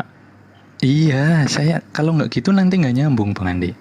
Kalau dulu sebelum ada Yesus, orang berbuat dosa harus mempersembahkan binatang supaya dosanya terhapus, dan itu berulang sampai akhirnya hanya sifatnya seremonial saja, tidak benar-benar bertobat. Tetapi melalui Kristus itu sudah tidak berlaku. Yang dituntut adalah pertobatan sejati. Iya, kita udah paham. Yesus mati di tiang salib. Iya, maka dari itu, Pak. Dengerin ya. Yesus mati di tiang salib menebus dosa. Selesai tugasnya, mati udah. Oke, sekarang ini Kristen ini kan sudah nggak ada Yesus, nggak mungkin disalib lagi. Jadi sebagaimana 1 Yohanes 2:1 yang diberikan oleh Bang Juma, kalau ada Kristen berbuat dosa lagi seperti Sambo membunuh yang lain-lain, ada lagi Yesus datang untuk pendamai dosa. Jadi Yesus ini tidak pernah berhenti bekerja. Satu kali dia mati, sekarang setiap orang Kristen yang berbuat dosa, Yesus pendamai dosa dia. Jadi bebas Anda berbuat dosa karena tertulis di 1 Yohanes 2:1-2. Itu loh bahasa Indonesianya. Itu loh maksudnya. Oke. Betul ya Pak Juma ya? Iya. Ya, tetapi begini Pak, peristiwa yang dialami Yesus itu hanya satu kali, tetapi itu berlaku sampai selama-lamanya dan kepada semua orang. Dan Yesus juga kan berkata, aku datang untuk memanggil orang berdosa supaya mereka bertobat, di dalam Lukas 5:32 Kalau sekarang Kristen ada nggak ya? Nah. Sekarang Kristen ada nggak yang berbuat dosa lagi? Banyak. Nah, kalau masalah gini, sebentar. Jadi kita harus bedakan antara tindakan dengan misi Yesus. Misi Yesus merubah orang yang tadinya cenderung berdosa menjadi tidak, atau kita sebut pertobatan sejati. Bukan begitu, Pertobatan Bro. sejati. Ini Kristen Loh, sekarang memang ini seperti percaya Yesus itu Tuhan, mati di tiang salib menebus dosa, percaya. Bapak, Tapi masih ada Kristen Bondarmi. Tadi ngomong udah. Bapak, bannya udah. Biar Bapak itu dulu yang selesai. Udah nggak dijawab. Sehat Bapak. Nggak dijawab. Oke Ibu Darmi Bapak. jelaskan. Permasalahannya solusi bagi Kristen yang masih melakukan dosa itu kayak mana cara menghapus dosanya? Ya, itu yang kita minta. Dulu penjelasan. Nggak usah Baru dikaburkan, Bapak nggak butuh selesai penjelasan, butuh jawaban. Ngomong baru. Buang-buang waktu aja kalau cuma mau narasi bebas. Pertanyaannya kan jelas. Ketika kemudian Kristen kembali melakukan dosa, apakah Yesus harus disalibkan lagi? Ataukah kemudian Kristen itu bertobat? Kalau bertobat berarti sia-sia dong Yesus mati. Ternyata bertobat juga solusinya. Tapi kalau dikatakan Kristen itu suci, kayak mana? Selangkah Anda keluar dari rumah, Anda sudah dapat melakukan dosa itu. Melihat orang yang lagi berseks ria, dosa. Gimana solusinya menghapus dosa itu? Kalau di Islam kan jelas. Istighfar, puasa, zakat, itu solusi. Sholat, itu solusi menghapus dosa. Nah kalau tuh coba masuk lagi Kristen mengatakan minta ampun. Terus apa gunanya anak orang kalian bunuh? Ternyata solusinya minta ampun juga. Penebusan yang dilakukan oleh Tuhan Yesus sekali untuk selamanya. Nah, jadi terus, kalau dosa perbuatan itu tiap hari orang bisa salah, bisa berbuat dosa. Nah, solusinya? Minta ampun. Minta ampun. Nah, Dan minta ampun. Apa bedanya dengan dosa yang ditebus Yesus di atas tiang salib kepada Dewa Molok? Itu jalan masuk apa? Untuk bisa selamat. Itu jalan masuk untuk selamat. Itu di mana kuncinya? Solusinya mau selamat itu kan jelas Tuhan minta persembahan darah hewan. Sekarang saya tanya, untuk apa Tuhan minta persembahan darah hewan? Untuk apa? Gantian. Itu jawab dulu. Darah hewan itu. Untuk apa darah hewan itu? Untuk apa? Ini saya mau jawab. Dengar dulu. Di perjanjian lama itu tipologi, artinya simbol. Simbologi, tipu lagi gitu. Tipu lagi. Dulu Ibu, satu-satu. Pak Bang Suma dengar. Tipologi atau tipu lagi? Simbol. Siapa yang mengatakan bahwa itu simbol? Siapa yang mengatakan itu simbol? Sementara itu adalah kaidah jelas ketetapan Tuhan yang diatur oleh Tuhan kepada Bani Israel. Enak kali kalian mengatakan itu simbol. Ibadah orang kalian katakan simbol. Dan yang ngajarin Anda bahwa itu simbol siapa? Yang mengatakan itu simbol siapa? Ya memang ajarannya begitu, simbolistik dan yang mengatakan perintah Bani Israel itu tidak dihukum dengan tunduk kepada aturan itu bahwa itu adalah simbol, siapa yang ngajarin? Semua di bangsa Yahudi di Bani Israel di zaman perjanjian lama itu diatur oleh hukum Taurat. Simbol. Dan hukum Taurat itu tegas, langgar mati. Karena di zaman itu adalah zaman terus kenapa Anda mengatakan itu simbol? Ya simbol karena perjanjian lama itu adalah temanya dia di perjanjian lama itu untuk nubuatan itu untuk perjanjian baru, makanya disebut perjanjian baru. Kenapa ada perjanjian lama? Kenapa ada perjanjian baru? Perjanjian baru itu justru adalah hukum Taurat. Bung, perjanjian baru Tuhan dengan Bani Israel itu adalah hukum Taurat. Baca Imamat 31 nomor 33. Perjanjian barunya Tuhan adalah hukum Taurat. Sementara perjanjian baru kalian itu adalah hukum Paulus. Kita tidak dikenal oleh Bani Israel itu. Hukum Taurat itu sudah dibatalkan. Siapa yang membatalkan? Parah. Siapa yang membatalkan? Hukum Taurat tidak dibatalkan, tetapi saling gigitlah kalian. Dan segala ketentuan dan aturannya. Saling gigitlah kalian. Inilah korban Dewa Molok. Inilah jadinya. 1 Efesus 2:15. Bagaimana kalau kita begini? Siapa yang mau didengar? Bentar dulu ya. Dulu bisa. Saya ngomong dulu bisa. Biar selesai dulu Ibu. Biar selesai biar dapat maknanya. Kalau nggak Ibu potong juga. Melalui Tuhan Yesus. Hukum Taurat itu tidak dibatalkan, tetapi karena datangnya Tuhan Yesus melalui orang yang percaya. ngomong batal, Bu. Itu Pak Christian ngomong batal. Makanya nggak selesai dibatal jadi kayak gitu, jadi ngaco. Efesus 5 nomor 2, Ibu Dame, tolong pegang data kalau bicara. Ketentuan dan aturannya. Ya toh. Nah, yang diteguhkan adalah hukum moral. Apa tuh hukum moral? 10 perintah Allah. Itu nggak bisa itu hukum Taurat itu, Pak. Hukum Taurat itu. Gimana? Hukum Taurat itu 10 perintah Allah, hukum Taurat itu, Pak. Hukum Taurat itu ada 3, Pak. Ya dibagi-bagi, hukum seremonial, dan hukum yang diatur oleh syariat, Pak. 10 perintah Tuhan itu, Pak. Pak Christian, 10 perintah Tuhan itu hukum Taurat ya, Pak? 10 perintah Tuhan hukum Taurat. 10 perintah Tuhan hukum Taurat atau bukan? Masuk di 10 hukum Taurat, tetapi itu 10 hukum Taurat yang didefinisikan oleh ahli Taurat atau rabi-rabi. Hukum Taurat masih berlaku atau batal, Pak? Pak Kristen, hukum Taurat masih hukum Taurat masih berlaku atau tidak? Yang adalah itu yang hukum ritualistik dan simbolistik itu sudah batal semua. Pak Christian, hukum Taurat dengerin. Hukum moral berlaku sampai selama-lamanya. Hukum Taurat masih berlaku atau tidak, Pak? Hukum Taurat digenapi di dalam Taurat yang mana dulu? Kamu ngerti hukum Taurat yang mana? Saya tanya sama hukum Taurat yang mana, coba? Segala perintah ketentuan hukum Taurat, Pak. Ya. Yang mana? Yang mana tuh? Segala itu tanpa kecuali, Pak.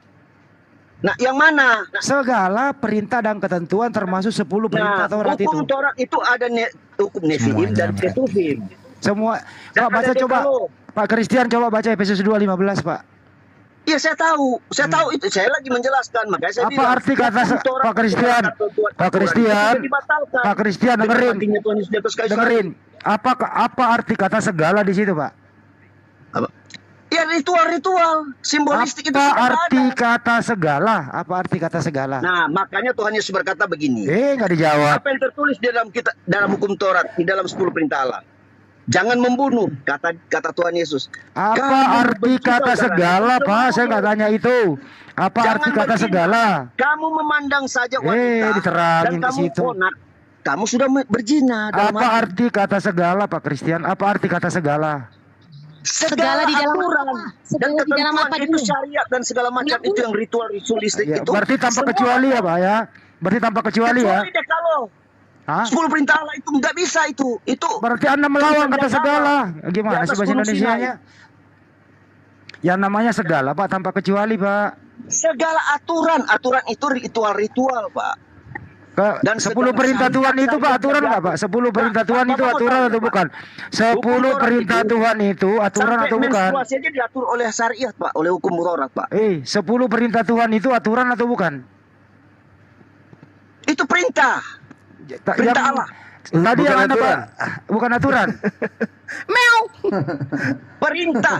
Kalau perintah artinya tadi Anda membaca Efesus 2 nomor 15 itu tertulis, Pak, segala perintah dan ketentuan, Pak.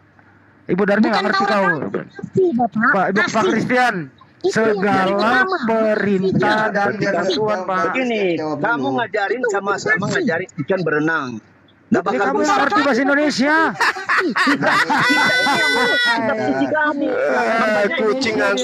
Kucing aku ikan. Kucing aku ikan juga. Siapa yang mau ditipu? Udah jelas. Itu digenapi di dalam kasih. Suma ya. Dewa Molok itu mempersembahkan Dewa Molok lagi. bayi manusia dipersembahkan dia. Itu digenapi di dalam kasih. Mereka itu tahu nggak? Itu digenapi di dalam kasih.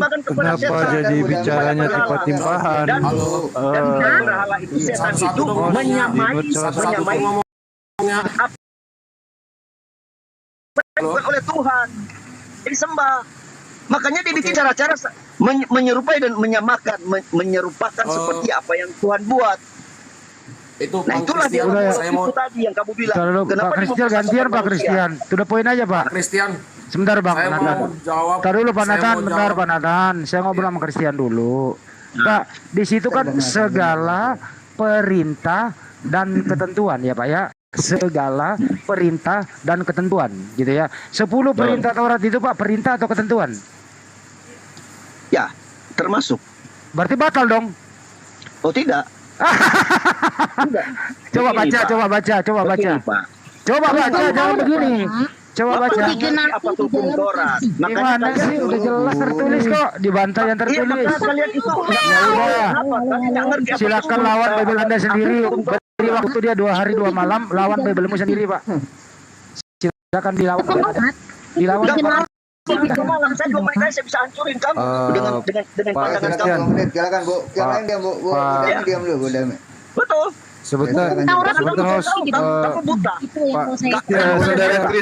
Saudara Christian, mulut itu harus disesuaikan dengan otak. Jangan mulut Anda besar sekali, otak Anda kerdil. Nggak usah terlalu besar mulut. Memang mesti besar karena Anda mengatakan bahwa dengarkan Lukas 17:16. Yesus mengatakan lebih mudah langit dan bumi lenyap dari setitik dari hukum Taurat itu batal. Anda ngerti maksud Yesus itu? Ngerti Anda? Mengerti sekali. Nah, kenapa Anda batalkan hukum Taurat? Sedangkan langit dan bumi belum lenyap. Apa yang dikatakan ayat selanjutnya? Nah, apa yang terjadi? Apakah langit dan bumi sudah lenyap? Sudah terjadi lenyap langit? Sebelum semuanya terjadi. Sebelum nenekmu dipersembahkan ke Dewa Molok, itu maksudnya. Sebelum Yesus mati untuk Dewa Molok, itu maksudnya. Bukan. Sebelum langit dan bumi lenyap. Nah, sebelum langit dan bumi lenyap baru selesai.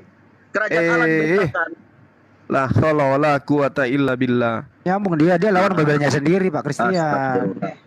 Jangan lawan Bible Pak, tertulis kok itu. Oh, enggak, aku lawan kamu kalau lawan Bible. Itu segala perintah dan ketentuan Pak. Kamu main tuduh lawan Bible. Segala perintah dan ketentuan. Sedangkan 10 perintah Tuhan itu adalah perintah itu Pak. Kenapa Anda batalkan? Yang saya bilang kan tadi, itu hukum Taurat kamu nggak ngerti. Kan ada 3 di hukum Taurat, di dalam hukum Taurat ada Yang bilang 3 siapa? Ada Dekalog. Christian, yang mengatakan 3 siapa? Esra Soru. Bukan cuma itu bahkan. Esra Soru yang bagi-bagi didefinisikan. Didefinisikan. Panggil guru ke sini biar ku terapi. Menjadi 613 misfot. 613 aturan, kalah kalian. Nah kalau kalian mau ikutin itu sampai mampus nggak bakal bisa. Terus kalau ada begitu kenapa Anda pergi gereja hari Minggu nggak ada perintah? Makanya dibatalkan karena nggak ada yang mampu. Oh jadi dibatalkan. Dibatalkan. Nah tuh dengar tuh dibatalkan. Nah gitu dong. Harus Anda jujur. Kristen membatalkan hukum Taurat gitu dengan mempersembahkan anak manusia ke dewa Molok. Itu tidak batal karena itu betul hukum moral berlaku sampai selama-lamanya. Barusan dia batalkan, tidak batal lagi. Ini gimana sih ini orang? Enggak, yang saya bilang kan aturan. Kamu ngerti nggak ritual-ritual itu yang syariat-syariat dan ritualistik? Oh ya, termasuk makan babi. Ibadah Sabat itu ritual atau bukan? Termasuk Sabat. Dibatalkan. Karena Yesus adalah Sabat. Mau digaplok sama Advent ini. Parah. Karena ritual yang dihapuskan. Sabat itu ritual atau bukan? Bukan di hari ke-7. Sabat itu ritual atau bukan? Kamu ngerti nggak Sabat apa itu? Sabtu. Udah, cebok aja sana. Itu aja kalian nggak ngerti. Sabat itu apa? Hari Sabtu Pak, hari Sabtu pemberhentian Pak. Nah itu ngaco. Suma. Sabat itu apa? Hari Sabtu. Nah biar Suma yang jawab. Saya jawab. Hari Sabtu. Kenapa? Lu mau hari Minggu? Nah? Lo mau digaplok Yahudi kalau Sabat hari Minggu? Jangan coba ngurusin agama orang lain. Aja kalian punya kitab suci. Agama pribadi. Itu sih kalau menurut saya ya. Selesai kamu ngurusin kitab suci orang. Udah mulai kalah Tadi panjang lebar. Tapi ternyata setelah Anda tidak bisa menjawab Yesus menebus dosa sebagai persembahan ke Theos itu, Anda mulai kejang-kejang kan gitu. Saya nggak kejang-kejang. Saya harus suara keras karena kamu punya. Oke, Ibu Dame diam dulu. Saudara Christian tolong mejanya kursinya dihadapkan ke saya. Saya mau tanya kepada saudara. Efesus 5 nomor 2, Yesus itu dipersembahkan kepada Theos yang mana? Jawab. Bu Dame, diam dulu Bu Dame. Ketika Bapak mengurusi agama orang lain, menurut kamu Theos itu siapa? Coba loh, karena agama itu ketika kita menyatakan dengarkan diam dulu Bu. Ilmu Anda belum layak. Bu, Ibu hanya cocok untuk Kristen yang level TK di sekolah TK. Di sini nggak cocok. Gantian. Ya, biar enak. Efesus 5 nomor 2 Christian jelas sekali di sana dikatakan bahwasanya Yesus itu yang harum bagi Theos. Theos mana yang minta persembahan darah manusia? Nah sekarang saya tanya dulu ya. Lu kok tanya? Enggak, saya mau supaya biar masuk ke jawaban baca saya. Aja dulu datanya, jelasin. Cuma Theos yang di situ yang kamu sebutkan tadi itu merujuk ke siapa? Dewa Molok. Dari mana ayatnya? Karena hanya Dewa Molok yang minta persembahan darah manusia. Ayo. Nah, jangan begitu. Kalau saya bilang nanti Tuhan kamu gimana? Di mana Tuhan minta darah manusia? Di mana? Oh, ada di imamat itu. Oh, imamat.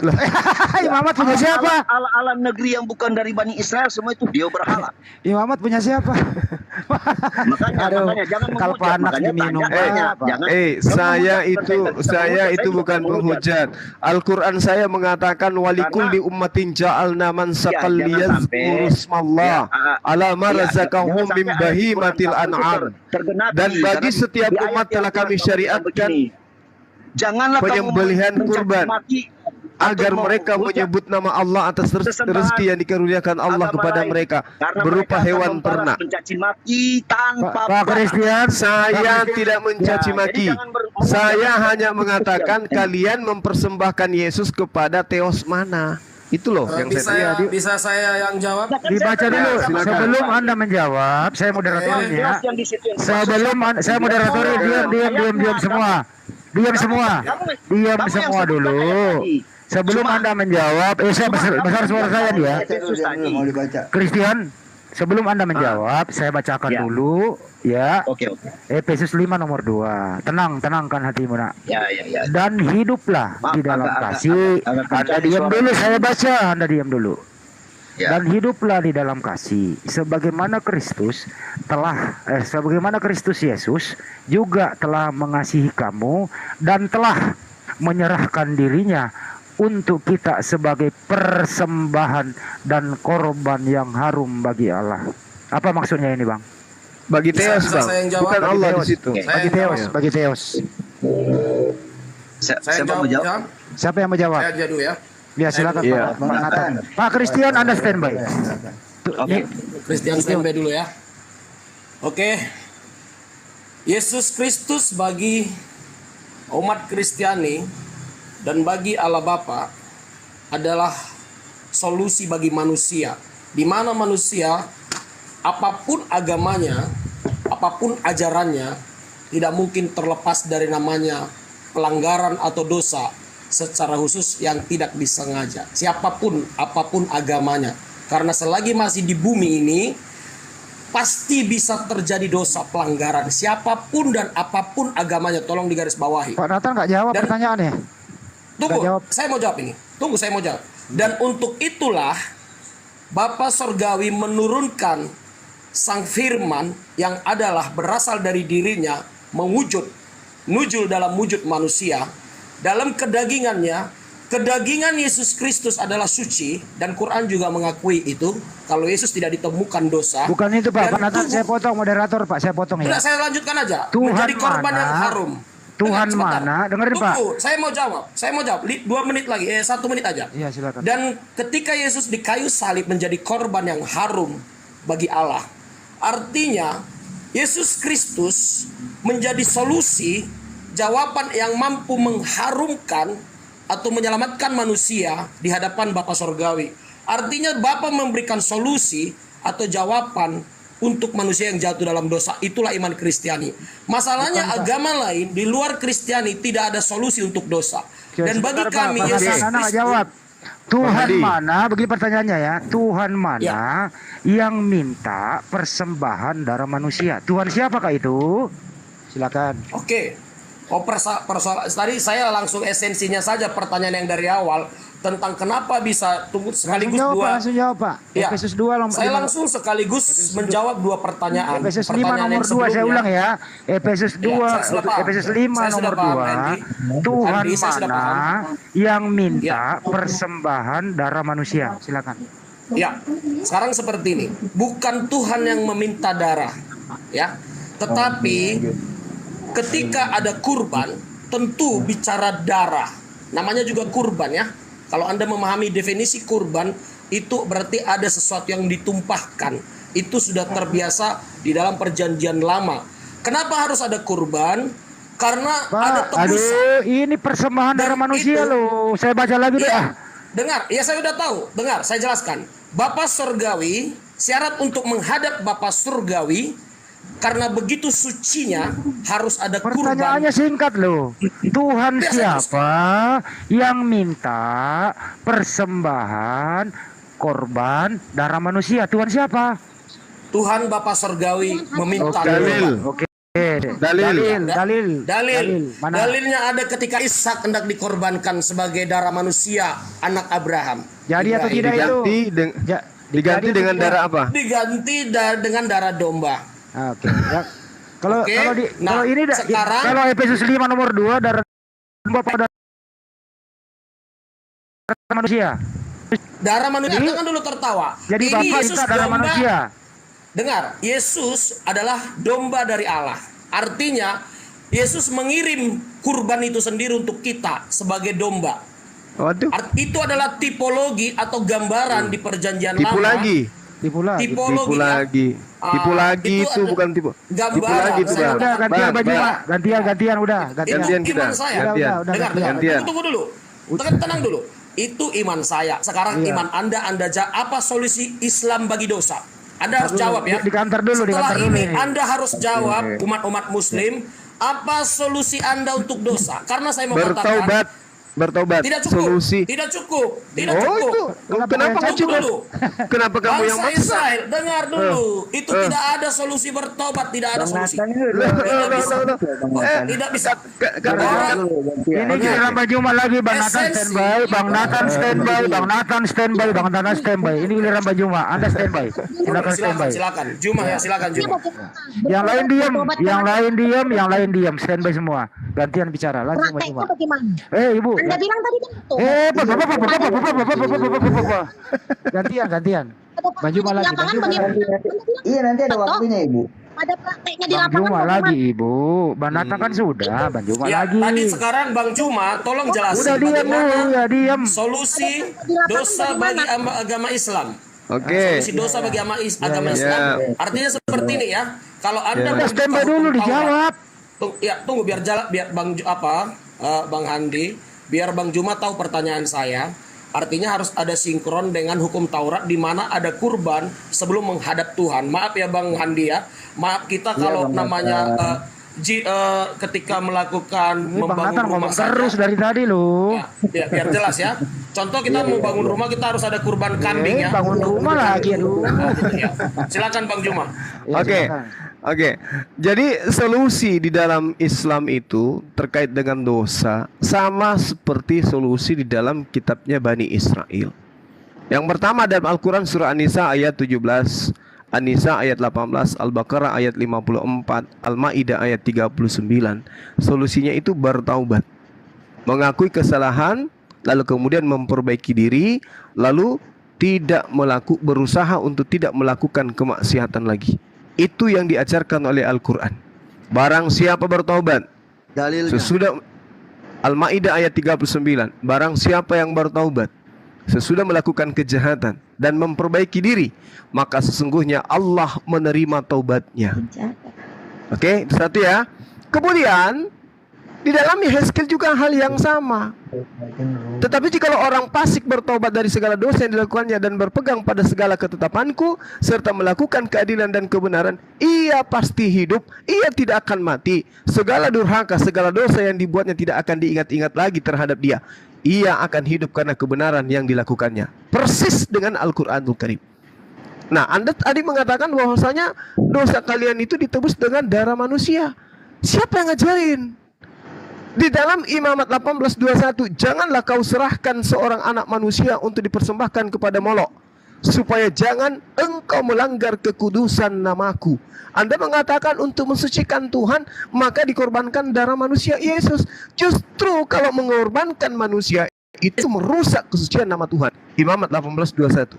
Lalu kecaman Tuhan, Imamat 20:3, aku sendiri akan menentang orang itu dan akan melenyapkan dia dari tengah-tengah bangsanya karena ia menyerahkan seorang anaknya kepada dewa Molok. Bapak dari tadi ngomong mulu. Itu semua yang Bapak katakan itu hanya kutip-kutipan satu-satu ayat doang loh Bapak. Bu, sabar Bu. Aduh. Bener ya Bapak? Bapak ngomong mulu dari tadi kan? Saya bisa sabar, ngomong Bu. kok. Aduh. Oke. Jangan emosi dulu. Jangan emosi dulu.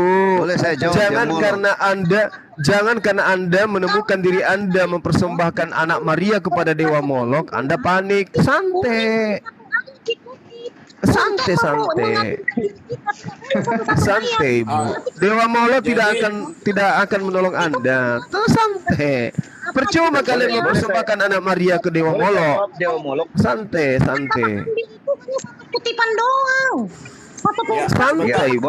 Santai. Saya pun minta satu kutipan. Tuhan minta darah manusia. Anda tidak mampu dari tadi udah berjam-jam di sini. Ini Bang Juma tadi saya dapat 2 jawaban yang saya dapat ya. Itu tadi dikatakan dengan bertobat ya. Sebentar dong. Ini sabar dulu Bang. Oke. Tidak apa-apa. Bang Handi, sekarang Christian, tolong jawab saya. Saya akhiri dengan pertanyaan.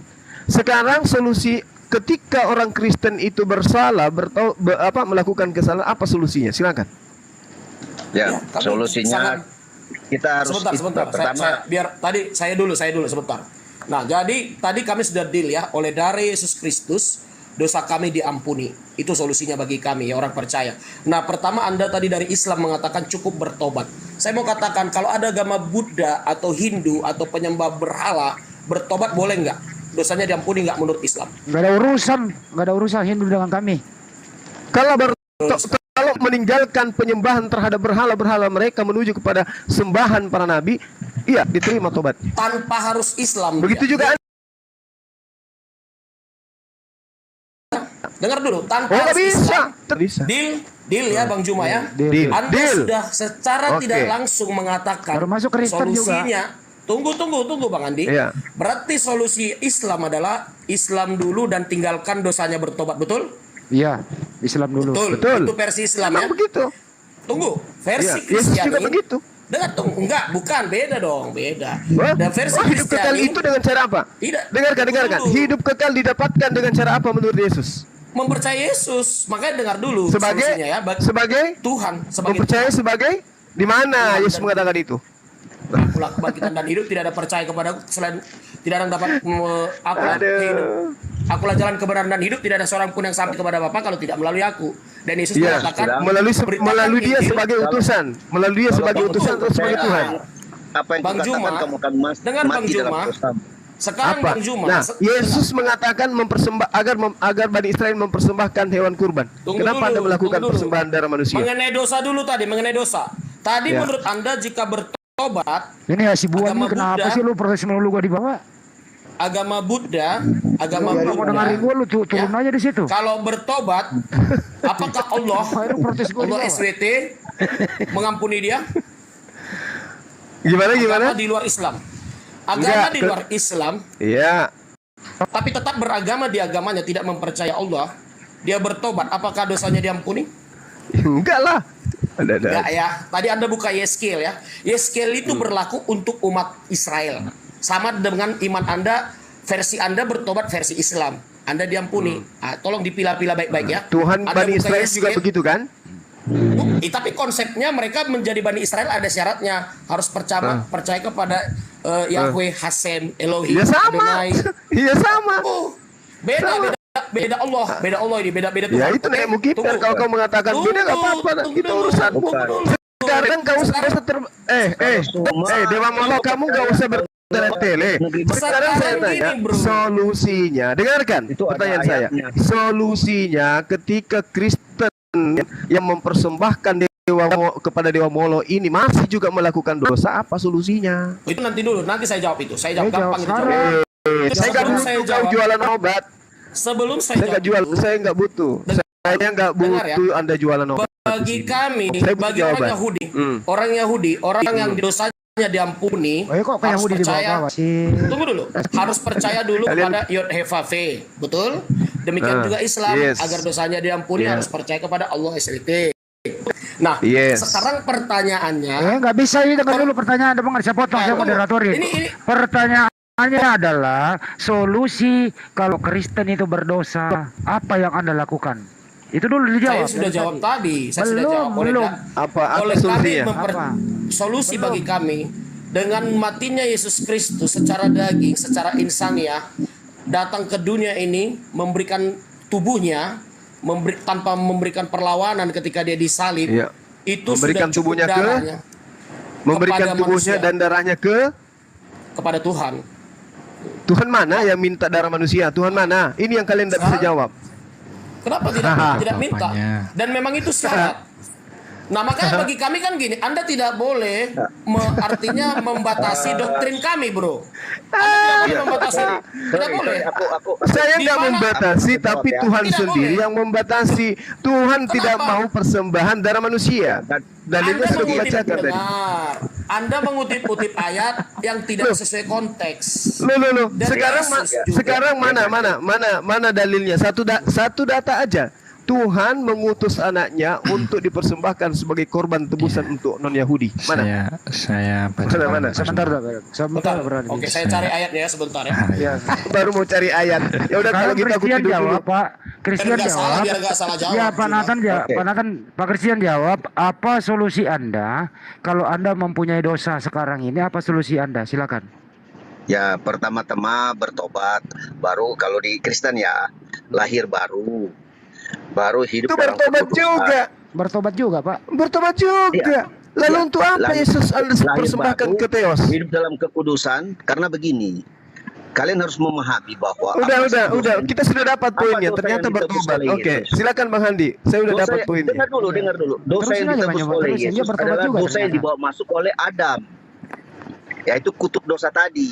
Ya udah nggak usah Nah, bawa dosa Adam yang Pak. dibawa oleh Adam Udah Anda ini, bertobat Fitnah, sudah. itu fitnah. Nah, Adam dosa tidak pernah perbuatan. mewariskan dosa, itu fitnah. Yang mewariskan dosa itu adalah iblis. Itu fitnahan Paulus, pendiri agama Salah. Kristen yang Justru memfitnah kamu Adam, yang sedang bahwa Adam memfitnah. itu membawa dosa. Kamu membawa pemahaman gini, Zuma. Di mana tertulis bahwa Adam menurut Kamu membaca Alkitab. Bung, Ya, Bung, pertama kamu tolong harus tunjukkan tahu dulu. dalilnya Di Alkitab Adam ada itu namanya mewariskan ilmu dosa hermeneutik. kepada manusia, kepada keturunannya. Dengar Di mana dulu, dengar tertulis? Dengar Paling dulu. juga Roma 5. Cuma Ayo. saya ajar kamu biar kamu tahu bagaimana. Ya menafsirkan ajarin saya. Alkitab. Christian, dari tadi ku bilang Jadi, mulutmu jangan kalau- lebih besar kalau daripada belajar otakmu. Alkitab, dengar dulu, Bung. kamu diam dulu dong. Di mana Kamu tunjukkan harus bahwa belajar Adam hermeneutik. itu mewariskan Kamu harus dosa? tahu Tunjukkan apa ke itu saya. eksegese. Exegesis. Sekarang saya tanya, di mana Jadi itu- dalilnya?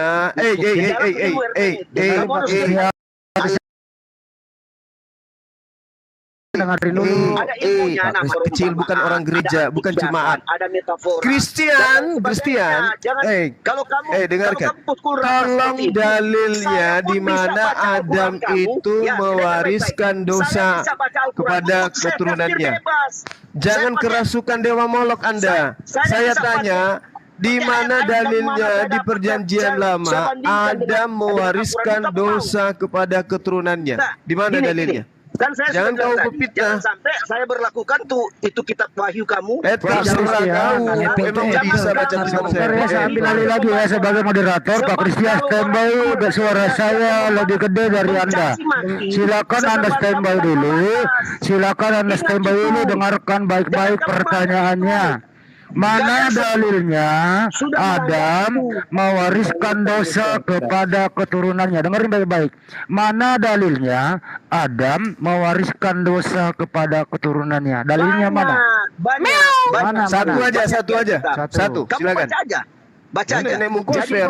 Dalilnya suruh baca katanya kita. Dalilnya Nggak ada. banyak, kita Gimana disuruh mau baca. dibaca kalau dalilnya nggak ada? Kamu mau buka-buka Eh, dalil. Christian, bagaimana Gini. kita mau baca kalau dalilnya nggak ada? Oleh sebab itu Jangan banyak ngomong, dalil dulu. Kalau nggak lu diam. Kalau lu nggak punya data lu diam. Sekolah minggu belajar dulu, Christian. Saya ulang pertanyaannya ya. Saya ulang pertanyaannya. Tadi Juma nggak pernah buka dalil. Dalilnya mana Adam mewariskan dosa kepada keturunannya? Kalau kau nggak punya dalil, kau diam. Ya, kamu baca saya ada di Roma 5 itu. Roma 5 nomor berapa? Sudah gue bilang tadi, Paulus memfitnah Adam. Udah gue bilang tadi. Baca Kejadian 3 nomor 13. Di situ jelas yang menyebabkan dosa itu adalah iblis. Di Paulus yang menyebabkan dosa adalah Adam. Itu fitnah. Itu pembodohan sepanjang sejarah anak manusia, keturunan Adam. Adam difitnah sedemikian busuk oleh agama kalian. Makanya kalau saya masuk ke kamu punya Al-Quran, saya fitnah, mau nggak? Emang kamu bisa baca? Itu adalah surat Paulus untuk jemaat di Roma yang memfitnah Adam menyebabkan dosa waris. Di mana dalilnya? Kejadian 5, dengarkan. Kejadian 5, Tuhan memberkati Adam, istrinya, dan keturunannya. Turunin aja dah. Turunin aja dia biar Pak Nathan aja sama Bang Juma. Turunin aja Christian biar Pak Nathan sama Bang Juma aja deh. Ini nggak bisa diatur ya, nggak pakai dalil. Roma itu surat Paulus, Bung, bukan firman Tuhan. Belajar. Itu kan kamu fitnah. Iya bentar Bang Christian. Itu bukan fitnah, itu pengakuan Paulus sendiri. 1 Korintus 11 nomor 17. Aku berkata bukan atas firman Tuhan. Fitnah. Coba dibuka. Kamu belajar. Keluaran Kamu 20, belajar lagi. Keluaran 20 ayat 5. Keluaran 20 ayat 5. Saya bacakan ya. Apa itu? Jangan sujud menyembah Dia atau beribadah kepadanya, sebab Aku Tuhan Allahmu dan Allah yang cemburu, yang membalas kesalahan bapa kepada anak-anaknya, kepada keturunan yang ketiga dan keempat dari orang-orang yang membenci Aku. Itu Di ayat lain, apa? Itu dia katakan apa? Karena orang yang kemudian mengajarkan penyembahan selain daripada kepada Tuhan, Allah akan cemburu dan membalaskan itu dengan sangat dendamnya kepada keturunan orang-orang yang melakukan penyembahan kepada selain dirinya. Dengar, ini hukum untuk orang Israel, bukan untuk agama lain. Oh, bukan untuk Kristen, bro.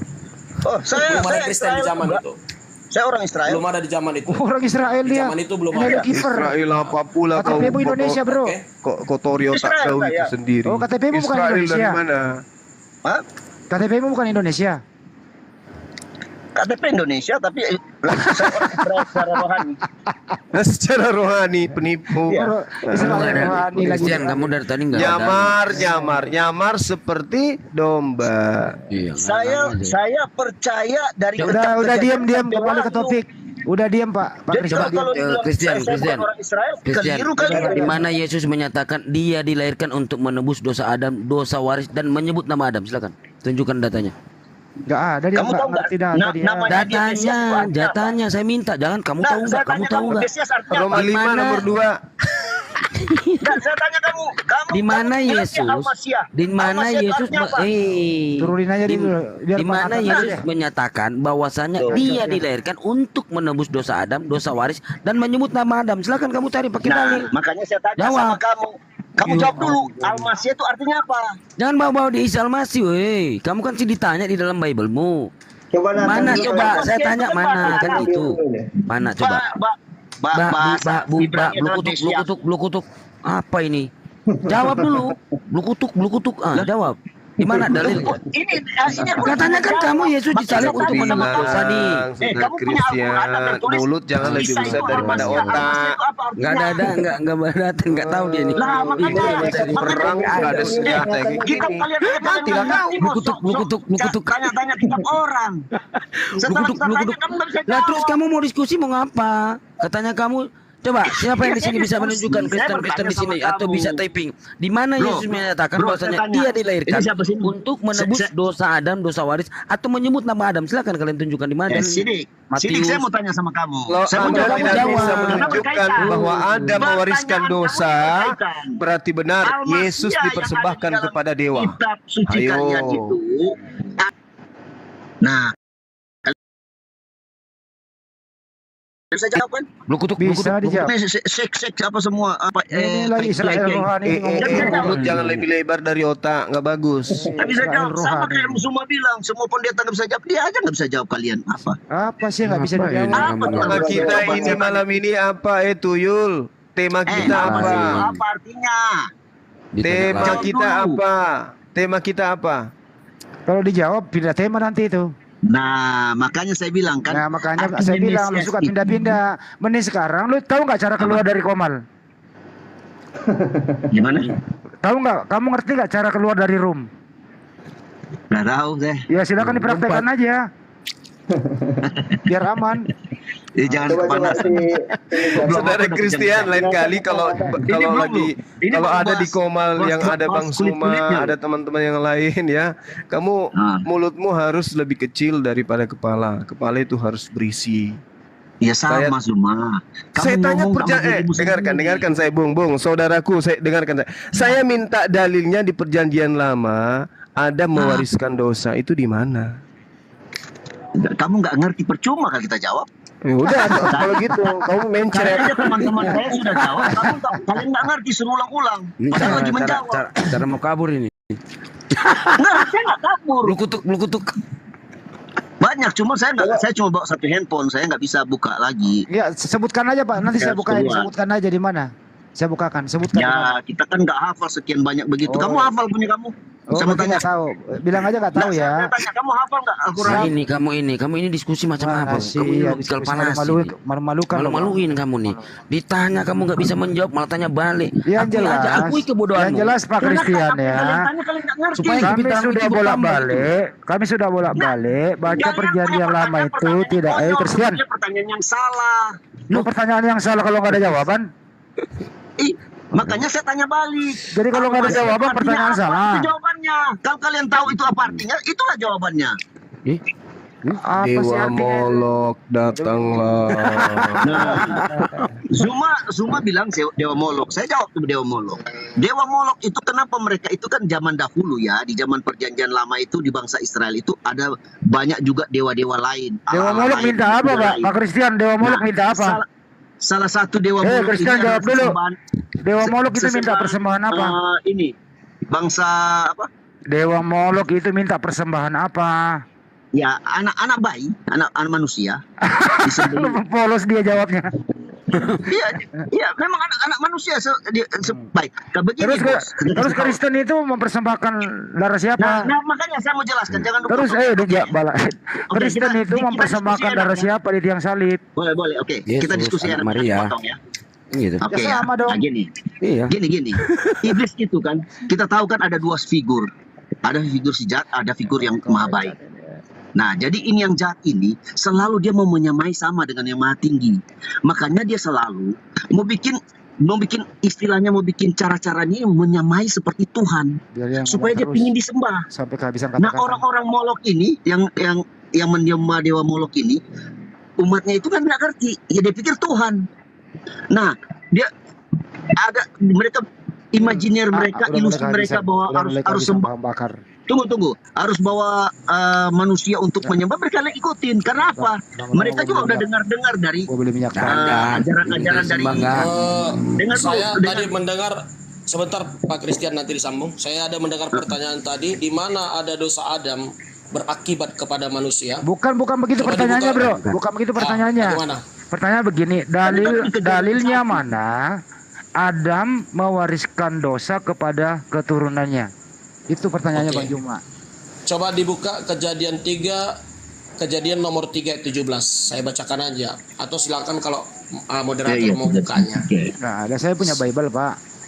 Oke, saya bacakan. Lalu firman-Nya kepada manusia itu, karena engkau mendengarkan perkataan istrimu dan memakan dari buah pohon yang telah kuperintahkan kepadamu, jangan makan daripadanya, maka terkutuklah tanah karena engkau.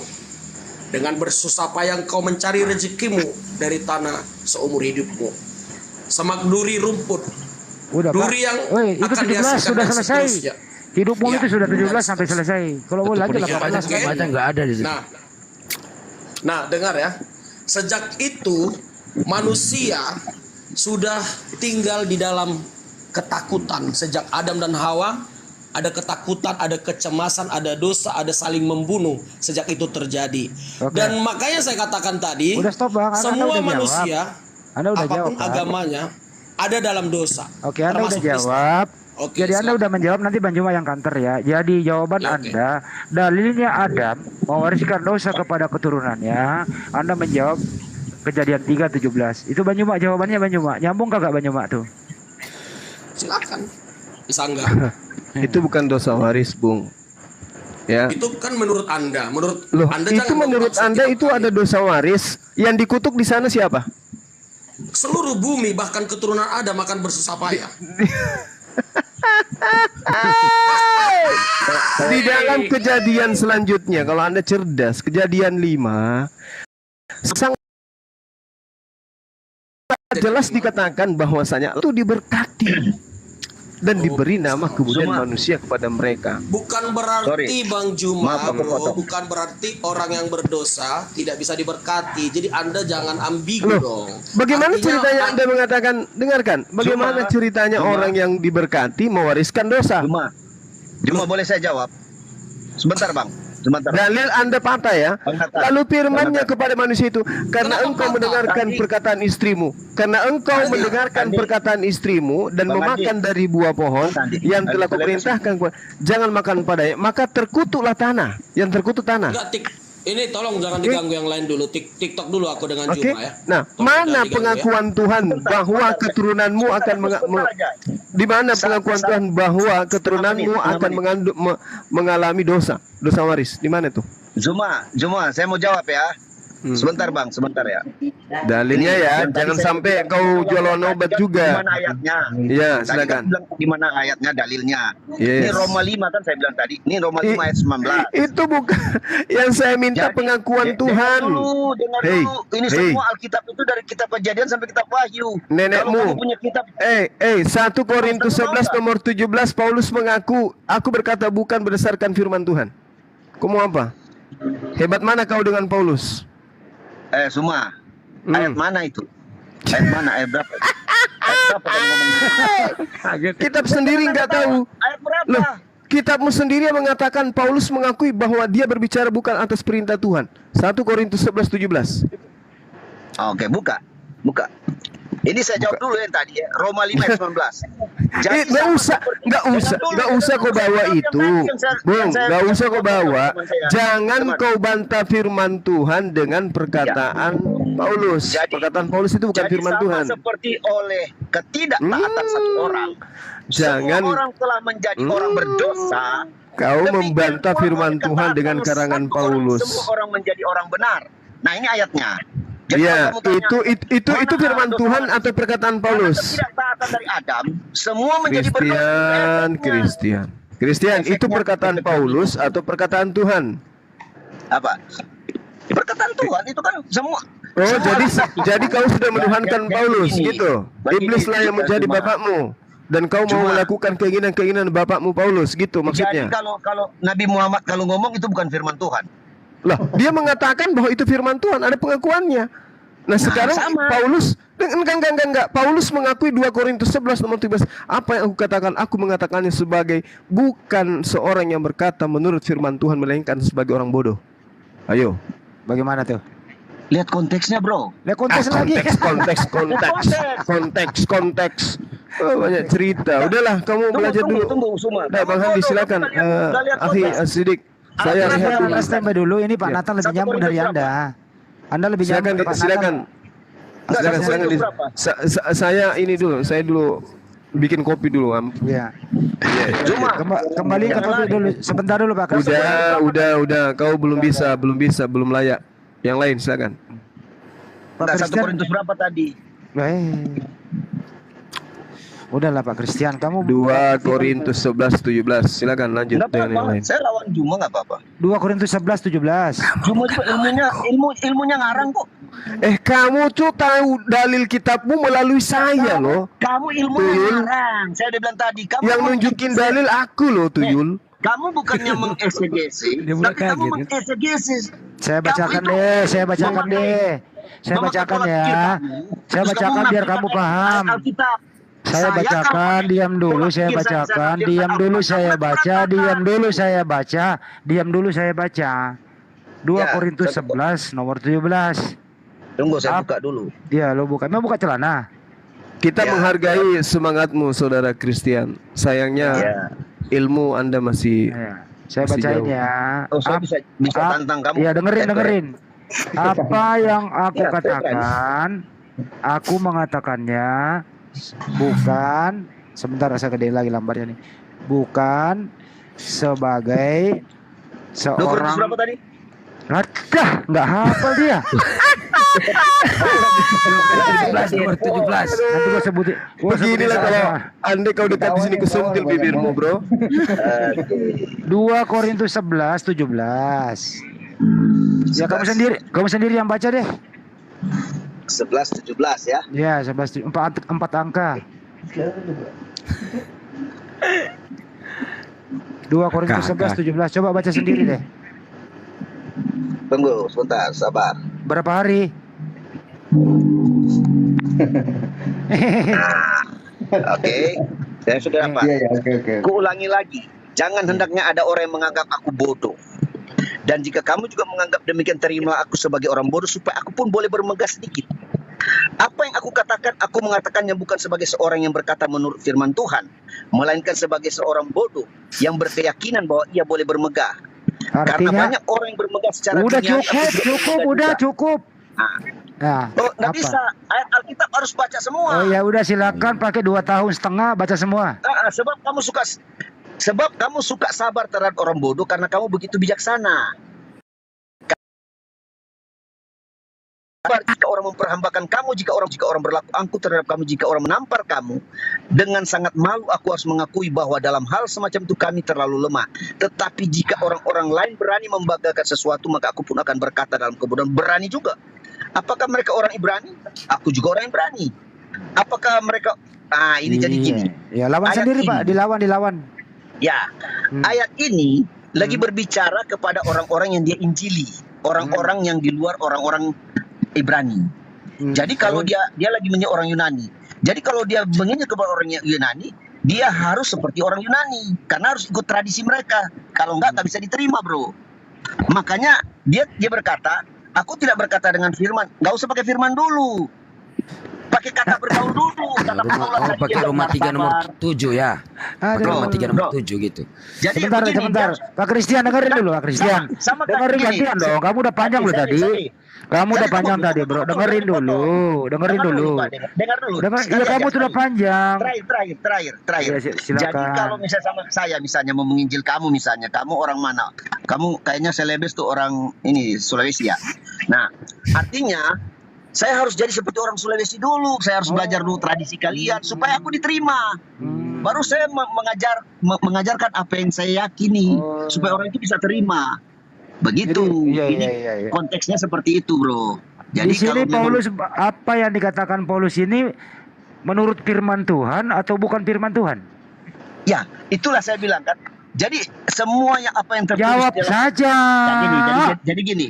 Di sini Paulus berkata, orang-orang yang dengerin dulu.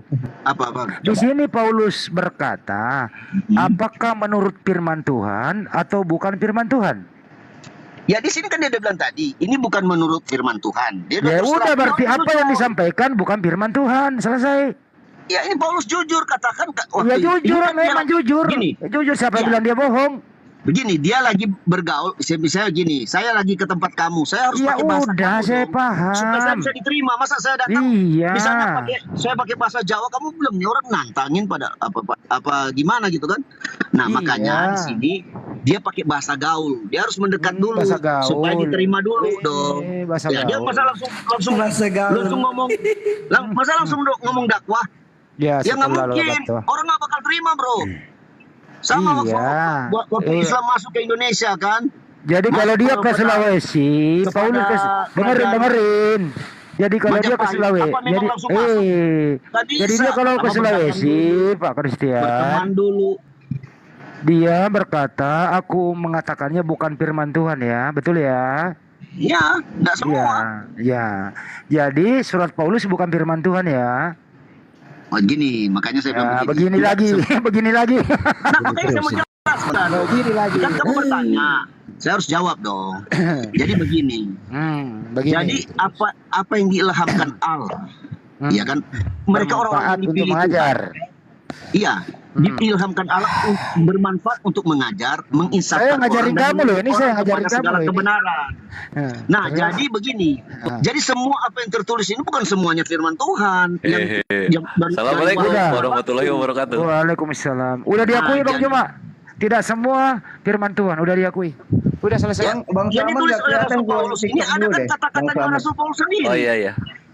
Tapi dia menjelaskan apa bagaimana. Belum kelihatan, tunggu ya. Bagaimana dia mempraktikkan udah. Kita udah paham. Mendapatkan kita udah paham. Bagaimana dia bisa menginjil ke negeri orang. Iya, kita sudah paham. Bukan firman Tuhan. Makanya nggak usah cari pembenaran. Udah. Sebagian bukan pembenaran, sebagian kitab ini berbicara tentang Paulus berkata dengan Tuhan seperti apa itu diceritakan. Paulus berkata bukan firman Tuhan. Udah selesai kan tadi? Bukan yang ayat ini. Iya, yang ayat ini. Tidak semua, makanya saya bilang. Makanya tidak semua. Siapa bilang? Dia sudah masuk, nih dia sudah diterima, baru dia kabarkan Injil, dia ceritakan tentang siapa Tuhan Yesus. Iya, itulah firman Tuhan. Iya, jadi tidak semua firman Tuhan kan, tulisan Paulus. Ya memang tulisan manusia kan. Iya, ya udah selesai. Kenapa? Iya, kenapa? Udah selesai kan? Ya sama. Memang Al-Quran tulisan siapa? Tulisan manusia. Ya sama. Terus sumbernya dari mana Al-Quran? Ya sama. Sudah kamu sudah jawab, ya, kita juga sama. Sumbernya tentu dari Tuhan yang menuntun dia melalui ilham. Waktu Yesus, waktu Paulus dalam penjara ada Tuhan menuntun dia dalam penjara. Ya buktinya dia berdoa apa sama dia cuma menyanyi aja runtuh di penjara. Waktu di dalam penjara Paulus ada. Waktu Paulus dalam penjara ada Tuhan ke penjara menuntun dia. Siapa maksudnya? Gimana? Paulus kan pernah di penjara 2 tahun. Dia menulis surat. Apakah ada Tuhan menuntun dia dalam penjara? Lah iya dong.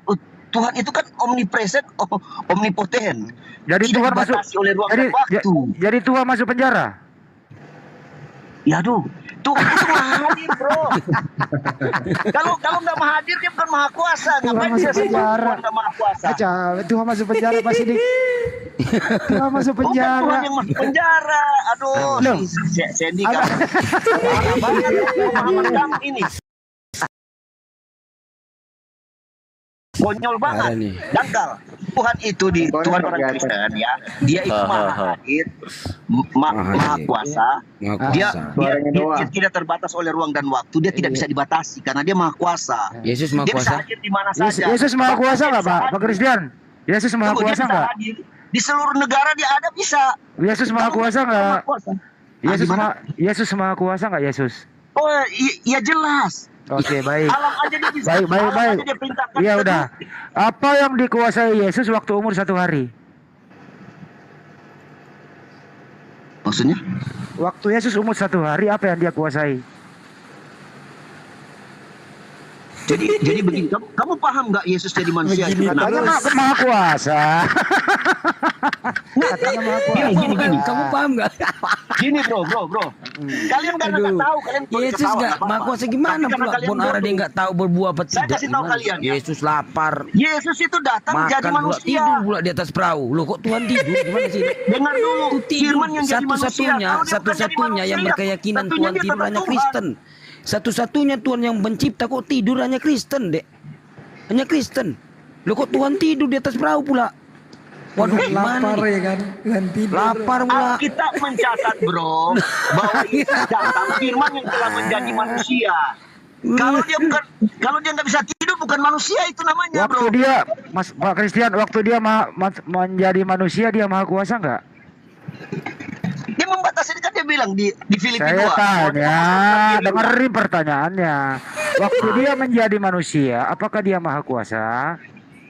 Ya ini saya mau jawab. Filipi 2 dia mengosongkan dirinya yang setara. Bukan itu yang saya pertanyaannya. Waktu dia menjadi manusia, apakah dia maha kuasa? Saya ulang ya. Waktu dia menjadi manusia, apakah dia maha kuasa? A, maha kuasa. B, tidak maha kuasa. Dia maha kuasa. Oke, baik. Dia maha kuasa. Pertanyaannya, apa yang dia kuasai? Apa yang dia kuasai waktu umur 1 hari? Yang tadi itu nggak penting diceritakan kan? Sekarang orang 1 hari baru lahir. Apa manfaatnya dicerita buat kamu? Berarti dia nggak maha kuasa dong. Biar saya jawab. Satu-satunya Tuhan yang meminta minum hanya Tuhan Kristen. Assalamualaikum. Minum. Nggak kelihatan aku mukanya ini. 4 nomor 8 deh. Biar saya jawab. Apakah Yesus firman yang telah menjadi manusia? Apakah Yesus ketika manusia maha kuasa? Iya. Biar saya jawab. Iya, Pak Nathan. Apakah ngerti yang kalian ngomong? Pak Christian standby dulu ya. Yesus maha kuasa ketika jadi manusia? Iya. Itu pertanyaannya? Iya. Betul. Ketika Yesus menjadi manusia, dia tunduk kepada kodrat di mana daging dan tubuh pada saat itu. Berarti tidak maha kuasa ya? Berarti secara daging dia tidak maha kuasa. Oke. Tapi Christian mengatakan Yesus maha kuasa. Memang maha kuasa dia secara hakikat. Sumber. Waktu dia menjadi saya ulang ya. Waktu dia menjadi manusia. Pak Nathan diam dulu Pak Christian. Waktu dia menjadi manusia. Saya jelaskan ya, biar saya menjawab secara rinci ya. Iya, dengerin dulu pertanyaannya. Waktu dia menjadi manusia, apakah Yesus maha kuasa? A, maha kuasa. B, tidak. Secara manusia tidak maha kuasa sama sekali. Tidak maha kuasa. Stop. Pak Christian, apakah Yesus maha kuasa waktu menjadi manusia? Pak Christian, dijawab. Ya, setelah dia menjadi manusia dari firman yang tadi berkuasa, maha kuasa, bahkan dia ciptakan semuanya dengan firman. Bukan itu pertanyaannya, oi. Dia jadi manusia. Apakah Yesus waktu menjadi manusia, dia apakah dia membatasi dirinya? Jawab saja dulu. Bukan maha itu. kuasa. Tidak maha kuasa. Kalau dia tidak maha kuasa, iya oke Karena dia baik. sudah menjadi manusia. Udah standby. Kalau tidak maha iya. kuasa, kalau tidak maha kuasa, kenapa Anda mengatakan dia maha kuasa? Berarti Anda berbohong dong tadi. Halo, kenapa? Kalau dia tidak maha, kalau Yesus tidak maha kuasa, tadi kenapa Anda mengatakan Yesus maha kuasa? Kenapa Anda melawan Yesus? Bro, di Alkitab tertulis bahwa dia telah mengosongkan dirinya. Artinya dia membatas karena dia menjadi manusia. Dia kalau nggak mengosongkan dirinya, dia datang kepada itu yang saya tanya, bukan kekosongan semua orang ini. bisa mati.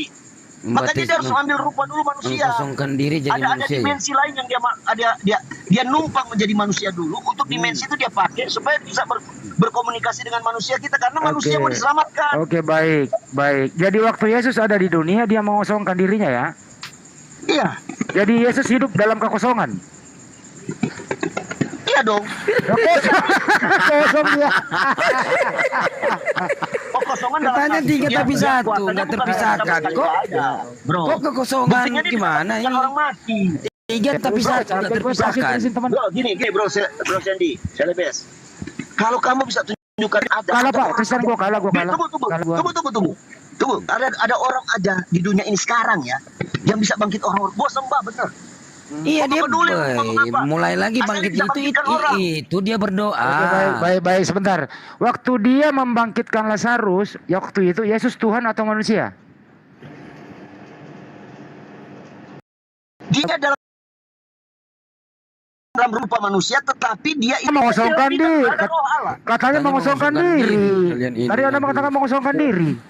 Dia kan jelaskan yang jadi manusia. Keilahan dia kan nggak hilang. Waktu Yesus, dengerin. Waktu Yesus membangkitkan, dengerin dulu. Dengerin dulu. Iya, dengerin. Waktu Yesus membangkitkan Lazarus dari orang mati, apakah Yesus maha kuasa waktu itu? Membangkitkan orang mati. Iya. Dia kan datang utusan dari Allah. Kan itu saya tanya, apakah dia maha kuasa? Iya, dia kan utusan dari Allah langsung. Perkataan dia pasti ada kuasa dong. Berarti dia tidak mengosongkan diri dong. Mengosongkan diri secara ilahi. Berarti yang membangkitkan. Bro, waktu Musa ketemu dengan Allah. Ya udah capek deh gua. Terus simpang sini. Kalau dia tidak membatasi diri, mati Musa. Waktu itu aja Musa udah buta. Pak, gini Pak, tunggu ya. Coba Bapak konsisten lagi. Biar diulang sama Bang Handi ya. Coba ambil satu komitmen gitu loh, yang tidak berubah-ubah gitu loh. Karena dari tadi kita ketawa-ketawa. Kenapa Bapak tuh nggak konsisten dalam menjawab? Yang tadi katanya berkuasa, setelah itu tidak berkuasa, setelah itu kosong. Nah, coba Bapak pilih deh, biar diulang Bang Handi lagi ya sekali lagi. Silakan Bang Handi. Kita ambil satu poin lagi ya, yang boleh Abang Bapak pegang ya. Silakan. Ya, saya ulang ya. Waktu Yesus hidup di dunia ini, dia maha kuasa atau tidak maha kuasa, Pak? Pak Christian. Jadi begini, Yesus itu dia mengosongkan dirinya. Maha kuasa atau tidak? Fokus kepada jawaban, Pak. Fokus kepada jawaban. Berkuasa atau tidak? Berarti dilepas, kan dia ada bapaknya. Tinggal jawab saja, maha kuasa atau tidak? Karena itu, coba fokus ke apa aja, Pak. Bro, di dalam dirinya kan ada rohullah. Dengerin pertanyaan saya. Di dalam diri Yesus. Dengerin pertanyaannya. Gini aja. Dengerin pertanyaannya. Saya kasih contoh. Saya nggak minta contoh. Pak, tinggal jawab dulu. Kita ngambil. Saya mau kasih tipologi. Nggak usah tipologi, Pak. Nggak usah tipu-tipu, Pak. Nggak usah tipu-tipu. Bukan tipu ini. Elia aja bisa bangkitkan anak yang lagi mati. Tunggu, Pak. Bapak kemana-mana. Ini pertanyaan yang diajukan ke Bapak ini, ya jujur Pak ya, itu kalau Bapak ajukan kepada Islam, bahkan anak umur 3 tahun, ya, Tuhan kamu berkuasa nak, itu pasti anak umur 3 tahun menjawab Pak, iya berkuasa gitu. Nah itu komitmen kita, gitu. Makanya kita coba Coba Bapak jawab dulu. Berkuasa atau tidak gitu dari pertanyaan Apakah Yesus waktu hidup Kuasa di dia, dunia? gini, Dengerin dulu dia pertanyaannya. Dengerin. Waktu Yesus hidup di dunia, apakah dia maha kuasa? A. Maha kuasa. B. Tidak. Silakan Pak. Maksudnya gimana? A maha kuasa, B? Saya ulang pertanyaannya ya. Saya ulang ya. Waktu Yesus hidup di dunia ini, apakah Yesus maha kuasa? A. Maha kuasa. B. Tidak.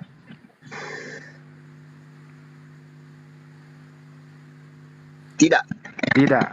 Waktu Yesus membangkitkan Lazarus dari orang mati, apakah dia maha kuasa?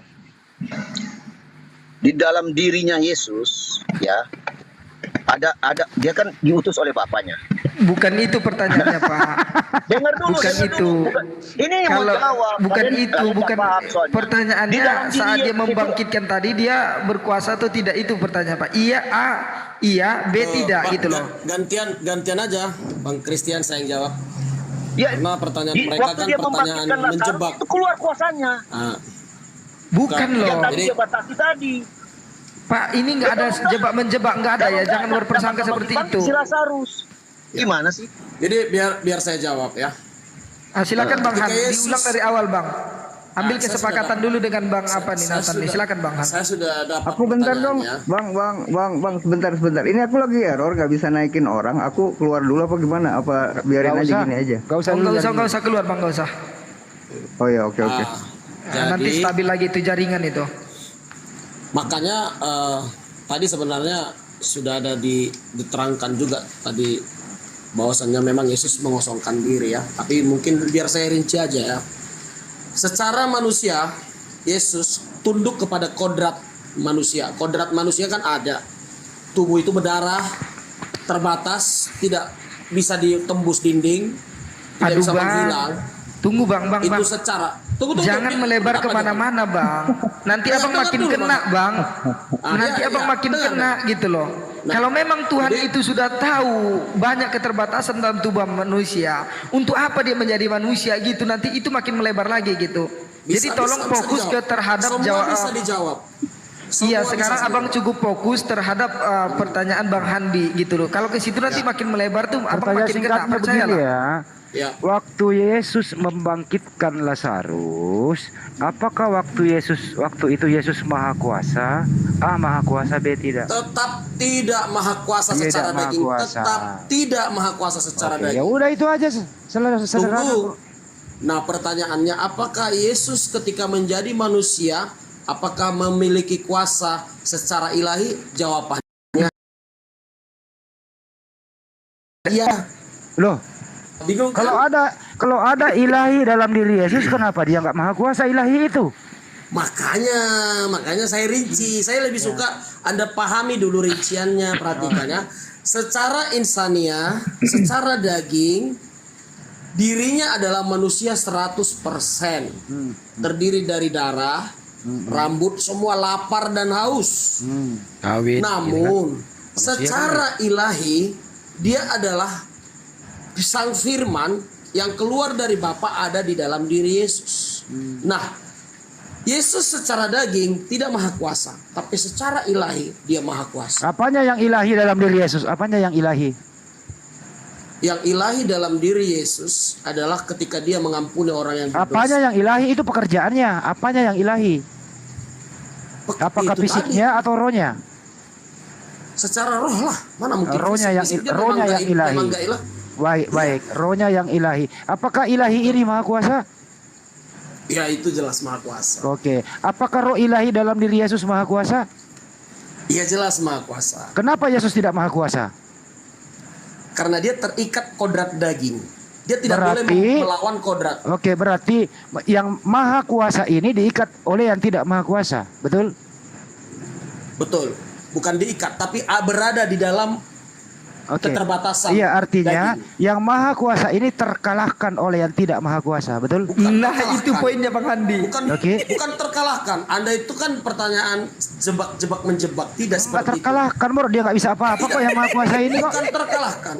Tapi memang merendahkan diri dan mengosongkan diri. Iya, nggak bisa apa-apa dia. Memang tidak bisa apa-apa secara Iya. ilahi. Bisa nggak yang maha kuasa tidak bisa berbuat apa-apa? Bisakah apa? Bisa nggak yang maha kuasa tidak bisa berbuat apa-apa? Tidak bisa, harusnya bisa. Harus bisa yang maha kuasa berbuat apa-apa. Tapi karena Yesus secara daging bisa dia harus berbuat tunduk apa-apa. kepada kodrat itu. Yang maha kuasa tentunya bisa semua. Bisa katanya. Iya. Iya. Kan tadi kamu bilang yang maha kuasa. Berarti yang maha kuasa. Masa yang maha Kan kuasa ada yang bisa maha terbatas? kuasa dalam. Jadi begini, saya tambahkan ya. Yesus itu Ditambahkan salah lagi nanti. dari Allah yang terbatas mengambil rupa menjadi manusia yang terbatas.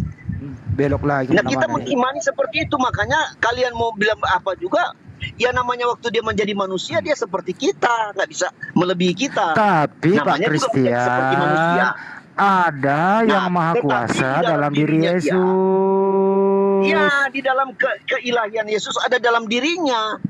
Berarti Tetapi dia tidak boleh memakai itu. Kalau dia memakai itu, dia melawan kodratnya. berarti yang maha kuasa Nggak bisa. ini, yang maha kuasa dibatasi oleh fisik, betul? Betul? Iya, dia kan Iya udah. Iya berarti yang Dalam maha segala kuasa hal. yang maha kuasa ini terkalahkan oleh fisik, betul? Enggak, dia sendiri yang enggak? mengambil Gimana rupa. sih? Kan gimana? Dia sendiri yang mau. Allah kan suka-suka Allah dong. Oh, Dia mau- suka-suka dia mau- Allah, dia bagus mau jadi jawabannya. apa? Dari tadi kan ngomong suka-suka Tuhan, ya udah. Iya Kalau dong. jawaban itu kita Jangan terima udah. dibatasi. Masa manusia mau batasi kuasa Allah? Yang membatasi siapa? Kamu yang memasukkan Tuhan kok dalam diri manusia kok. Bukan kami. Enggak, kan Allah ini yang tadinya firman Yang Allah. Dia kan membatasi keluar dari Tuhan alam itu Yesus. Betul. Terus dia jadi manusia. Setelah dia jadi manusia tentunya sama seperti kita manusia. Kalau melebihi kita bukan jadi manusia berarti jadi yang namanya. Yang Nah, dia membatasi Pak Christian. harus sesuai kodratnya. Pak Christian. Makanya dia melakukan apa? Pak Christian. Tunggu. Makanya dia melakukan semua pekerjaan bapaknya. Apa yang dia kan diutus oleh bapaknya untuk melakukan pekerjaan-pekerjaan bapaknya. Kalau bapaknya nggak setuju itu dia nggak bisa dia lakukan melawan kehendak bapaknya. Nah kalau kehendak bapaknya bangkitkan Lazarus bisa, ya tentu dia bisa bangkitkan. Siapa bapaknya siapa? Bapaknya dalam dirinya. Namanya bapaknya siapa? Bapaknya adalah Roh. Ya Roh dalam Namanya dirinya, siapa? Namanya. Siapa bapak? Roh, Siapa Roh bapaknya? ada nama. Hah? Dia disebut Nama Bapa. bapaknya siapa? Tapi kan kamu sebut nama bapak. Bapaknya siapa? Iya. Bapak Yesus. Dia nggak ada nama, cuman sebutan aja. Sebutan saja, sebutan. Sebutan bapak. Ya, orang mau sebut Bapaknya. Orang mau sebut dia Allah Elohim. Orang mau sebut dia itu. jadi bapaknya Elohim. Yotewahwe. Itu sebutan Yotewahwe itu kan artinya juga yang ada apa? Sejak kapan Elohim jadi Yotwape ini? Sejak kapan? Maksudnya Elohim jadi Elohim itu ya Yotewahwe itu panggilannya. Sejak kapan kamu dapat literasi dari mana Elohim Yotwape? Nah, orang Yahudi itu nggak berani sebut Yotewahwe atau mereka mau sebutin tuh apa kata-kata itu nggak berani. Makanya mereka Nggak ada Yotwape, nggak ada. Tidak Ikuti aja berani deh Pak Sidik. Yotwape. Berarti Yotwape masuk dalam diri Yesus. Iya. Yotewahwe artinya kan aku ada sebagaimana aku ada. Iya, aku berarti ada yang- dari kekekalan. Iya, yang masuk dalam diri Yesus yang mana? Ya Roh Bapak. Siapa namanya itu Roh? Bapak. Tadi sudah disebutin masih mau mutar-mutar balik. Iya siapa? Namanya? Gini bro. Bapak Allah kamu juga setiap sepertiga malam kan datang turun. Ini. Dan Allah kamu juga Jadi kan Elohim membedakan masuk ke orang kamu Elohim masuk ke dalam diri Yesus ya. Bro, membedakan Allah kamu dengan Dajjal kan dari mata. Berarti kan berbentuk Nggak fisik usah juga. putar-putar, nggak usah cari pembenaran. Elohim masuk dalam diri Yesus.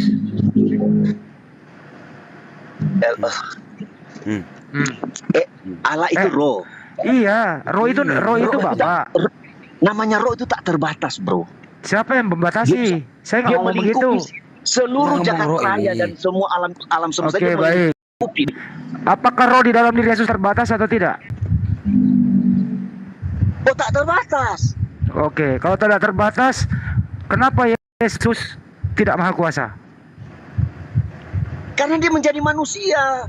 Roh itu menjadi manusia nggak? Roh dalam diri Yesus? Filipi 2 itu kan menjelaskan, mengosongkan dalam diri. kesetaraan, dengar dulu, dalam kesetaraan saya paham. dengan Allah, Dia ia mengosongkan dirinya, dan mengambil rupa seorang manusia sebagai hamba. Berarti dan dia menjadi manusia. Berarti dalam dirinya. Tunggu, dalam dia menjadi dirinya seperti manusia itu, dia sudah membatasi dirinya. Berarti dalam dirinya Yesus. Berarti dalam dirinya Yesus kosong. Kosong. Rohnya kemana? Loh, ada roh kan? Katanya kosong. mengosongkan dalam artinya ini kosong artinya apa? Kosong artinya apa? Arti ada isi gitu. Ambigu dong. Bang, arti kosong apa? Arti kosong apa? Mengosongkan kan sama kayak iya, arti kosong apa? Tidak ada isi, kosong, itu. Membatasi. Loh, kok kosong? membatasi dia ini sebagai manusia. Terus Pak Sidik, haus gua. Iya, Tetap ini aku mau minum Kalpanax. Aku mau minum Kalpanax. Kenapa? Katanya 3 tapi 1, nggak bisa dipisahkan. Kok mengosongkan diri? Nah, coba kamu jelaskan bagaimana itu mengosongkan diri. Gini. Saya kasih tahu kamu sama Sandy ya. Kamu kan terkadang kamu kalau dalam pikiran kamu aja ada kehendak kamu yang kamu gini, misalnya kamu bangun pagi atau malam ya. Sebentar malam kamu lapar, pingin Indomie. Saya pingin Indomie. Tapi ada kehendak kamu yang bilang. Tapi saya bukan Tuhan, Pak. Saya bukan Tuhan. Ini analogi. Iya, jadi Tuhan Anda analogikan ke manusia. Enggak rendah gitu Tuhanmu? Bagaimana? Enggak rendah Tuhanmu kau analogikan ke manusia. Bukan, ini aku pakai ya memang Allah itu kan memakai bahasa antropologis. Ya kenapa kau analogikan Tuhanmu ke manusia? Manusia ngerti. Kenapa kau analogikan Tuhanmu ke manusia? Kenapa? Kitab suci kami. Kenapa kau analogikan Tuhanmu ke manusia? Pakai analogi. Jadi gini, kalau kamu mau bikin Indomie, sekarang kan aku lapar pingin Indomie, tapi kamu lagi tidur malas-malasan. Malas. Oh, berarti Yesus melawan dirinya sendiri. Dengar dulu, kamu membatalin. Saya bukan Tuhan, saya bukan Tuhan. Kenapa lo ambil analogi? Kamu yang membatasi. Sama. Yesus ini dalam firman-Nya ini dia sudah datang dalam wujud manusia. Oke. Tetapi di dalam kehendaknya dia ada kehendak Bapa. Oke. Jadi Yesus Oke, paham. Dan apa jadi yang Yesus gantian. Yang kukatakan kepada kamu. Jadi Yesus membatasi Bapa dalam dirinya. Gitu ya. Bukan membatasi kuasanya. Iya, kuasanya terbatas. Iya, karena dia manusia. Bagaimana manusia kaget sama kayak kita lah. Kita bisa apa? Tapi di dalam diri manusia ada yang maha kuasa toh. Iya, di dalam diri Yesus. Iya. Oke, di dalam diri manusia ada yang maha kuasa. Apakah yang maha kuasa di dalam diri Yesus ini adalah bisa bermaha kuasa? Bisa. Ya, bisa, cuma kan dia sudah membatasi, nggak bisa dia ngelawan kehendaknya sendiri. Bisa tapi dibatasi gimana sih? Gini, masa Allah melawan aturannya sendiri? Dia udah ngomong dia jadi manusia kok dia langgar sendiri. Baik. Siapa yang membatasi kemahakuasaan di dalam diri Yesus? Siapa yang membatasi? Dianya, ya suka-suka dia kan. Suka-suka dia. Suka-suka Tuhan dong. Aduh, parah ini. Ya udahlah, capek saya suka-suka dia. Bukan, kalian ketawa, kamu begini, Bung, kamu mengatakan mengosongkan diri. Sementara 3 itu tidak terpisahkan, 3 tapi 1 kan? Gak terpisahkan kan gitu. Nah, sekarang kalau kamu mengosongkan diri, roh itu ada di mana? Ada di dalam Yesus kan sudah tidak mungkin. Karena kan mengosongkan diri, betul? Jadi dari gini kealahannya Yesus ini adalah 3 realitas konkret ya. Artinya gini, tapi satu hakikat. Makanya dia tidak boleh berlawanan. Yang kosong tadi kamu jangan ulari. Kalau bahas satu, mengosongkan diri ini mengosongkan diri kan berarti Roh Kudus sudah tidak ada dalam diri Yesus. Oh, siapa bilang? Roh katanya kamu mengosongkan diri. Mengosongkan diri, membatasi diri maksudnya sama. Tadi katanya kamu disebut di mana mengosongkan? Artinya gini, kuasanya dia nggak boleh pakai. Tadi kamu mengatakan dia mengosongkan diri, Nah, ya kan? Di dalam mana tadi kamu sebut di Efesus mana? Mengosongkan diri, Kan betul? tadi saya bilang tadi.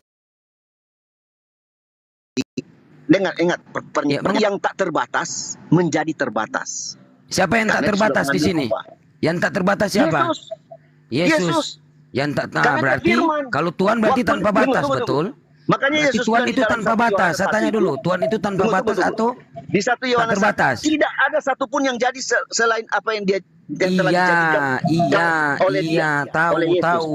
Tuhan itu kan Artinya dia tanpa batas. berfirman, dia yang berkata-kata, dia menciptakan. Tuhan itu kan tanpa batas, begitu? Kan? Nah, Yesus itu tak, jadi Yesus membatasi diri. Iya.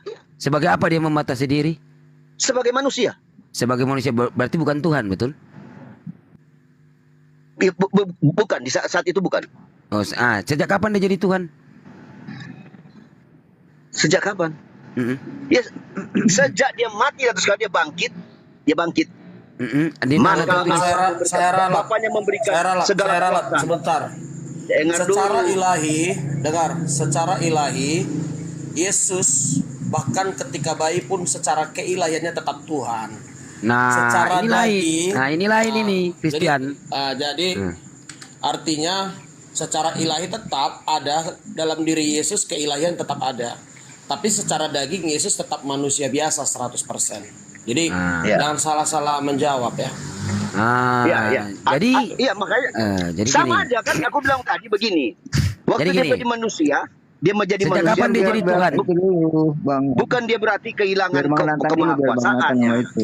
Ya kan dia sudah jadi sama seperti manusia, menjadi hamba. Bahkan dalam Oke, waktu gini, gantian dalam sama waktu Nathan, yang gantian singkat. sama Nathan. Gantian sama Ya, Nathan. Jadi dengan- gini Nathan gini. Dalam waktu yang dekat, dalam waktu yang singkat, dia dibikin Sabar lebih dulu, bahkan lebih Christian. dari malaikat. Kamu bentar dulu dari tadi lo kamu ngomong. Bang Christian Gantian dulu gantian sama sama Nathan. Nathan, kasihan dia. Kamu lahir Oke, duluan oke. kali ya ini, nggak pernah berhenti kamu ngomong. Lanjut, sorry. Lu kutuk terus. Nah, jadi Nathan gini Nathan. Waktu Yesus dalam kandungan ini, ya kan? Maria ini menyembah kepada siapa? Maria menyembah kepada Elohim, Adonai. Elohim Adonai. Nah, terus jadi enggak menyembah Yesus. Enggak, ngapain menyembah Yesus juga? Dia juga nggak tahu yang di kandungannya adalah bukan manusia biasa. Dia nggak tahu juga. Dia nggak tahu juga. Nah, Iya. berarti yang maha dahsyat Elohim atau Yesus? Yang maha dahsyat Elohim kan. Ya Elohim. Yesus adalah Elohim, sebagian Yesus dari adalah Elohim. Berarti dahsyat juga Yesus. Tunggu, bukan. Jangan dulu pakai. Yesus adalah bagian daripada sang hikmat, kecerdasan ilahi yang diutus ke bumi, berada di dalam insaniah, kodrat daging. Jadi keilahian Yesus tetap menyatu dengan Elohim, tidak terpisah. Keilahian Walau itu, Yesus keilahian secara- itu coba kamu paparkan apa arti keilahian? Gurunda itu. Kasih Bang Juma lagi. Ya coba Gurunda dulu. Gurunda silakan Gurunda silakan. Di dalam 1 Korintus jadi- 15, dengarkan. 1 Korintus 15:24. Kemudian tiba kesudahannya, yaitu bila mana Yesus menyerahkan kerajaan kepada Theos Bapa. Sesudah 1 Yesus Korintus berapa? 15:24. Dengarkan aja dulu. Kemudian tiba kesudahannya, yaitu bila mana Yesus menyerahkan kerajaan kepada Tuhan Bapa. Sesudah Yesus membinasakan segala pemerintahan, kekuasaan dan kekuatan. Nomor 28.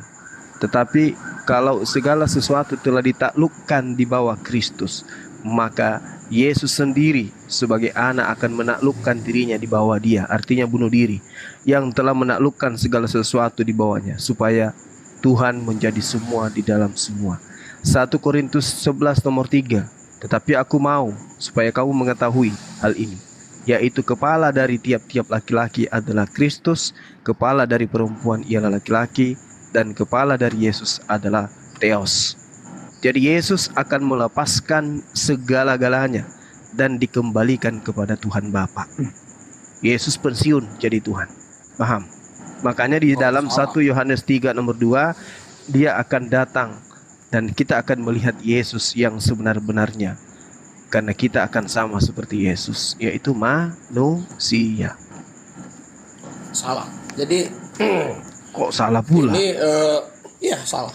Apanya Anda yang kan salah? menjelaskan- Coba Anda jelaskan Anda 1 Korintus 15 nomor 24 ini. Silakan. Anda menjelaskannya versi Anda dan mungkin Loh, ini Anda juga dalil? terpengaruh. Ya, Dalil? saya bisa jelaskan. Kalau Anda memang menggunakan dalil? tafsir Nah, kemudian tafsir saksi tiba- Jehovah dengarkan. seperti itu. Kemudian tiba kesudahannya. Saya baca Quranmu, terus saya suka-suka menafsirkan. Oh, Jadi kalau sama. Kristian, ini tidak ada tafsir. Ini tidak ada tafsir. Sabar Ini dulu, tidak biar ada sama- tafsir. sama Ini dibaca Nathan ini. dulu, Christian. Kemudian Limit aja dulu tiba nih, Christian. kesudahannya. Artinya sudah tamat Nanti kalau riwayatnya saya baca maksudnya lagi gitu. nanti Dewa Hubal misalnya punya anak 3, Almanak Al-Atta Al-Usaku, saya bilang itu ala kamu gimana? Oh, itu tidak, itu dibantah Al-Quran. Mereka orang kafir menuduh. Itu tuduhan orang kafir. Enggak, itu tertulis Tuduhan di situ. itu tuduhan orang-orang Kamu kafir terima aja kepada dari kamu. Allah. Silakan. Silakan Anda jelaskan, karena dalil Maka itu seperti sama dengan mengatakan kamu, saya bisa tuduhan balikin. orang-orang kafir Quraisy kepada Allah. Nah, sedangkan Jangan-jangan ini, tuduhan mereka benar. jadi ini tuduhan Korintus Nah, ini itu siapa? Tuduhan Paulus. Jangan-jangan tuduhan mereka benar lagi. Ya silakan aja dengan pemahaman saudara. Tidak dilarang. Ternyata kalian Dewa Hubal. Ya silakan aja dengan pemahaman kalian. 1 Itu Korintus makanya, 15 kan begitu. dengarkan Jadi saya kasih contoh dulu, kamu. dengarkan Kamu dulu. baca tadi Jangan itu, ngamuk, apa jangan dalil. ngamuk, jangan Tapi kamu ngamuk. kasih kesimpulan sendiri. Kamu jangan mengamuk. Ini Seharusnya kamu data. bertanya sama orang Kristen. Ini maksudnya apa? 1 Korintus 5. Orang Kristen nggak boleh ditanya, karena orang Kristen itu kerjanya cuma mapat tolo-toloi. 1 Korintus 15 nomor 24. Kamu diajarkan berbohong.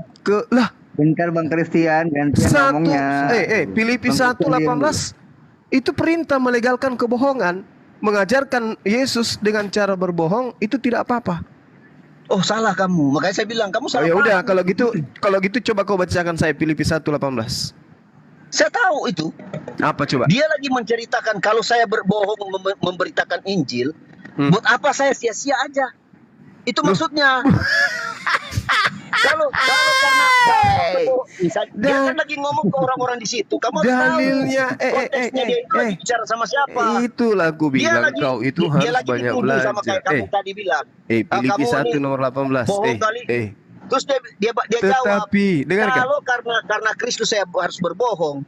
Tidak lain Buat apa saya percaya sama dia sia-sia. Lain dalilnya, ini lain. Gini, Rasul Paulus sampai hidup sampai mati dia dihukum mati. Cuma Iya, dia gara-gara harus beriman dia kepada harus Tuhan Yesus. dihukum mati Dia mesti menggenapi berbohong. Ulangan 18:20. Memang dia harus mati. Filipi 1 nomor 18. Tetapi tidak mengapa sebagaimana. Baginda Dengarkan. juga kan mati Sebab diracun, sama bagaimanapun karena sudah dibuatkan, juga. katanya kamu bilang. Tetapi tidak mengapa sebab bagaimanapun juga Yesus diberitakan baik dengan maksud menipu atau mengelabui maupun dengan jujur. Tentang hal itu aku bersukacita dan aku akan tak bersukacita. Oke? Jadi kamu Iya, makanya diajarin gini. untuk menipu. Ya, aku kasih diajarin tahu untuk kamu menipu. cuma. Udah Jadi kamu diam. coba Dengarkan saya dulu. Diskusi yang baik 1 bertanya. Korintus 15 nomor 24. Kalau aku nggak tanya, aku sebenarnya nggak berani mau menafsirkan kitab suci kamu, karena saya tahu. Kemudian tiba kesudahannya. Apa kesudahannya Yesus Makanya itu? kalau saya nggak tahu saya bertanya. Cuma kalau kamu menafsirkan bebas, saya pun bisa. Saya Makanya lebih tak boleh. tahu Bible daripada kamu, tuyul. Nah, Saya mau jawab.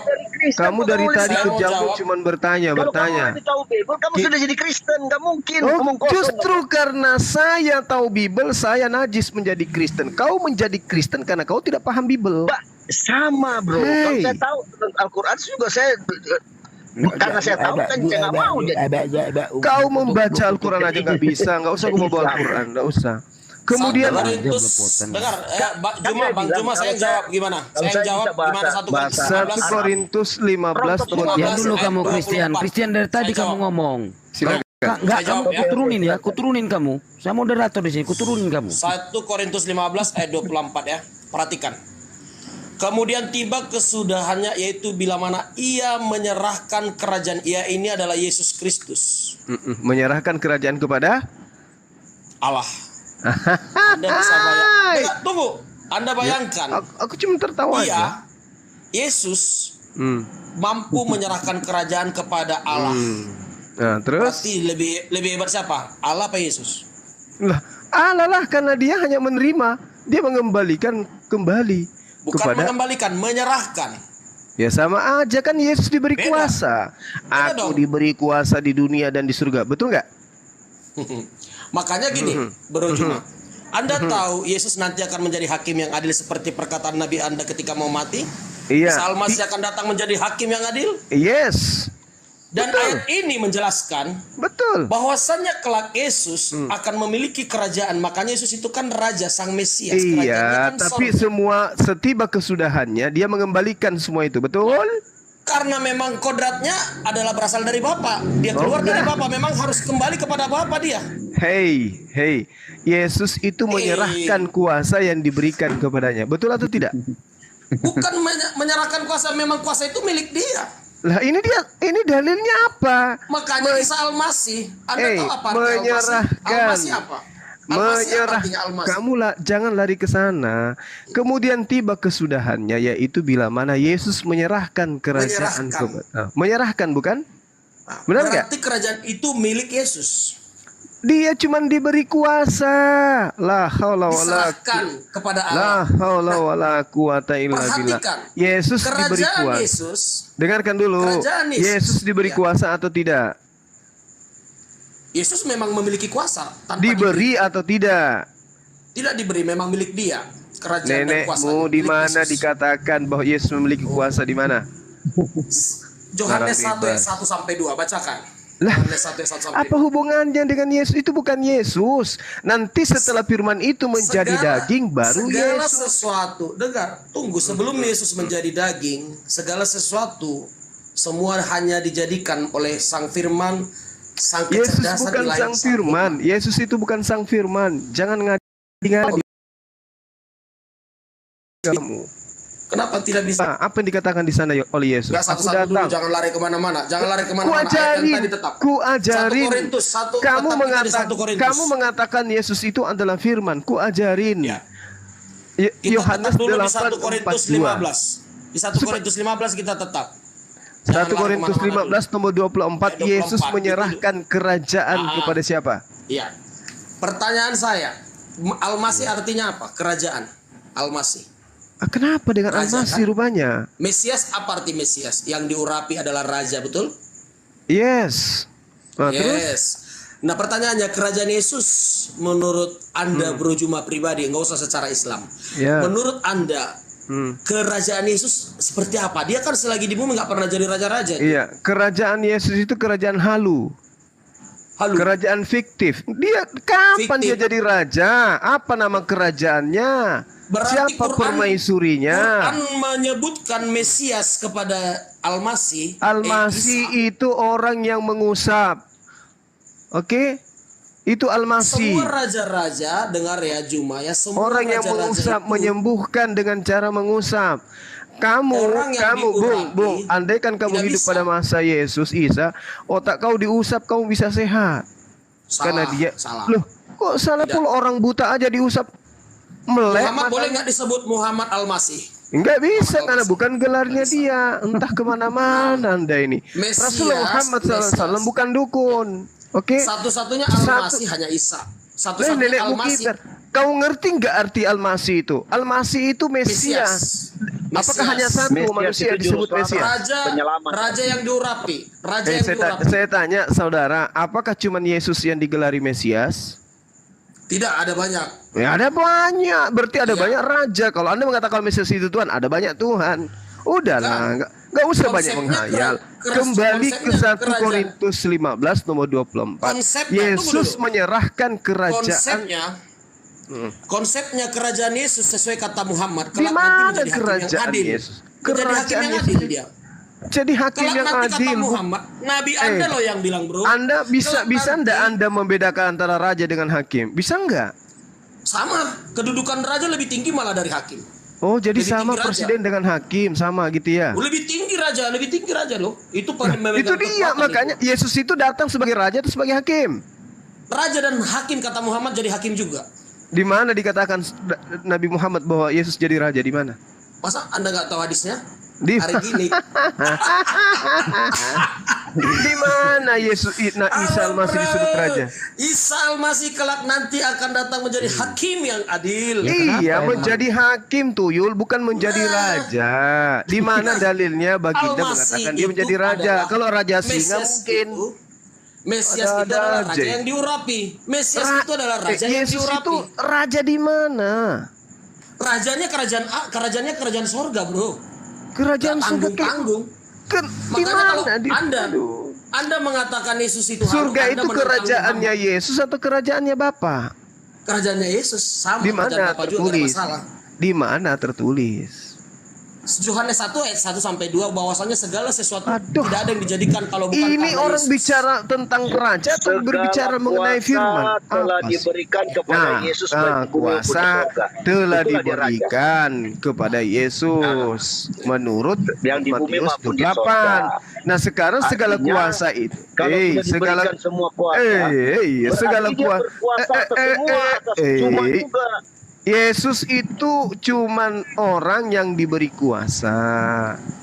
Kamu pun bukan orang. Lalu apa? Monyet. Dia sang firman, sang kalam. Anda gak ada cerita, banyak cerita. Mana ada dia sang kalam? Coba Markus 11 Anda baca. Ketika Yesus lapar, dia melihat dari jauh pohon ara, dia mendekati. Untuk apa dia mendekati? Karena dia ingin menghilangkan rasa laparnya. Kenapa nggak bisa membuat pohon ara berbuah? Tanya Budi, jawab Wati. Apa jawaban Wati? Meow. Yesus itu lapar. Sekiranya dia sang firman, di Markus 11 dia akan mengatakan, wahai pohon ara, berbuahlah. Tapi kan tidak. Yesus dinarasikan di sana datang ingin makan buah pohon ara. Tetapi memang pada masa itu bukan zaman buah ara. Musim buah ara aja Yesus nggak tahu gimana mau jadi sang firman. Yesus ketika di bumi, dengar ya. Yesus ketika di bumi, tipu lagi. Yesus ketika di bumi sama sekali tidak memiliki kuasa ketika di bumi. Secara daging ya. Aduh. Pohon ara itu adalah nubuatan, dia bernubuat. Nubuatan lagi, suka-suka kau lah, lu suka-suka kau lah. Cuma ya. Suka-suka kau lah. Yesus secara tunggu dulu. Orang lapar kok. Nubuatan lapar itu apa? Cipru, erok ngandre coto. Blaman. Yesus secara daging. Artinya kalau kamu kau udah kepala. Dia kan jadi seperti ngandrenjo cipru kibatan lemah. Ngapa na tolo-tolo kamma kok. Itu bukan nubuatan, itu keadaan yang nyata. Keesokan harinya dia bersama ke-12 muridnya lapar. Maka dia datang mendekati pohon ara, mengharap kalau di situ ada buah. Tapi ternyata nggak ada. Dinarasikan bukan musim buah ara. Cuman dia cukup berkata berbuahlah, berbuah dia. Pohon ara berbuah nangka, berbuah dia. Semua orang Kristen setuju ketika Yesus menjadi manusia, dia memang benar-benar kodratnya tidak memiliki kuasa ilahi secara daging. Berarti Tuhan pernah berhenti menjadi Tuhan? Oh tidak, ketika pada saat dia menjadi manusia, kau katakan tadi nggak ada kuasanya. Pada saat dia menjadi manusia, keilahian dia. Iya, secara daging dia memang tidak memiliki kuasa secara berarti daging. Tuhan pada saat dia menjadi daging dia tidak punya kuasa, betul atau tidak? Di dalam diri Yesus secara daging tersebut, di luar daripada itu semua dunia ini dia yang ngatur. Di dalam diri daging tersebut, itu ilmu dari mana ilmu yang Anda itu? Dari mana ilmu Anda itu? Dari mana? Iya, dari mana Anda mengatakan di luar Yesus dia maha kuasa? Itu ilmu dari mana? Pinjam dong. Tuhan kan omnipresent, maha hadir. Dia bisa ada di surga, bisa ada di bumi. Kalau Tuhan tapi Yesus Anda sedang membahas Yesus yang Anda bahas yang tidak bisa berbuat apa-apa dari dirinya. Bagaimana bisa dia menguasai alam semesta ini? Ini otak. Secara daging dia tidak bisa, tapi secara hakikat ilahinya di dalam diri Bapa dia bisa. Dari mana seorang manusia Yesus yang tidak dapat berbuat apa-apa punya sisi keilahian? Dari mana ilmunya? Punya sisi keilahian. Ya memang. Di mana sisi keilahian Yesus yang sekarang menjadi pertanyaan keilahian Allah SWT sampai sekarang tidak pernah eksis. Kenapa ketika Anda kemudian tidak bisa mempertanggungjawabkan anak Maria jadi Tuhan larinya ke SWT? Kenapa? Loh, dan terbukti siapa bilang tidak bisa dan kami sanggup menjawabnya. Sekarang pertanyaan, silakan Anda tanya, tunjukkan ke saya. Coba Allah SWT tunjukkan. tidak pernah membuktikan dirinya hadir kepada Muhammad. Loh. Yesus diselamatkan, terangkat, diberi kuasa. Zuma. Siapa yang memberikan kuasa? Yesus. Zuma. Tanya saya. Jadi begini Zuma. Tuhan kami ini dia omnipresent, omnipotent, dan immanent. Kok omniimpotent? Gimana? Kamu itu menghina kali. Jangan kau sebutkan omniimpotent. Itu penghinaan. Artinya maha kuasa. Kok impoten maha kuasa? Kayak mana ceritanya itu? Omnipotent. Impoten?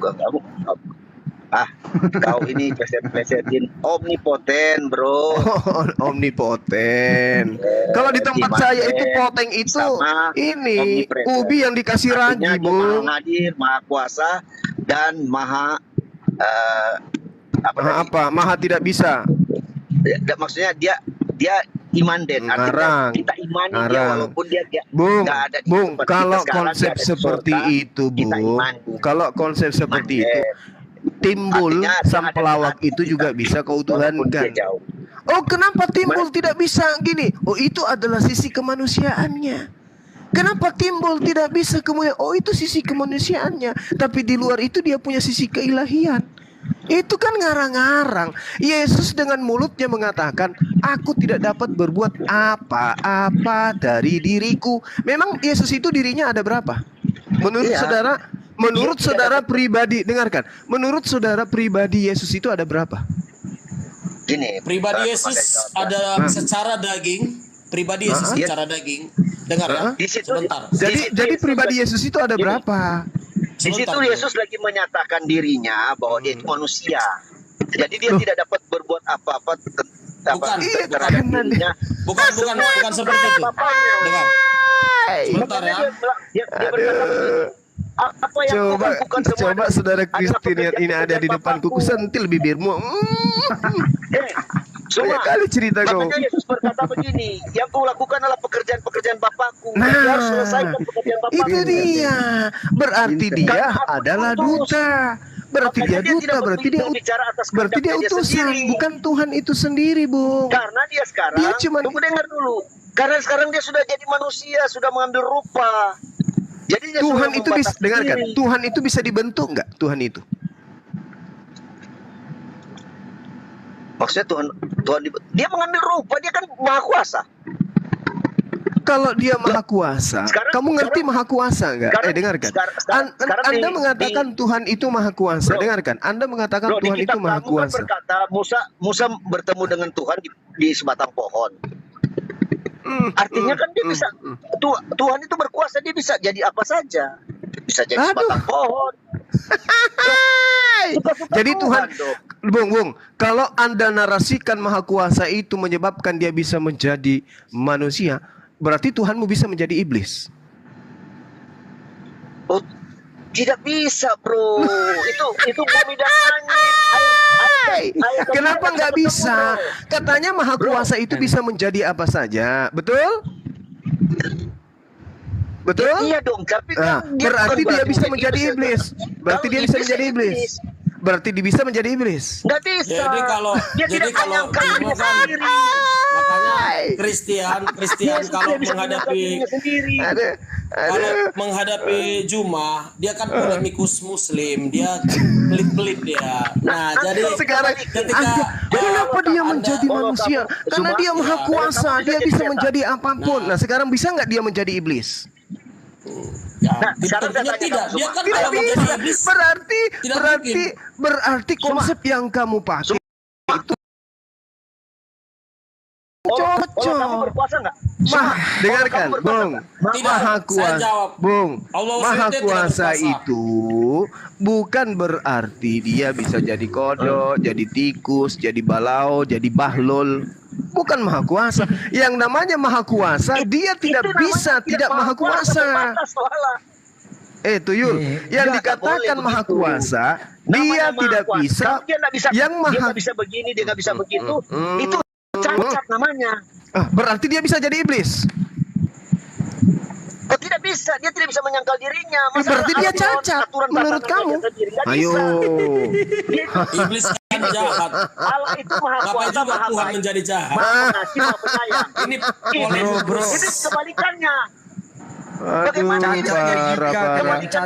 cacat cara berpikir kalian cacat. Berarti kalau Anda mengatakan Maha Kuasa itu harus bisa menjadi ini, menjadi itu, menjadi ini, itu keliru. Yang namanya Maha Kuasa, apa yang menyebabkan dia menjadi manusia? Oh, supaya dia menembus dosa manusia. Maha Kuasanya itu cukup mengatakan, dosamu telah kuampuni, kuhapuskan hidungmu, kuhapuskan telingamu.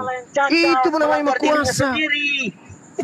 Justru yang melanggar dirinya sendiri ketika dia mengatakan, jangan kau persembahkan anak manusia kepada dewa Molok. Tiba-tiba dia menjadi manusia untuk menjadi korban. Dosa itu bukan kucuk-kucuk ada, bro. Saya kasih tahu ya, Zuma. Dosa itu bukan kucuk-kucuk ada. Bukan. Nah, terus? Itu dosa itu. Terus? Asal muasal itu dari malaikat Adam lagi yang memberontak. Mau menyamai yang maha tinggi. Oleh sebab itu dia dilempar dari surga. Nah, dia datang, dia menyesatkan manusia. Nah, Adam dia ganggu. Adam kalau nggak dia jatuh, Adam itu hidup kekal. Karena Allah merancangkan kehidupan kekal, bukan kematian. Adam itu hidup kekal di mana? Bukan Allah yang Adam itu hidup kekal di mana? Kasih hidup matiin, kasih hidup kasih mati. Adam itu kalau tidak diganggu sama dewa Molok, dia hidup di mana Adamnya? Kemana-mana pergi. Dengar dulu, itu beda. Dewa Molok kan adanya sudah di pertengahan kemari. Kok kenapa samakan Adam kan yang awal muasalnya? Adam itu kan yang Dewa pertama. Molok itu ya minta persembahan darah manusia. Nah, makanya Dan saya Anda kasih tahu belum kamu, menjawab. kenapa? Yesus Saya tanya dipersembahkan kamu, saya kepada tanya dewa mana, Oke, Zuma. dewas mana? Zuma, saya tanya kamu, kenapa ada dewa Molok, ada dewa Dagon, Baal, Asitoret? Kenapa ada dewa-dewa itu di zaman itulah? Kenapa ada mereka? Ya, karena manusia itu pada hakikatnya selalu ingin bertuhan, tetapi mereka tidak punya konsep. Wah, tetapi mereka tidak memiliki. Saya kasih tahu ya, dengarin ya.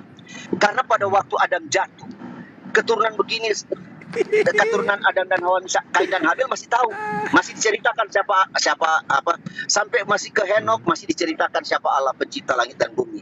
Keturun kesini orang sudah nggak tahu siapa Tuhan. Akhirnya di zaman itu tersebut ya habis zaman Nuh, manusia berusaha mencari Allah, seolah-olah Allah tidak ada. Sehingga ketemu batu besar, dia bilang, oh ini Allah kali. Ketemu itu namanya animisme dinamis. Ketemu pohon besar, dia bilang, oh ini kali Allah. Ngarang bebas. Apakah Musa apakah Musa tidak memperkenalkan? Dengarkan. Dia Kamu jangan menciptakan khotbah. Allah dari pikiran mereka sendiri. Makanya Allah menyembah batu, menyembah pohon, menyembah. Apakah Musa tidak memperkenalkan Tuhan kepada Bani Israel sampai mereka membuat Tuhan dari patung ular tembaga? Ya, Allah menyatakan dirinya akhirnya. Menyatakan dirinya. Terus kenapa mereka membuat patung? Setelah itu Allah datang menyatakan dirinya berteofani, menyatakan dirinya kepada nabi-nabinya. Makanya Allah selalu berkata, aku berfirman kepadamu Musa, kamu harus melakukan ini perintahku. Kalau langgar mati. Karena zaman itu adalah zaman teokrasi, zaman pemerintahan langsung. Terus Tuhan Musa itu di zaman Kristen, Allah. terus di zaman Kristen Tuhan datang jadi manusia gitu. Nah, nanti kan ini enak kali. Jadi di zaman-zaman ini Allah selalu bernubuat. Dengar dulu, bernubuat. Bernubuat apa lagi? Nubuat itu mulai dari Nabi Musa, di mana nubuatannya Tuhan? Di mana nubuatannya Tuhan pencipta langit dan bumi akan mati dan bangkit pada hari ketiga? Di mana nubuatan itu terjadi? Di mana nubuatannya tertulis? Bagaimana? Nubuatannya tertulis, pencipta langit dan bumi akan menjadi manusia dan mati dipersembahkan kepada dewa Molok. Yesaya berapa? Dia akan disebut penasihat ajaib, Bapa yang kekal, Raja damai. Dari tumpul Isa. Karena dia ajaib gitu sampai dia dibunuh sama makhluknya gitu. Oh, Tuhan ajaib, mati menjadi mayat gitu maksudnya. Ada semua. Cuma Yesaya 9 itu bukan untuk Yesus. Kalau kamu baca Alkitab dari Perjanjian Lama, makanya saya mau cerita kamu dulu, dengar dulu, bahwa Alkitab itu ada dua tema besar. Kau dekat di sini sentil biji mata kau. Perjanjian Lama. Makanya disebut Perjanjian Lama. Tema besar yang kedua disebut perjanjian baru. Makanya ada perjanjian baru. Di mana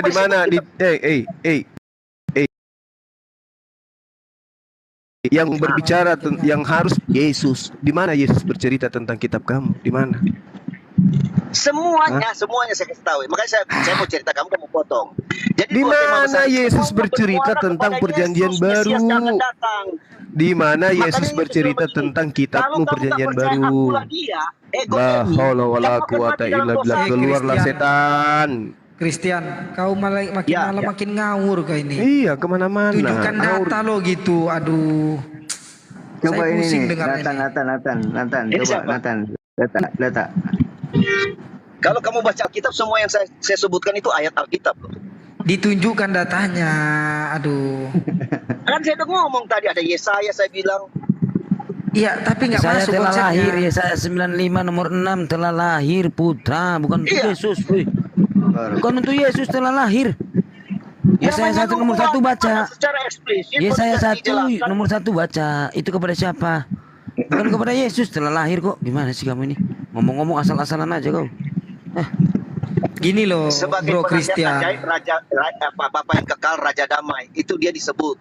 Yesus iya, disebut itu bukan untuk Yesus telah lahir putra. Apa bilang? Loh, coba bilang kamu baca. Kamu baca Yesaya 95 nomor 6 telah lahir putra di zaman Raja Yehuda Hizkia. Dengar, Mika 4 akan lahir di kota Bethlehem. Sementara gini. Kok ada Tuhan membuat satu-satunya di dunia ini Tuhan yang membuatkan kalian ini Kristen. Satu-satunya ya. Kok Tuhan membuat? Apa ini Tuhan membuat? Oke, Bang Sidik. Christian. Christian, dengarkan saya. Christian, duluan mana? Dengarkan. Duluan mana kemanusiaan Yesus? Dengarkan. Christian. Bentar Bang. Duluan mana kemanusiaan Yesus dengan kemanusiaan Abraham? Siapa maksudnya bagaimana? Coba pertanyaan ulang. Duluan mana kemanusiaan Yesus dengan kemanusiaan Yesaya? Yesaya, Abraham. Tadi kamu bilang Abraham, terus sekarang Yesaya. Ya, suka-suka saya. Kau jawab aja. Kemanusiaan Yesus duluan mana dengan Maria? Ayo. Ya, duluan mana? Abraham dulu. Enggak, duluan mana kemanusiaan Yesus dengan kemanusiaan Maria? Duluan mana? Ya, duluan Maria. Nah, yang dilahirkan Maria, itu, yang telah dilahirkan itu Tuhan atau di Yesaya 9 itu yang telah dilahirkan itu manusia atau Tuhan? Gak usah kamu tanya Alkitab, tanya sama kitab kamu, itu tertulis loh. Rohullah dia lahir dari tawar yang suci. Aduh, bagaimana mungkin kau mengatakan Yesaya 9 itu adalah Yesus, sedangkan Maria lebih duluan lahir daripada Yesus. Sedangkan di Yesaya 9 itu telah lahir, cendol. Udahlah pening aku lihat kau. Jangan percaya kitab kalian. Christian, coba deh ditata ulang dulu tentang konsep ketuhanannya. Jadi polemikus.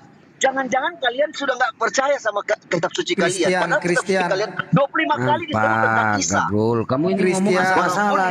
Coba deh kamu tata ulang lagi tentang konsep ketuhanan. Gini loh, kita kalau sudah bicara Tuhan, itu konsepnya harus benar. Kitab suci kalian, Al-Quran itu menjunjung tinggi loh. Isa itu. Iya, berarti menurut kamu sama nggak Isa sama Yesus? Saya tanya samamu, menurutmu Yesus dengan Isa itu orang yang sama atau tidak? Ya kalau menurut kalian kan Yesus. Menurut kamu yang saya tanya, menurut kamu Yesus sama Isa itu orang yang sama atau tidak? Coba. Bos. Orang yang sama atau tidak? Orang yang sama atau tidak? Menurut Anda, ya, Yesus dengan Nabi Isa itu orang yang sama atau tidak? Kalau menurut saya tidak, tetapi kan kalau tidak, Anda jangan bawa-bawa data Yesus, Isa, gitu loh.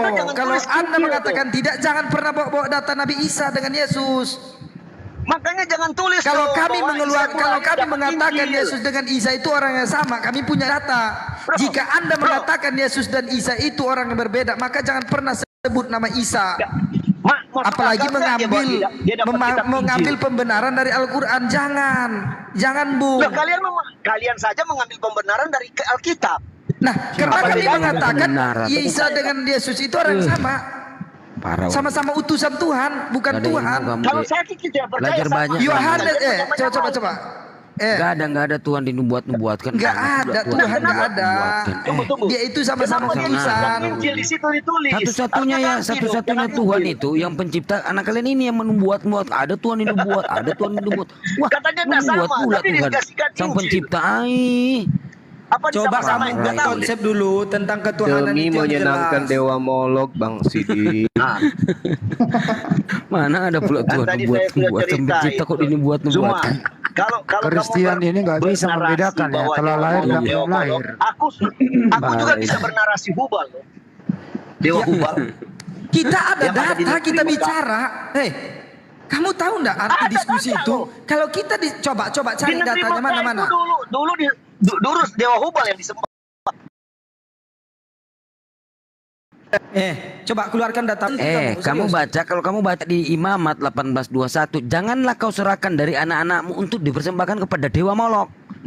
Ini Yesus ini anak siapa? Yesus ini anak siapa? Saya tanya. Yesus itu, sekarang saya jawab. Sekarang saya tanya, Yesus ini anak siapa? Anak orang, anak manusia atau anak siapa? Anak Allah. Anak Allah. Terus anak Maria mana? Mana anak Maria? Kamu ditempeleng sama Maria kamu. Maria itu cuma Ditempeleng kamu. manusianya, kedagingannya. Terus anak Maria mana yang dikandungnya dia? Susah payah dia mengandung. Mana anak Maria mana? Kalian umat kebingungan jatuhnya. Loh, Justru kalian yang kamu yang menghilangkan anak orang. Anak Maria. Kami sangat yakin loh. Sekarang anak Maria mana saya tanya? Anak Maria mana, Kalau Dek? di kitab Yakobus bilang begini. Anak kalau kamu jawab percaya aja sama anak Maria mana saya tanya. Orang makanannya tiap hari apa ya? Aduh, ditanya anak Maria kamu menghilangkan pula ini Bang Andi. Parah ini anak Maria saya tanya mana, Dek? Anak Maria. Anak Maria yang dikandung, yang disusui susah payah dia mengandung Yesus itu mana anak Maria itu? Kamu hilangkan kemana? Saya tanya. Setidaknya kami, kenapa? Allah kami, Tuhan kami pernah datang ke Sudah dunia. Udah sama Nathan aja, sama Nathan. Sudah dilatih jadi Tuhan yang Tuhan. cacat aja kamu sombong kamu. Roma Punya 14. Tuhan yang cacat kamu sombong kau ya. Roma Nomor 14. 9. Loh, Kisah yang para punya Rasul 3. tangannya dua siapa? Waduh, itu gampang kalau mau jauh, kalau mau tanya-tanya Lebih gampang. baik Iya. tangannya dua daripada lato-latonya dua. Tangan dua, Mau. kanan semua lagi. Aduh, kamu kan nggak tahu bawagal kan, kamu nggak tahu kan, kamu kan nggak tahu. Nah, saraf kamu kan nggak tahu ya. Tapi kalau kamu bertanya, kami jelaskan tentang kanan itu apa yang dimaksud gitu loh. Nah, sekarang coba kamu jelaskan Yesus bertato. Tato itu di mana? Gimana? Dia bertato. Dia bertato itu gimana? Tato di paha. Terus di patung Yesus nggak ada tatonya, hilang. Gimana tuh tatonya? Lo karangan kamu gimana? Ada lo. Saya baca ya Yesus bertato ya. Kamu lihat dan Yesus bertato ya. Kamu ngarang-ngarang, kamu nggak punya baca kitab kamu ya. Kamu Yesus bertato kamu. Lo yang ngarang-ngarang gimana? Lo Yesus bertato lo. Tanya si Nathan nih. Nathan benar nggak Yesus bertato? Udah aku bilang datang ke sini jangan mulutnya lebih besar dari otak. Bukan, saya tahu maksud kalian yang tertulis namanya Raja di atas segala raja itu julukan dia dan itu bukan tato. Dia. Itu bukan tato. Lo kok tato? Loh. Wahyu 19 nomor 16 itu Yesus dikatakan memiliki tato di paha. Untung saja tatonya bukan wanita di situ. Aduh. Merokok. Bertato. Apa pula kau? Apa pula? Kalian tidak mengerti kata metafora dan arti kiasan. Metafora. Metabolisme kali, Om. Metafora. Dia itu adalah Metafora. raja di atas segala raja. Raja apa? Raja singa. Maksudnya kapan dia jadi raja? Ada aja. Pada saat Yesus datang, pada saat dia datang kepada Bani Israel, kerajaan nggak ada lagi di sana, tuyul. Kerajaannya dia bukan di dunia ini. Kerajaannya di surga. Kerajaan di surga dia hanya duduk di samping Allah Bapa. Apa pula jadi raja di sana? Ya sama, ya duduk di arsi apa bedanya? Mana ada dia duduk di samping sebelah kanan Bapak? Di arsi. Di arsi yang ini kau masih ke Al-Quran. Saya tahu sih arsik itu makanan khasnya Batak. Aduh, pula kau nih bawa-bawa. Ya itu dia. Kalau Makanya ditanya Yesus bertato, terus di patung nggak ada tatonya. Dikemanain tatonya itu? Semua juga bisa. Dihapus bang. Semua juga bisa. Jadi kalian nggak kena mengerti rahasia. kitab suci kami berarti. Artinya gini. Itu ada, makanya saya bilang tadi, kalau menerjemahkan Alkitab kita itu harus pakai ilmu. Kitab suci dari mana? Kitab suci dari mana? Sekarang saya tanya, di Indonesia ini kan sering lomba baca-baca kitab suci. Emang kamu pernah kedapatan baca Bible? Nah, bahaya pula kau baca Bible tuh. Ada orang ini kalau bang masuk lomba di Yeskil, Amsal. Loh, nah coba. Kenapa enggak baca Bible lomba? Jadi gini, bagaimana kita harus lihat pertama dari historinya dulu. Iya kan? Nanti kalau baca lomba bahaya loh dibaca Yeskil tuh. Bahaya pula tuh Amsal. Gini, kenapa ayat itu diturunkan di zaman itu? Untuk siapa ayat itu diturunkan, firman itu diturunkan? Kepada siapa? Udah sekarang saya tanya. Gini. Kan di Indonesia nih, di seluruh dunia kan ada lomba baca kitab ya, Al-Quran kan gitu. Iya. Nah, terus saya nggak pernah dengar loh lomba baca Bible. Kenapa ya? Coba kita buat praktekkan Bang Sidi, kita praktekkan dikit. Masa kitab suci kok dipakai buat lomba? Loh iya, bukan. Kalau baca, kalau ada lomba baca Bible kayak gini gimana kalau dibaca pula itu? Kejadian 6 pakai buat mainan. Kejadian lu kok buat mainan? Nomor gimana pula kamu ini mainan? Bukan, kamu malu mungkin atau gimana? Ayo Bang, kita bacakan sebentar. Jadi biar jangan bolak-balik itu Bang Juma. Halo. Itu bolak-balik saya dengar tadi. Halo. Nathan mau ngomong. Persembahkan. Ya, Bang Nathan. Persembahkan. Ya, Nathan, silakan Nathan. Ya, saya dulu ya. Christian boleh ya. Ya oke, ya gantian dong Christian. Nah, jadi kalau persembahan mengorbankan anak, mengorbankan manusia ya. Nah, konsep Yesus menjadi korban bukan konsep seperti Perjanjian Lama, Yesus disembelih lalu diletakkan di api dan dibakar, bukan seperti itu. 1 Korintus 5 nomor 7, Yesus disembelih. Iya, tapi Wahyu 5 nomor 6, Yesus seekor anak domba. Pola sembelihnya tidak seperti yang dihukum Taurat. Atau tapi yang disembelih juga kan? Tunggu. Seperti atau yang dilakukan kepada dewa Molok, berbeda ya. Tapi jadi disembelih juga kan Yesus itu? Jangan cocok logi, tidak. Dia tidak disembelih. 1 Korintus 5 nomor 7, coba Anda baca.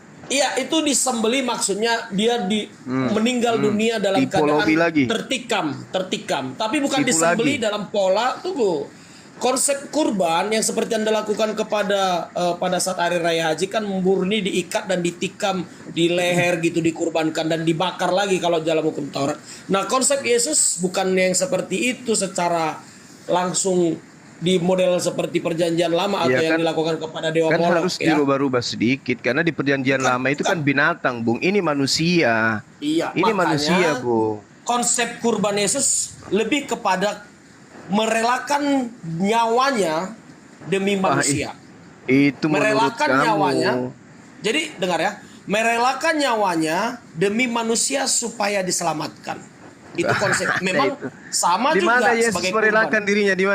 Di mana Yesus merelakan dirinya untuk dibunuh? Di mana dalilnya? Di mana dalilnya Yesus merelakan dirinya ketika dia ditangkap? Para ahli-ahli Taurat menangkap dia diadili berlapis-lapis. Dia beberapa kali dalam pengadilan sampai makanya kalau Quran juga saya tanya. Kalau dia sudah dalilnya? diadili, Bung, kalau diadili itu berarti dia tidak ikhlas. Harusnya tidak ada pengadilan, tak ada penangkapan. Yang membuat pengadilan itu manusia, bro, bukan Yesus. Lah, mana ajarannya, mana perintahnya Yesus bunuhlah aku? Mana? Enggak, dia tidak mungkin, tidak perlu harus melakukan itu. Lalu bagaimana caranya mati menebus dosa manusia kalau dia tidak dibunuh?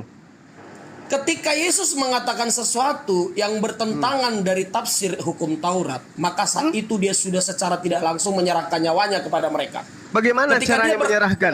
Bagaimana caranya menyerahkan nyawa kalau tidak dibunuh? Caranya seperti ini. Ketika dia berkata, ketika Yesus berkata, sebelum Abraham ada, aku sudah ada. Itu sudah menentang hukum Taurat. Larinya kemana? Tunggu dulu. Kemanusiaan Yesus yang ada. Ya. Kutanya lagi nanti. Ya, Kau muntah darah juga nanti. Kemudian kayak dengar Christian. dulu, ketika Yesus berkata juga mengampuni orang berdosa, siapakah orang ini? Kok bisa Ada ceritanya Yesus menghapuskan dosa? mengampuni dosa. Gak ada. Gak ada Saya dosa bilang Yesus. tidak ada. Jangan Anda Tunjukkan Anda menafsir dalilnya. kitab kami. Tunjukkan Dulu, dalilnya. itu Saya silakan. rela menyunat Kristen kalau ada dalilnya. Iya. Tunjukkan.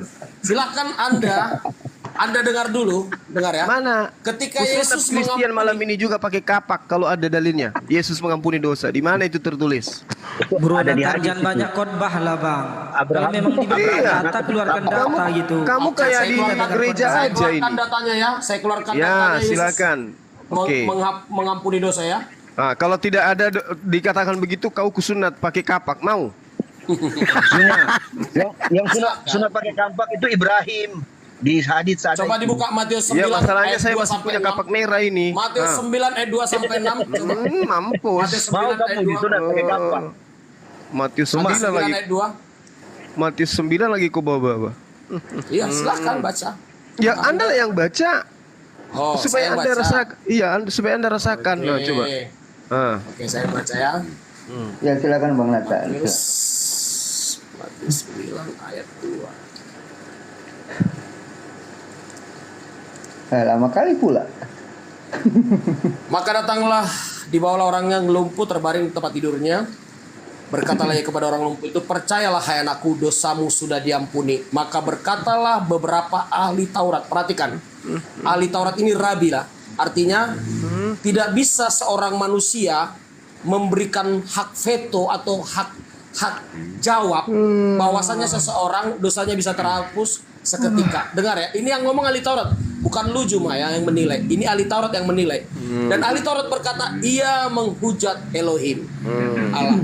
Mana dia mengampuni dosa di situ, mana dalilnya? Dosamu Percayalah hai anakku, dosamu sudah diampuni. Diampuni oleh siapa? Dengar, Yesus lah. Yesus. Original teksnya di sana mengatakan apientaiso. Apientaiso itu menyandarkan kepada dia yang mengutus Yesus. Makanya ketika Yesus di atas salib apa dikatakan? Ya Bapa, ampunilah dosa mereka karena mereka tidak tahu apa yang mereka lakukan. Kenapa dia tidak mengatakan dosamu ku ampuni karena kau tidak tahu apa yang kamu lakukan? Ayo. Ya Bapa, ampunilah dosa mereka. Kenapa Yesus minta kepada Bapa? Dia lupa kalau dirinya adalah Bapa itu sendiri. Lupa. Mau dikasih obat CTM supaya siuman gitu. Gak ada itu, Bung. Jangan memperbodoh diri dengan data-data doktrin dogma. Jangan. Kita ini orang belajar semua. Anda mencoba untuk mendoktrin ke saya, ke Bang Handi, ke Bang Sidik. Mereka ini ke saudara saya ini yang namanya nggak bisa kusebutkan. Kami semua ini ahli kitab.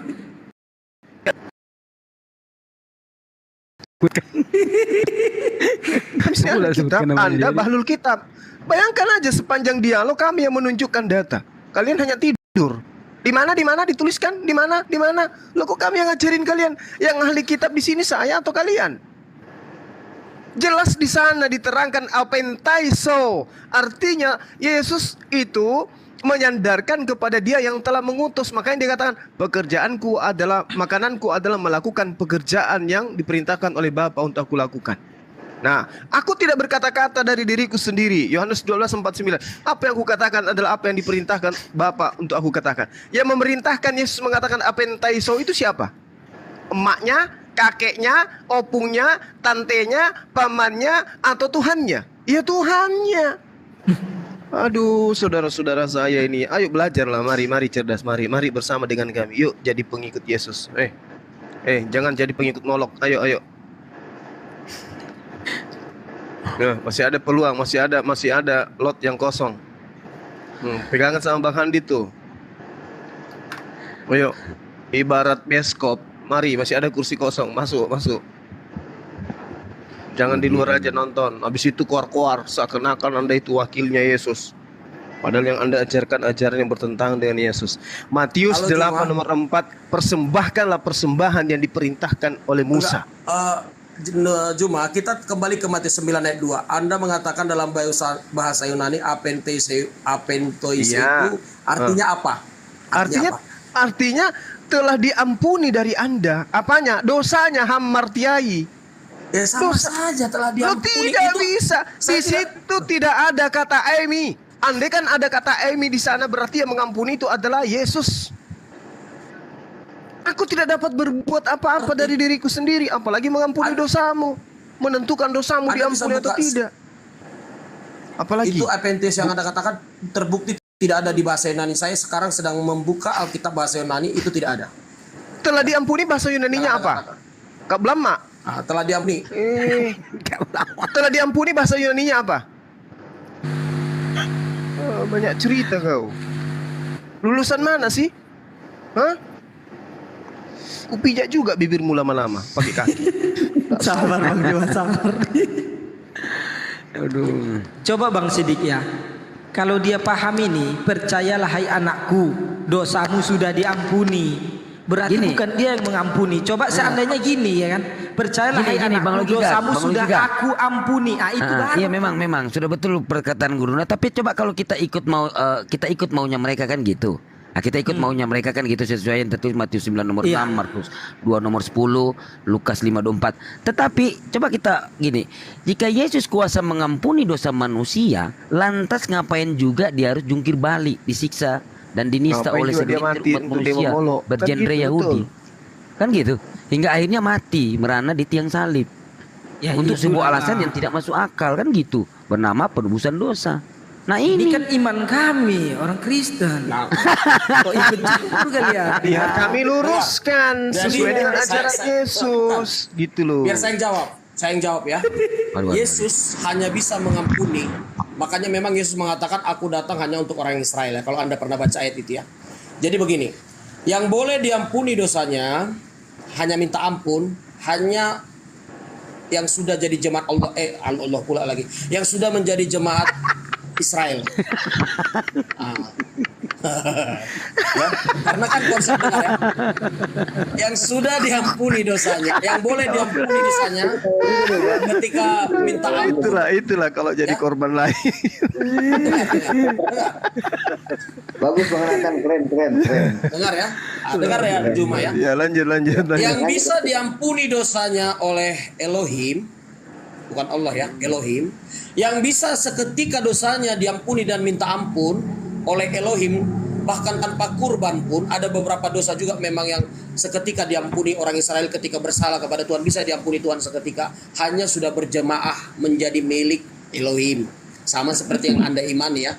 Harus umat Islam. Oke. Stop. Sabar. 30 detik. Boleh tidak orang yang tidak bersunat masuk menjadi jemaat Elohim? Boleh nggak? Orang yang tidak bersunat tidak boleh, harus bersunat. Nah, gitu. Nah, jadi teman-teman kita yang tidak bersunat kayak Bu Darni nggak boleh jadi jemaat Elohim, nggak boleh. Kecuali Bang Handi sudah sunat Bu Darni baru bisa. Begitu dong. Thank you, saudara Christian. Lanjut. Bu Darni sunat. Cuma orang yang bersunat, yang bersunat, dengar. Ya, dengar dulu Juma. Yang bersunat demi nama Elohim, bukan Allah SWT ya. Ada pokoknya ceritanya.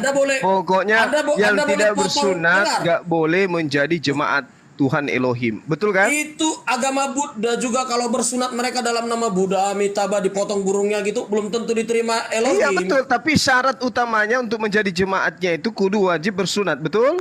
Iya, secara Israel. Tuh dengarkan Bu Darni, makanya sunat Bu. Tidak bersunat. Aku belum menjawab. Udah sunat dulu sebelum menjawab, Ibu disunat dulu lah. Yang sendiri adalah sunat hati. Yuk sunat. Christian. Suma, kalau kamu sunat potong sampai habis pun. Udah turunin aja Christian, gantian dulu. Aduh, nggak beraturan anak ini. Bang Nathan dulu Bang bisa masuk surga kamu. Pelan-pelan gantian dulu. Udah capek kalian dari tadi, aku dulu. Iya. Enggak, Bu, belum kelar, Bu. Silakan Bu Darni. Nathan. Sekarang Bu Darni dengan Bang Sidik lagi. Yang lain. Enggak, sama Bang Juma juga. Bang Juma, Bang Sidik semua orang. Aku tinggal 5 watt ini, Bu. Enggak. Ini Bang Juma. Mana yang lebih yang bisa masuk ke Bu Darni sama saya birahi kali. Kenapa, Bu?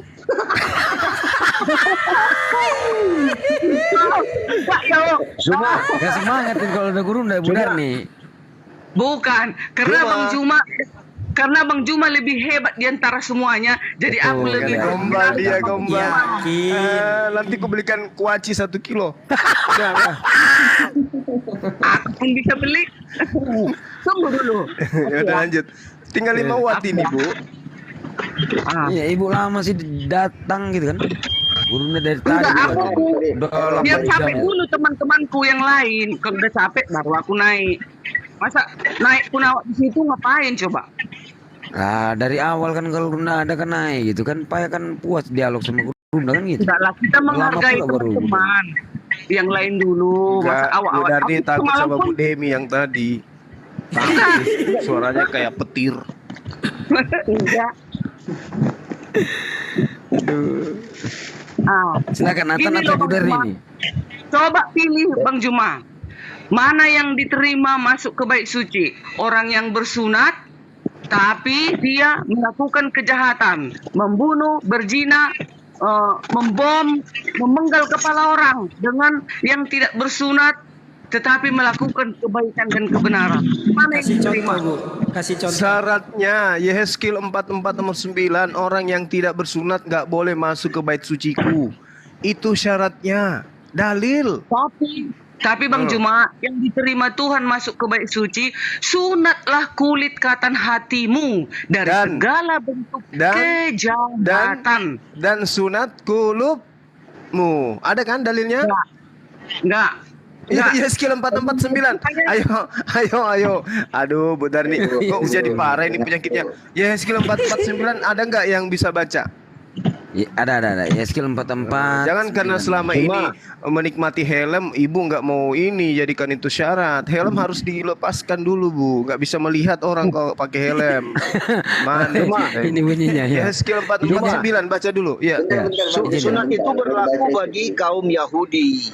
Udah diam aja dulu. Kamu bukan Yahudi. Ya, silakan akhi. Silakan. Oleh sebab itu beginilah firman Allah. Tidak ada seorang pun dari orang-orang asing yang hatinya dan dagingnya tidak bersunat boleh masuk dalam tempat kudusku. Ibu sudah disunat dagingnya, Bu. Di kita aja dipitoin manuk, udah. Lagian bau itu kalau masih ada Bang Juma. Bang Juma, enggak ada hubungannya dengan itu. Itu sunat kan daging, kulub nggak boleh masuk ke bait suci kalau nggak sunat daging. Makanya di dalam Kejadian 17 nomor 14, orang yang tidak dipotong helmnya itu akan dihilangkan dari sebangsanya karena telah membatalkan perjanjian kekalku, kata Tuhan. Itu cuma sunat Anda sunat Islam beda dengan sunat Yahudi. Jadi Anda itu kan kalau Yahudi bijinya yang disunat gitu. Bukan, mereka melakukan sunat dalam nama Elohim. Mereka sunat dalam nama Elohim, bukan dalam nama Allah SWT. Nah, jadi Elohim itu tidak SWT. Elohim itu tidak maha suci, tidak maha tinggi. Bukan Allah, bukan Allah SWT. Jadi dengar ya. Terus kenapa di kitabmu ada kata Allah? Kenapa? Makanya dengar Juma. Kenapa di kitabmu bukan kata Elohim? Kenapa Allah? Tunggu dulu. Anda juga berkata tadi salah puasa. Tulis. Dengar dulu. Buddha juga berpuasa. Hindu juga berpuasa. Saya tanya kenapa di kitab agama lain juga ada yang disunat. Ada selain orang Yahudi ada juga agama Kristen. Nah, Ronaldinho. Sebentar. Saya tanya, kenapa di kitabmu tidak tertulis Elohim tetapi tertulis Allah? Kenapa? Salah tulis. Apa itu? Kenapa tidak tertulis Elohim tapi Allah? Kenapa? Salah tulis. Karena kan diterjemahkan ke bahasa Indonesia. Kan itu bahasa serapan. Allah itu bahasa serapan. Allah itu sudah ada sebelum Islam ada. Gitu. Iya. Berarti Anda sudah menjawab. Ternyata Allah itu sudah diperkenalkan oleh para nabi. Kakeknya Baginda kan belum. Baginda belum sudah ada. Pintar kamu. Nama kakeknya kan Abdullah. Nah, Abdullah itu kan keturunan dari Ismail. Memang di dalam Kejadian 17 nomor 7. Dengarkan. Kejadian 17 nomor 7. Inilah perjanjian. Dengarkan. Inilah perjanjianku bahwa aku akan menjadi Tuhanmu wahai Abraham, Tuhan anak-anakmu dan Tuhan keturunanmu secara turun-temurun. Berarti Jadi, memang kata Allah Juma, itu sudah ada. Yang tidak ada itu adalah adalah Bapa, dan tidak kata ada. Allah itu Juma itu dari penyembah berhala. Jadi Allah itu akar katanya adalah El ya. Jadi orang Israel sudah lama mengenal nama El. Itu sebutan bukan nama ya. Gelar.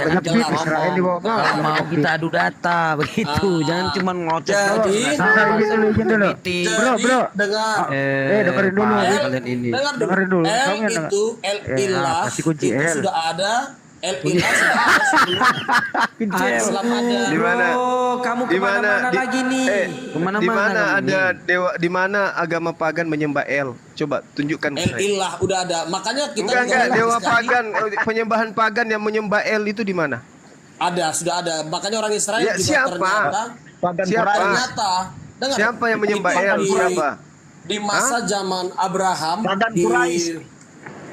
sudah ada penyembahan kepada El Ilah, udah ada. Jadi yang saya tanya, El Ilah itu kan artinya Tuhan El. Itu siapa yang menyembah Tuhan El? Sudah ada. Ya, siapa yang menyembah Tuhan El? Siapa? Elohim juga itu adopsi dari penyembahan berhala. Ternyata Elohim juga. Elohim itu asal katanya El. Iya, itu juga adopsi dari penyembahan berhala. Siapa yang menyembah berhala? Siapa yang menyembah El sebutan. yang adalah sembahan berhala? Bukan gini. Elohim serapan kata. Anda belajar. Izin Bang, boleh kusunat ke orang ini Bang? Ya, silakan. Boleh disunat ke orang ini? Taruh. Saya lagi. Bro. Allah itu di Bible kamu siapa merujuk kepada siapa? Itu tadi sebutan yang kepada yang dimuliakan lah. Ilah itu yang disembah. Oke, boleh Tuhan kepada mau- dewa, boleh kepada siapa aja. Udah. Merujuk kepada siapa?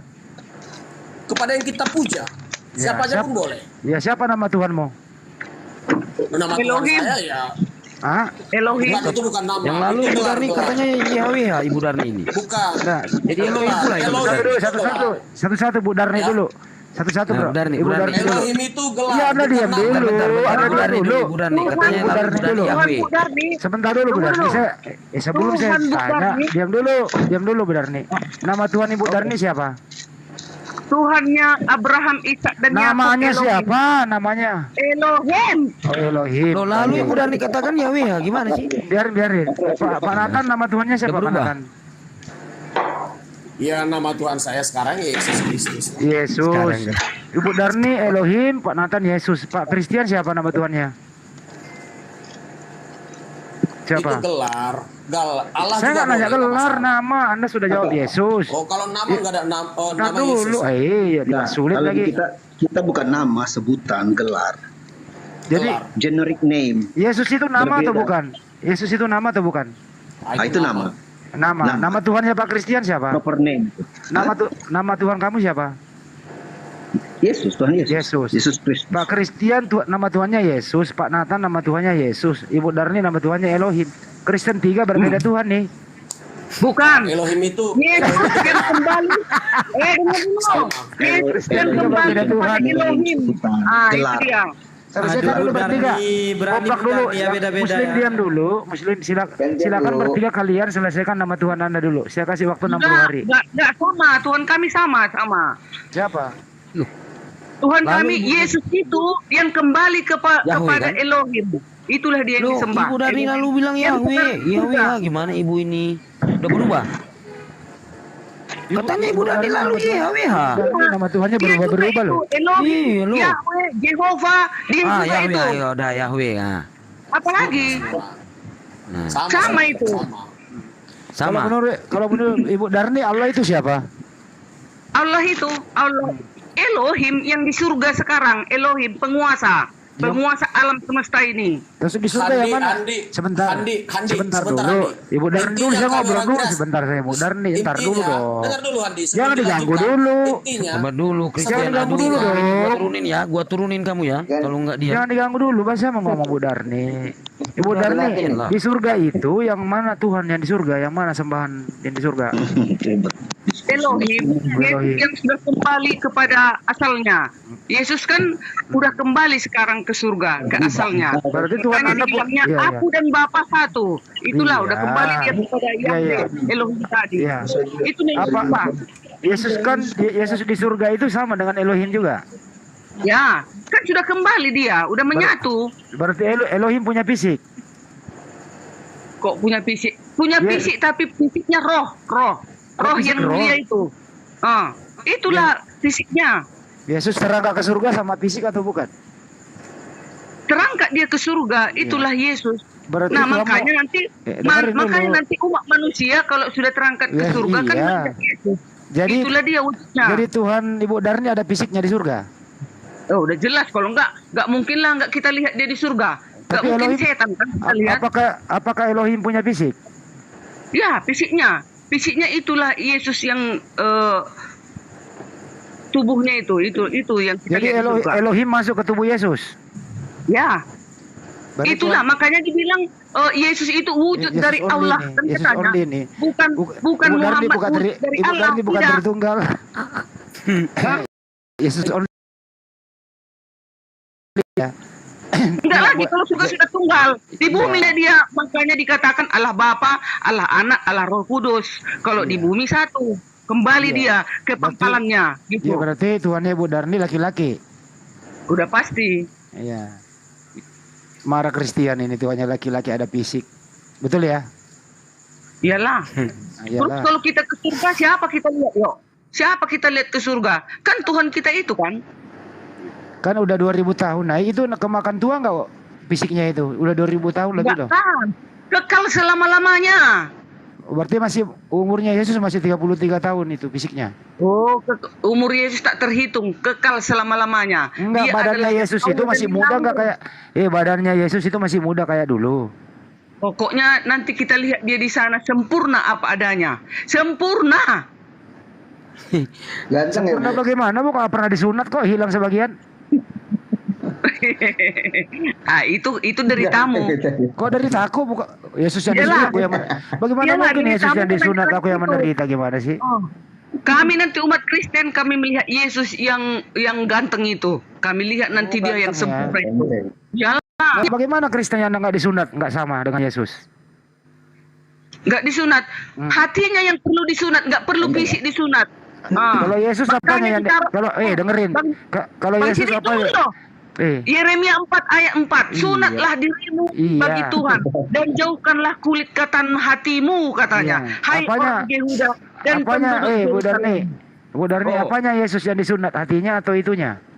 Itu waktu di bumi karena mengikuti ajaran-ajaran orang Yahudi dulu. Kira-kira Yesus di sana masih bersunat nggak? Di mana? Di surga? Iya. Kan manusia dagingnya di bumi kan sudah mati kan. Sekarang dia yang terangkat itu kemuliaannya. Yang aslinya kemana? Yang pernah disunat kemana? Dagingnya kan sudah mati, manusia daging sudah mati. Kan kuburannya kita juga kosong. begitu. Kan kuburannya makanya kosong. nanti kita juga manusia kan mati. Jadi yang terangkat nanti kan roh kita. Tapi Yesus, saya nggak nanya Anda, Yesus kuburannya kosong. Iya. Berarti terangkat semua sama fisiknya? Bukan, manusia dagingnya mati yang terangkat rohnya. Fisiknya di mana? Fisik aslinya anaknya Bunda Maria kemana? Fisik aslinya kan sudah mati kan? Sudah mati di bumi. Tapi kuburannya nggak ada, Bu. Tapi kuburannya nggak ada, kosong. Itu deritamu. Kok saya menderita? Iya. Deritamu. Kan sudah 4 kali ku jawab. Manusia daging Yesus sudah mati sayang. Apalagi? Tapi kan waktu bangun makan ikan goreng siapa itu? Itu kan manusia dagingnya. Waktu dia masih di bumi. Berarti hidup lagi dong? Kan masih bersama manusia dia di bumi kan? Waktu terangkat sebelum ke surga, dia naik ke surga. Waktu terangkat ke surga sama fisiknya? Terangkat ke surga? Iya, fisiknya juga terangkat ke surga. Tapi bukan fisik daging manusia lagi, sudah ke fisik kemuliaan. Yang makan ikan goreng bukan fisik manusia. Itu kan di bumi sayang. Iya. Kalau dari surga beda, itu udah rohnya naik. Nah, waktu dia makan ikan goreng kan fisik manusia. Makanya kan manusia nanti diubah seperti malaikat kan katanya. Kalau sudah ke surga. Nggak ada lagi di sana percabulan. Nggak ada di sana lagi nafsu. Jadi Yesus di surga nggak punya fisik. Nggak punya fisik, kan sudah kita lihat nanti wajah kemuliaannya itu di surga. Yang pakai jubah siapa? Di jubahnya dan di pahanya tertulis Raja segala raja. Yang pakai jubah siapa? Itulah yang kita lihat fisik Yesus itu di surga. Berarti Yesus punya fisik di surga? Ya pastilah, kalau nggak mungkin melihat hantu kita di surga. Tadi Anda mengatakan tidak punya fisik. Di bumi mati fisiknya. Di surga ada fisiknya. Fisik kemuliaan di surga, bukan lagi fisik kayak di bumi. Apa itu fisik kemuliaan, Bu? Roh kemuliaan yang mulia, raja dari segala raja. Saya tanya, fisik atau roh? Yesus itu fisik atau roh? Bang Sidik ini sudah 4 kali dijawab lah, bosan. Kok Pak Sidik dibawa-bawa? Si Pak Sidik memang ini biang kerong nih Pak Sidik nih.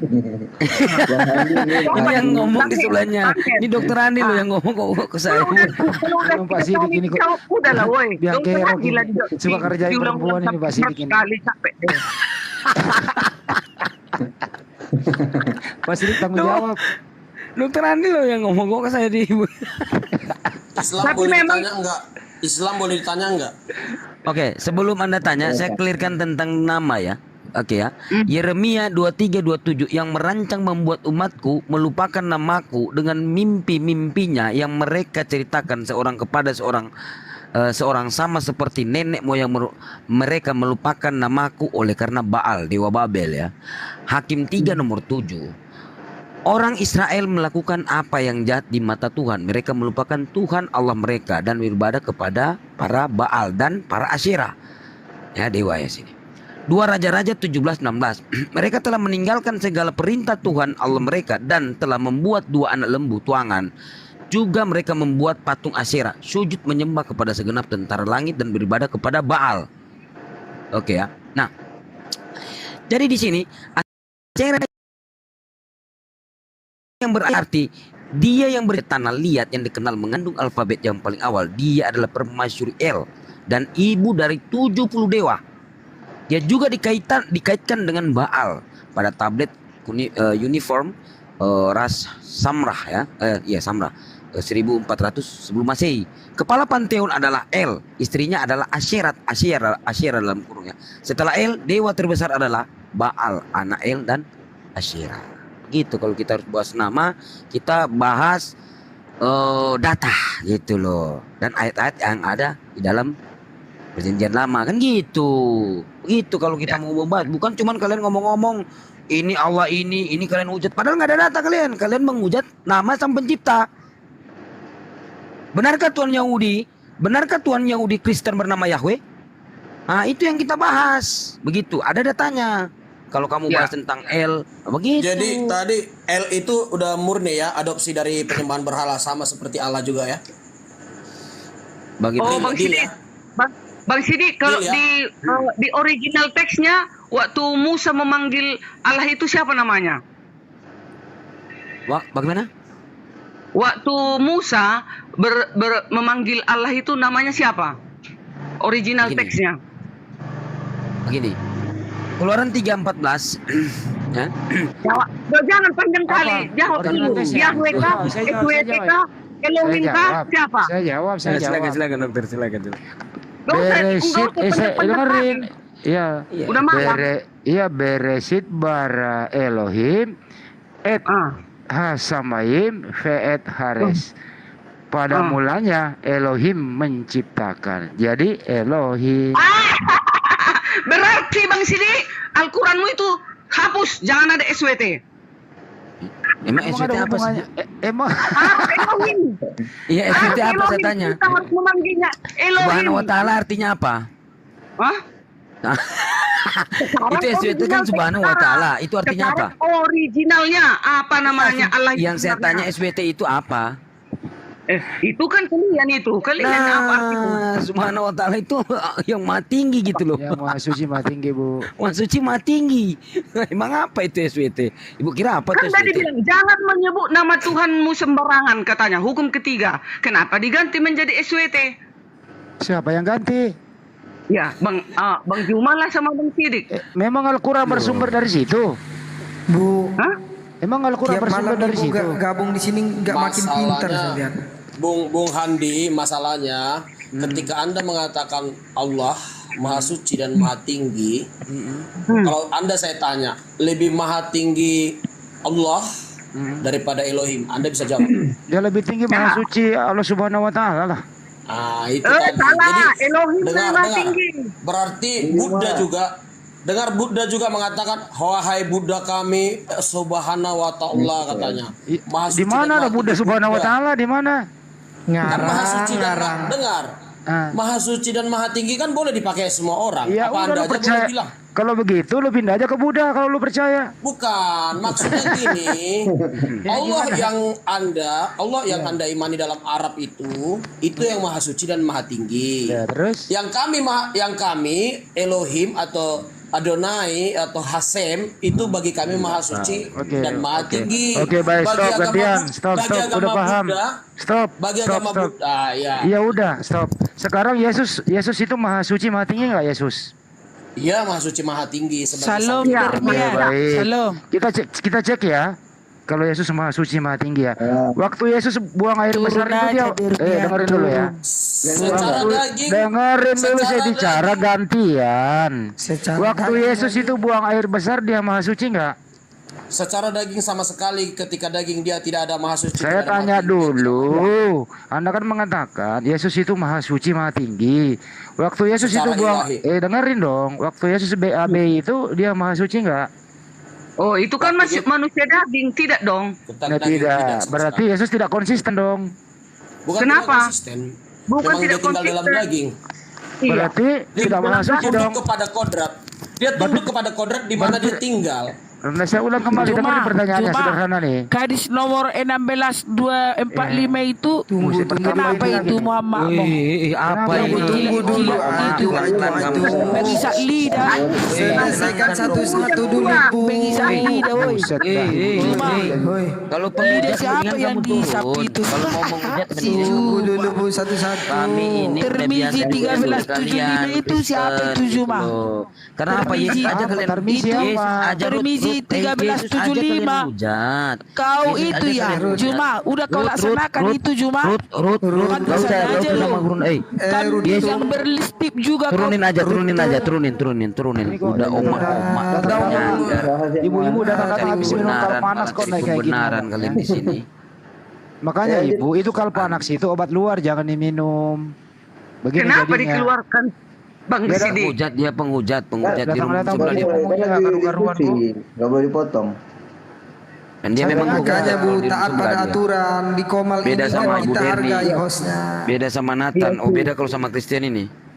Santai Betul, aja, betul. santai aja kali. Kalau jangan langsung mengunyah. Emang kalau dong hadis ini seperti apa? Ya kita buka dulu hadisnya. Tunggu giliran ditanya ya kan? Tunggu giliran Iya kan? ditanya ya. Iya, tanya silakan. Pelan gitu. Ya, kan. silakan, Orang lagi silakan ngomong bertanya. potong-potong gitu loh. Enggak, maksudku kalau kita naik orang Kristen, tunggu dulu kita dipersilahkan bicara ya kan? Enggak, boleh bertanya. Tapi data yang Anda bawakan itu ya ditampilkan di sini apa? Gitu loh, jangan Anda membawa data, mengklaim sendiri baru menjadikan argumentasi. Itu kan nggak bagus. Iya, mereka bertanya terus mereka mau menjawab. Sama dong kalau misalnya saya bawa Bible 1928 kan baru saya ngomong sendiri bagaimana tuh? Nah, iya. Itu nggak enak didengar. Lanjut dulu Bang, yang tadi Bang. Gitu ya. Santai aja kali. Kami di sini menerima pertanyaan kok kita jawab, insya Allah bisa. Kalau kita nggak sanggup ya mungkin next lah. Gitu kan gitu. Daripada menjawab salah, jangan mengklaim lah kalau nggak ngerti ilmunya. Gitu ya, itu. Silakan Ibu Darni, yang apa yang ingin Anda tidak tanyakan? Enggak tuh. Begini. Tapi ini lari sedikit, boleh? Nggak apa-apa lari-lari malam, nggak apa-apa, nggak capek. Soalnya semalam itu juga belum dijawab Bang Juma. Apa itu? Yang saya pelajari, maaf ya, karena kalau kalian juga kan bebasnya untuk mengkritik kami. Sekarang kami sekali mengkritik ya, boleh ya. Yang saya pelajari nenek moyang Nabi Muhammad yang abad ke-21 berada di kota Petra. Di kota Petra ini adalah orang-orang Quraisy yang penyembah berhala. Bagaimana itu? Belajar sama siapa? Data mana Bu? tuh kira-kira? Kalau saya klik di Google kota Petra dan sejarahnya bisa kita baca gitu. Gimana? Harus melihatin, Bu. Kota Petra itu di Jordania. Di sanalah dibesarkan Muhammad.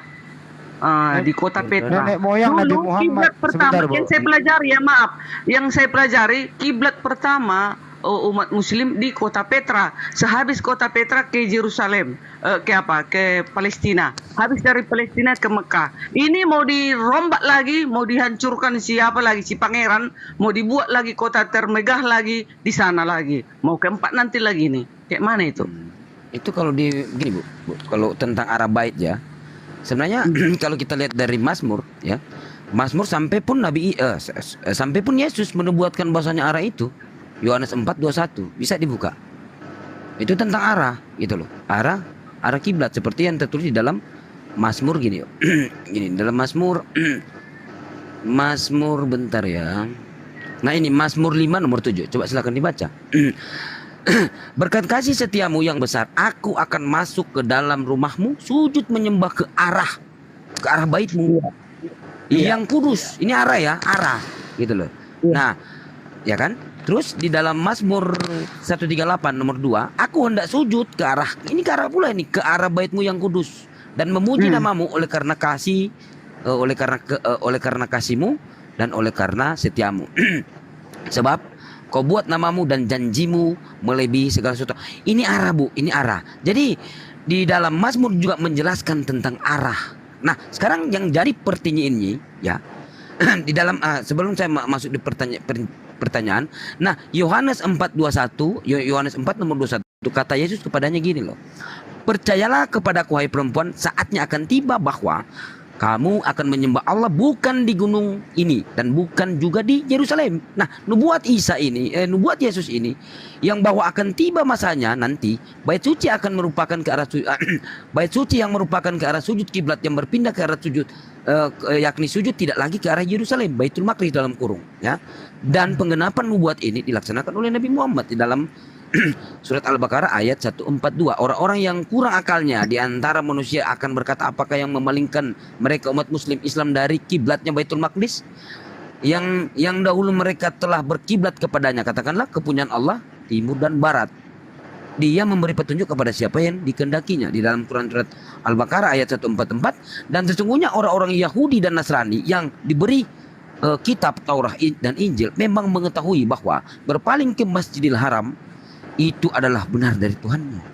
Nah, ini arah yang jadi pertanyaan di sini, Bu. Kekristenan sekarang apakah mengikuti ini, Bu? Seperti yang ada di dalam Mazmur tentang arah? Tidak. Atau bagaimana?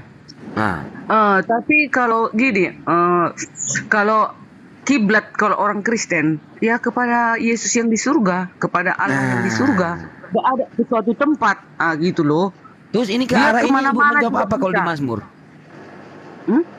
Itu dia tapi kan di sini nggak ada apa dibilang mana itu coba di yang dimaksudkan dengan kan iya Bang Sidi di Mazmur kan nggak ada dibilang Yohanes 4:21 coba Ibu Derni jawab.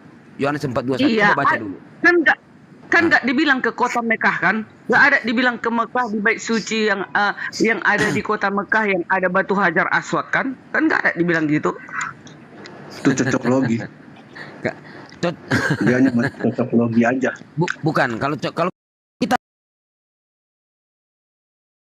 itu kita beda lagi ya. Jangan mengatakan bentar, karena kalian ini bukan pengikut para nabi ya.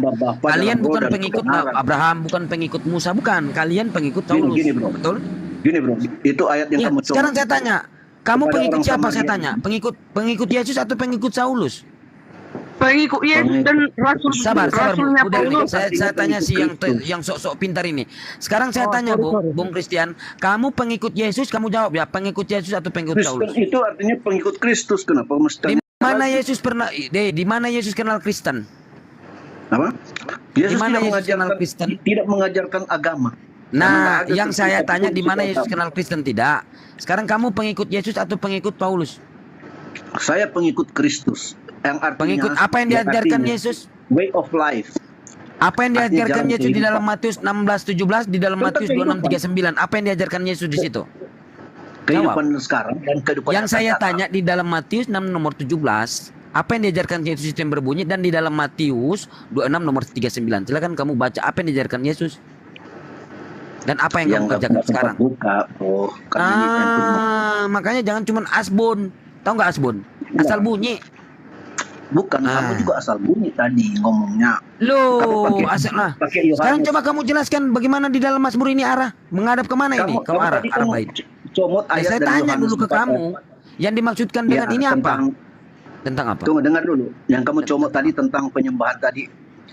Sudah waktunya kan si perempuan Samaria itu kan Tuhan Yesus bilang sekarang ini aja itu ceritanya kan sebelumnya, sekarang ini aja kamu yang ada di kamu itu kan suamimu, kaget ya, tuh ketahui dari mana kamu itu suami yang ketujuh.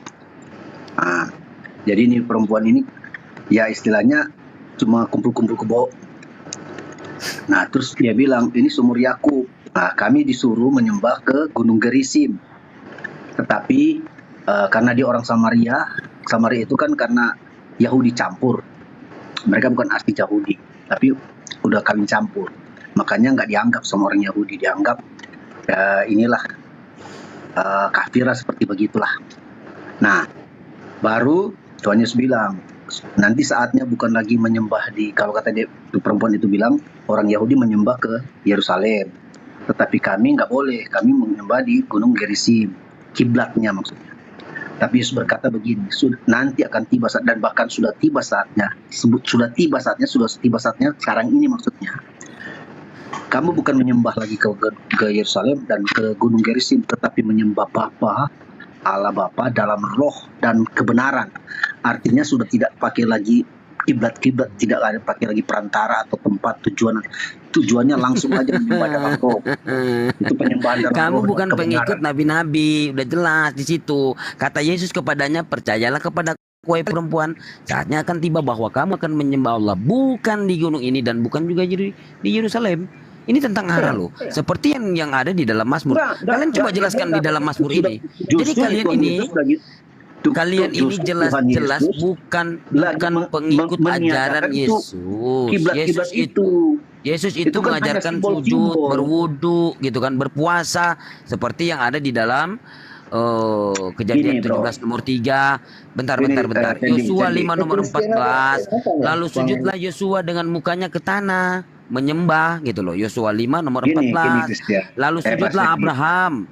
Nah, jadi kejadian tuh. Nah, kalian ini apa? Coba saya tanya. Kalian apa nyanyi-nyanyi?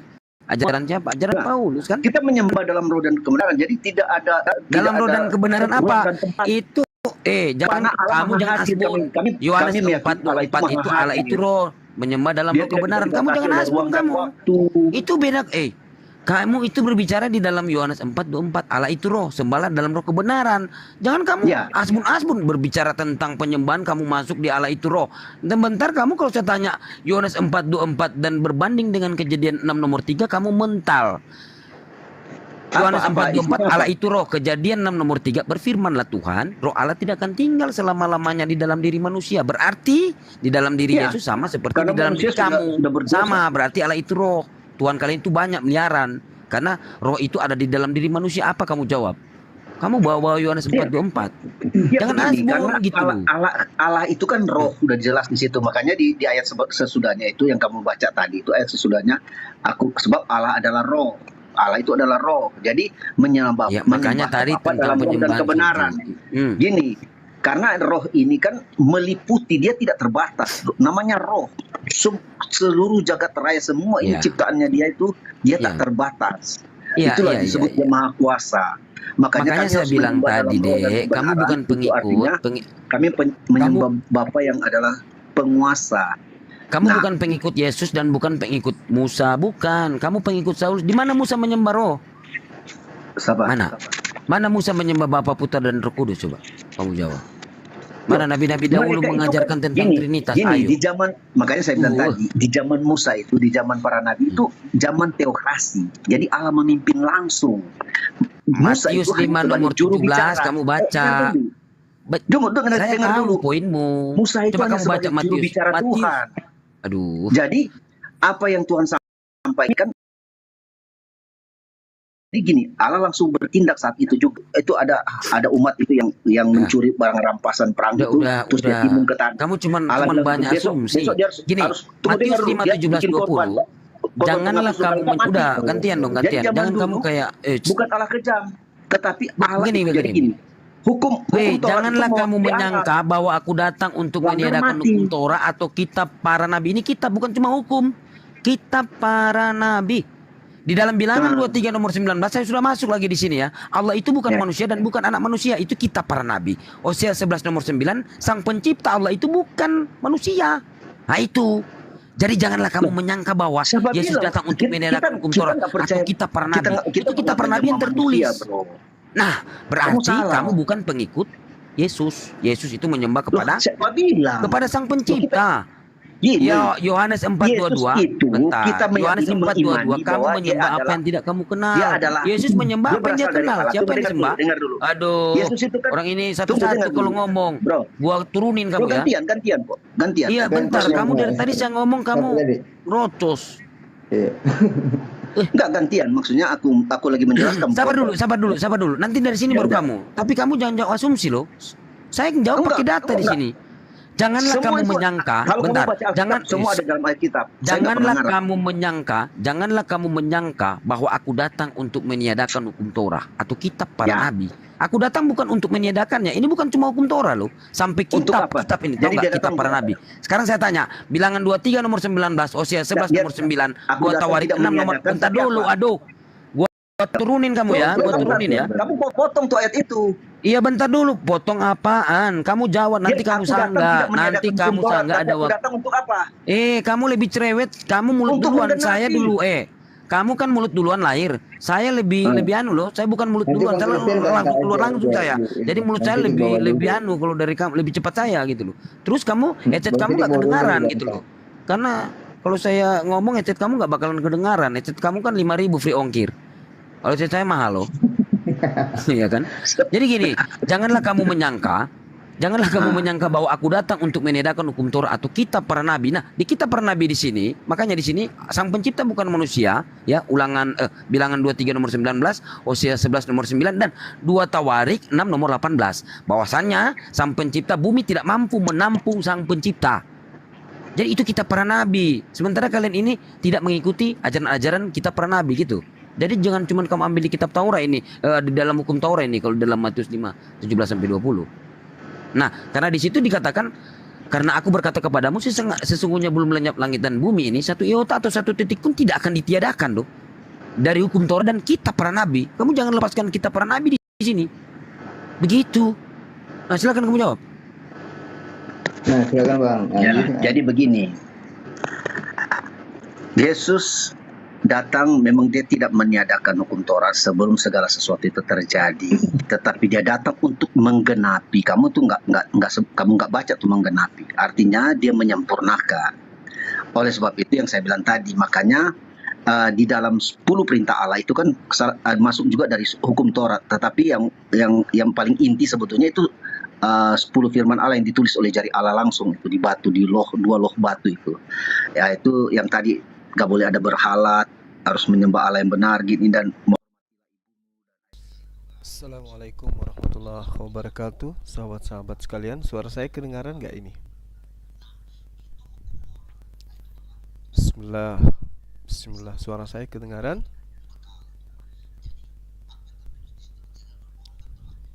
Oke teman-teman, di tempatku ini dikit lagi jam 3.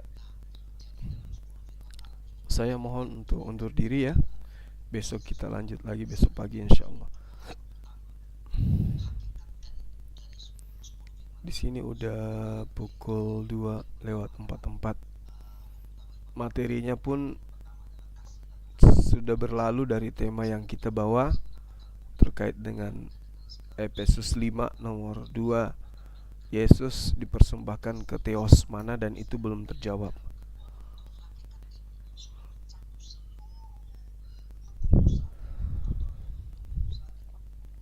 Ada beberapa teman kita dari Kristen, dari Oten tadi ya, oknum Kristen yang kemudian tidak mampu memberikan jawaban terkait dengan Yesus dipersembahkan tujuannya kepada siapa gitu ya.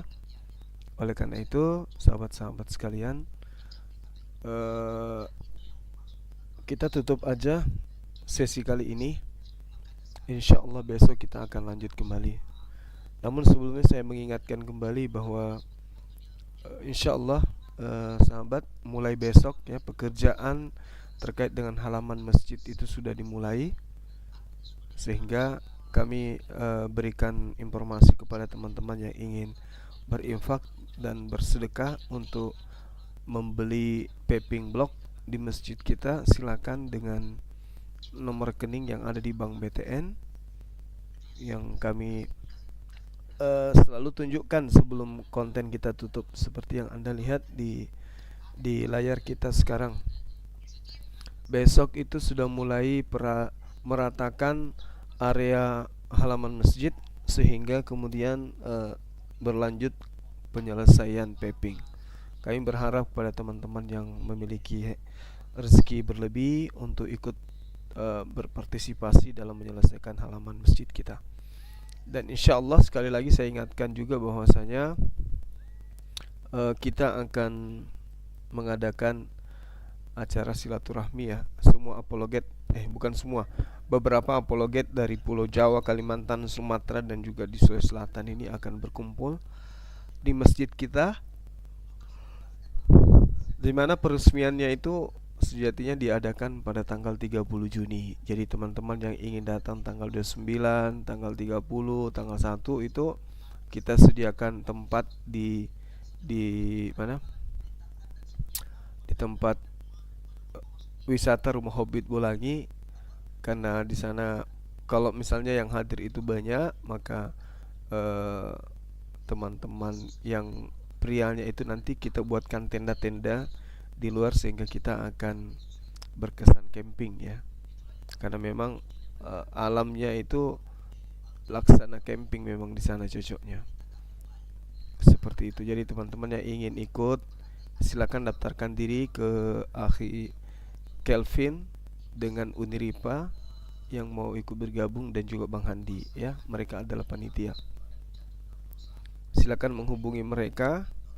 Dan terkait dengan penyelesaian halaman masjid kita juga seperti yang saya terangkan tadi, silakan memberikan infak sedekah ke Yayasan Makassar Moalap Center Indonesia demi untuk terciptanya penyelesaian halaman masjid, dirangkaikan dengan peresmian Masjid Nur Maulida dan peletakan batu pertama pesantren Nur Maulidia Apologet.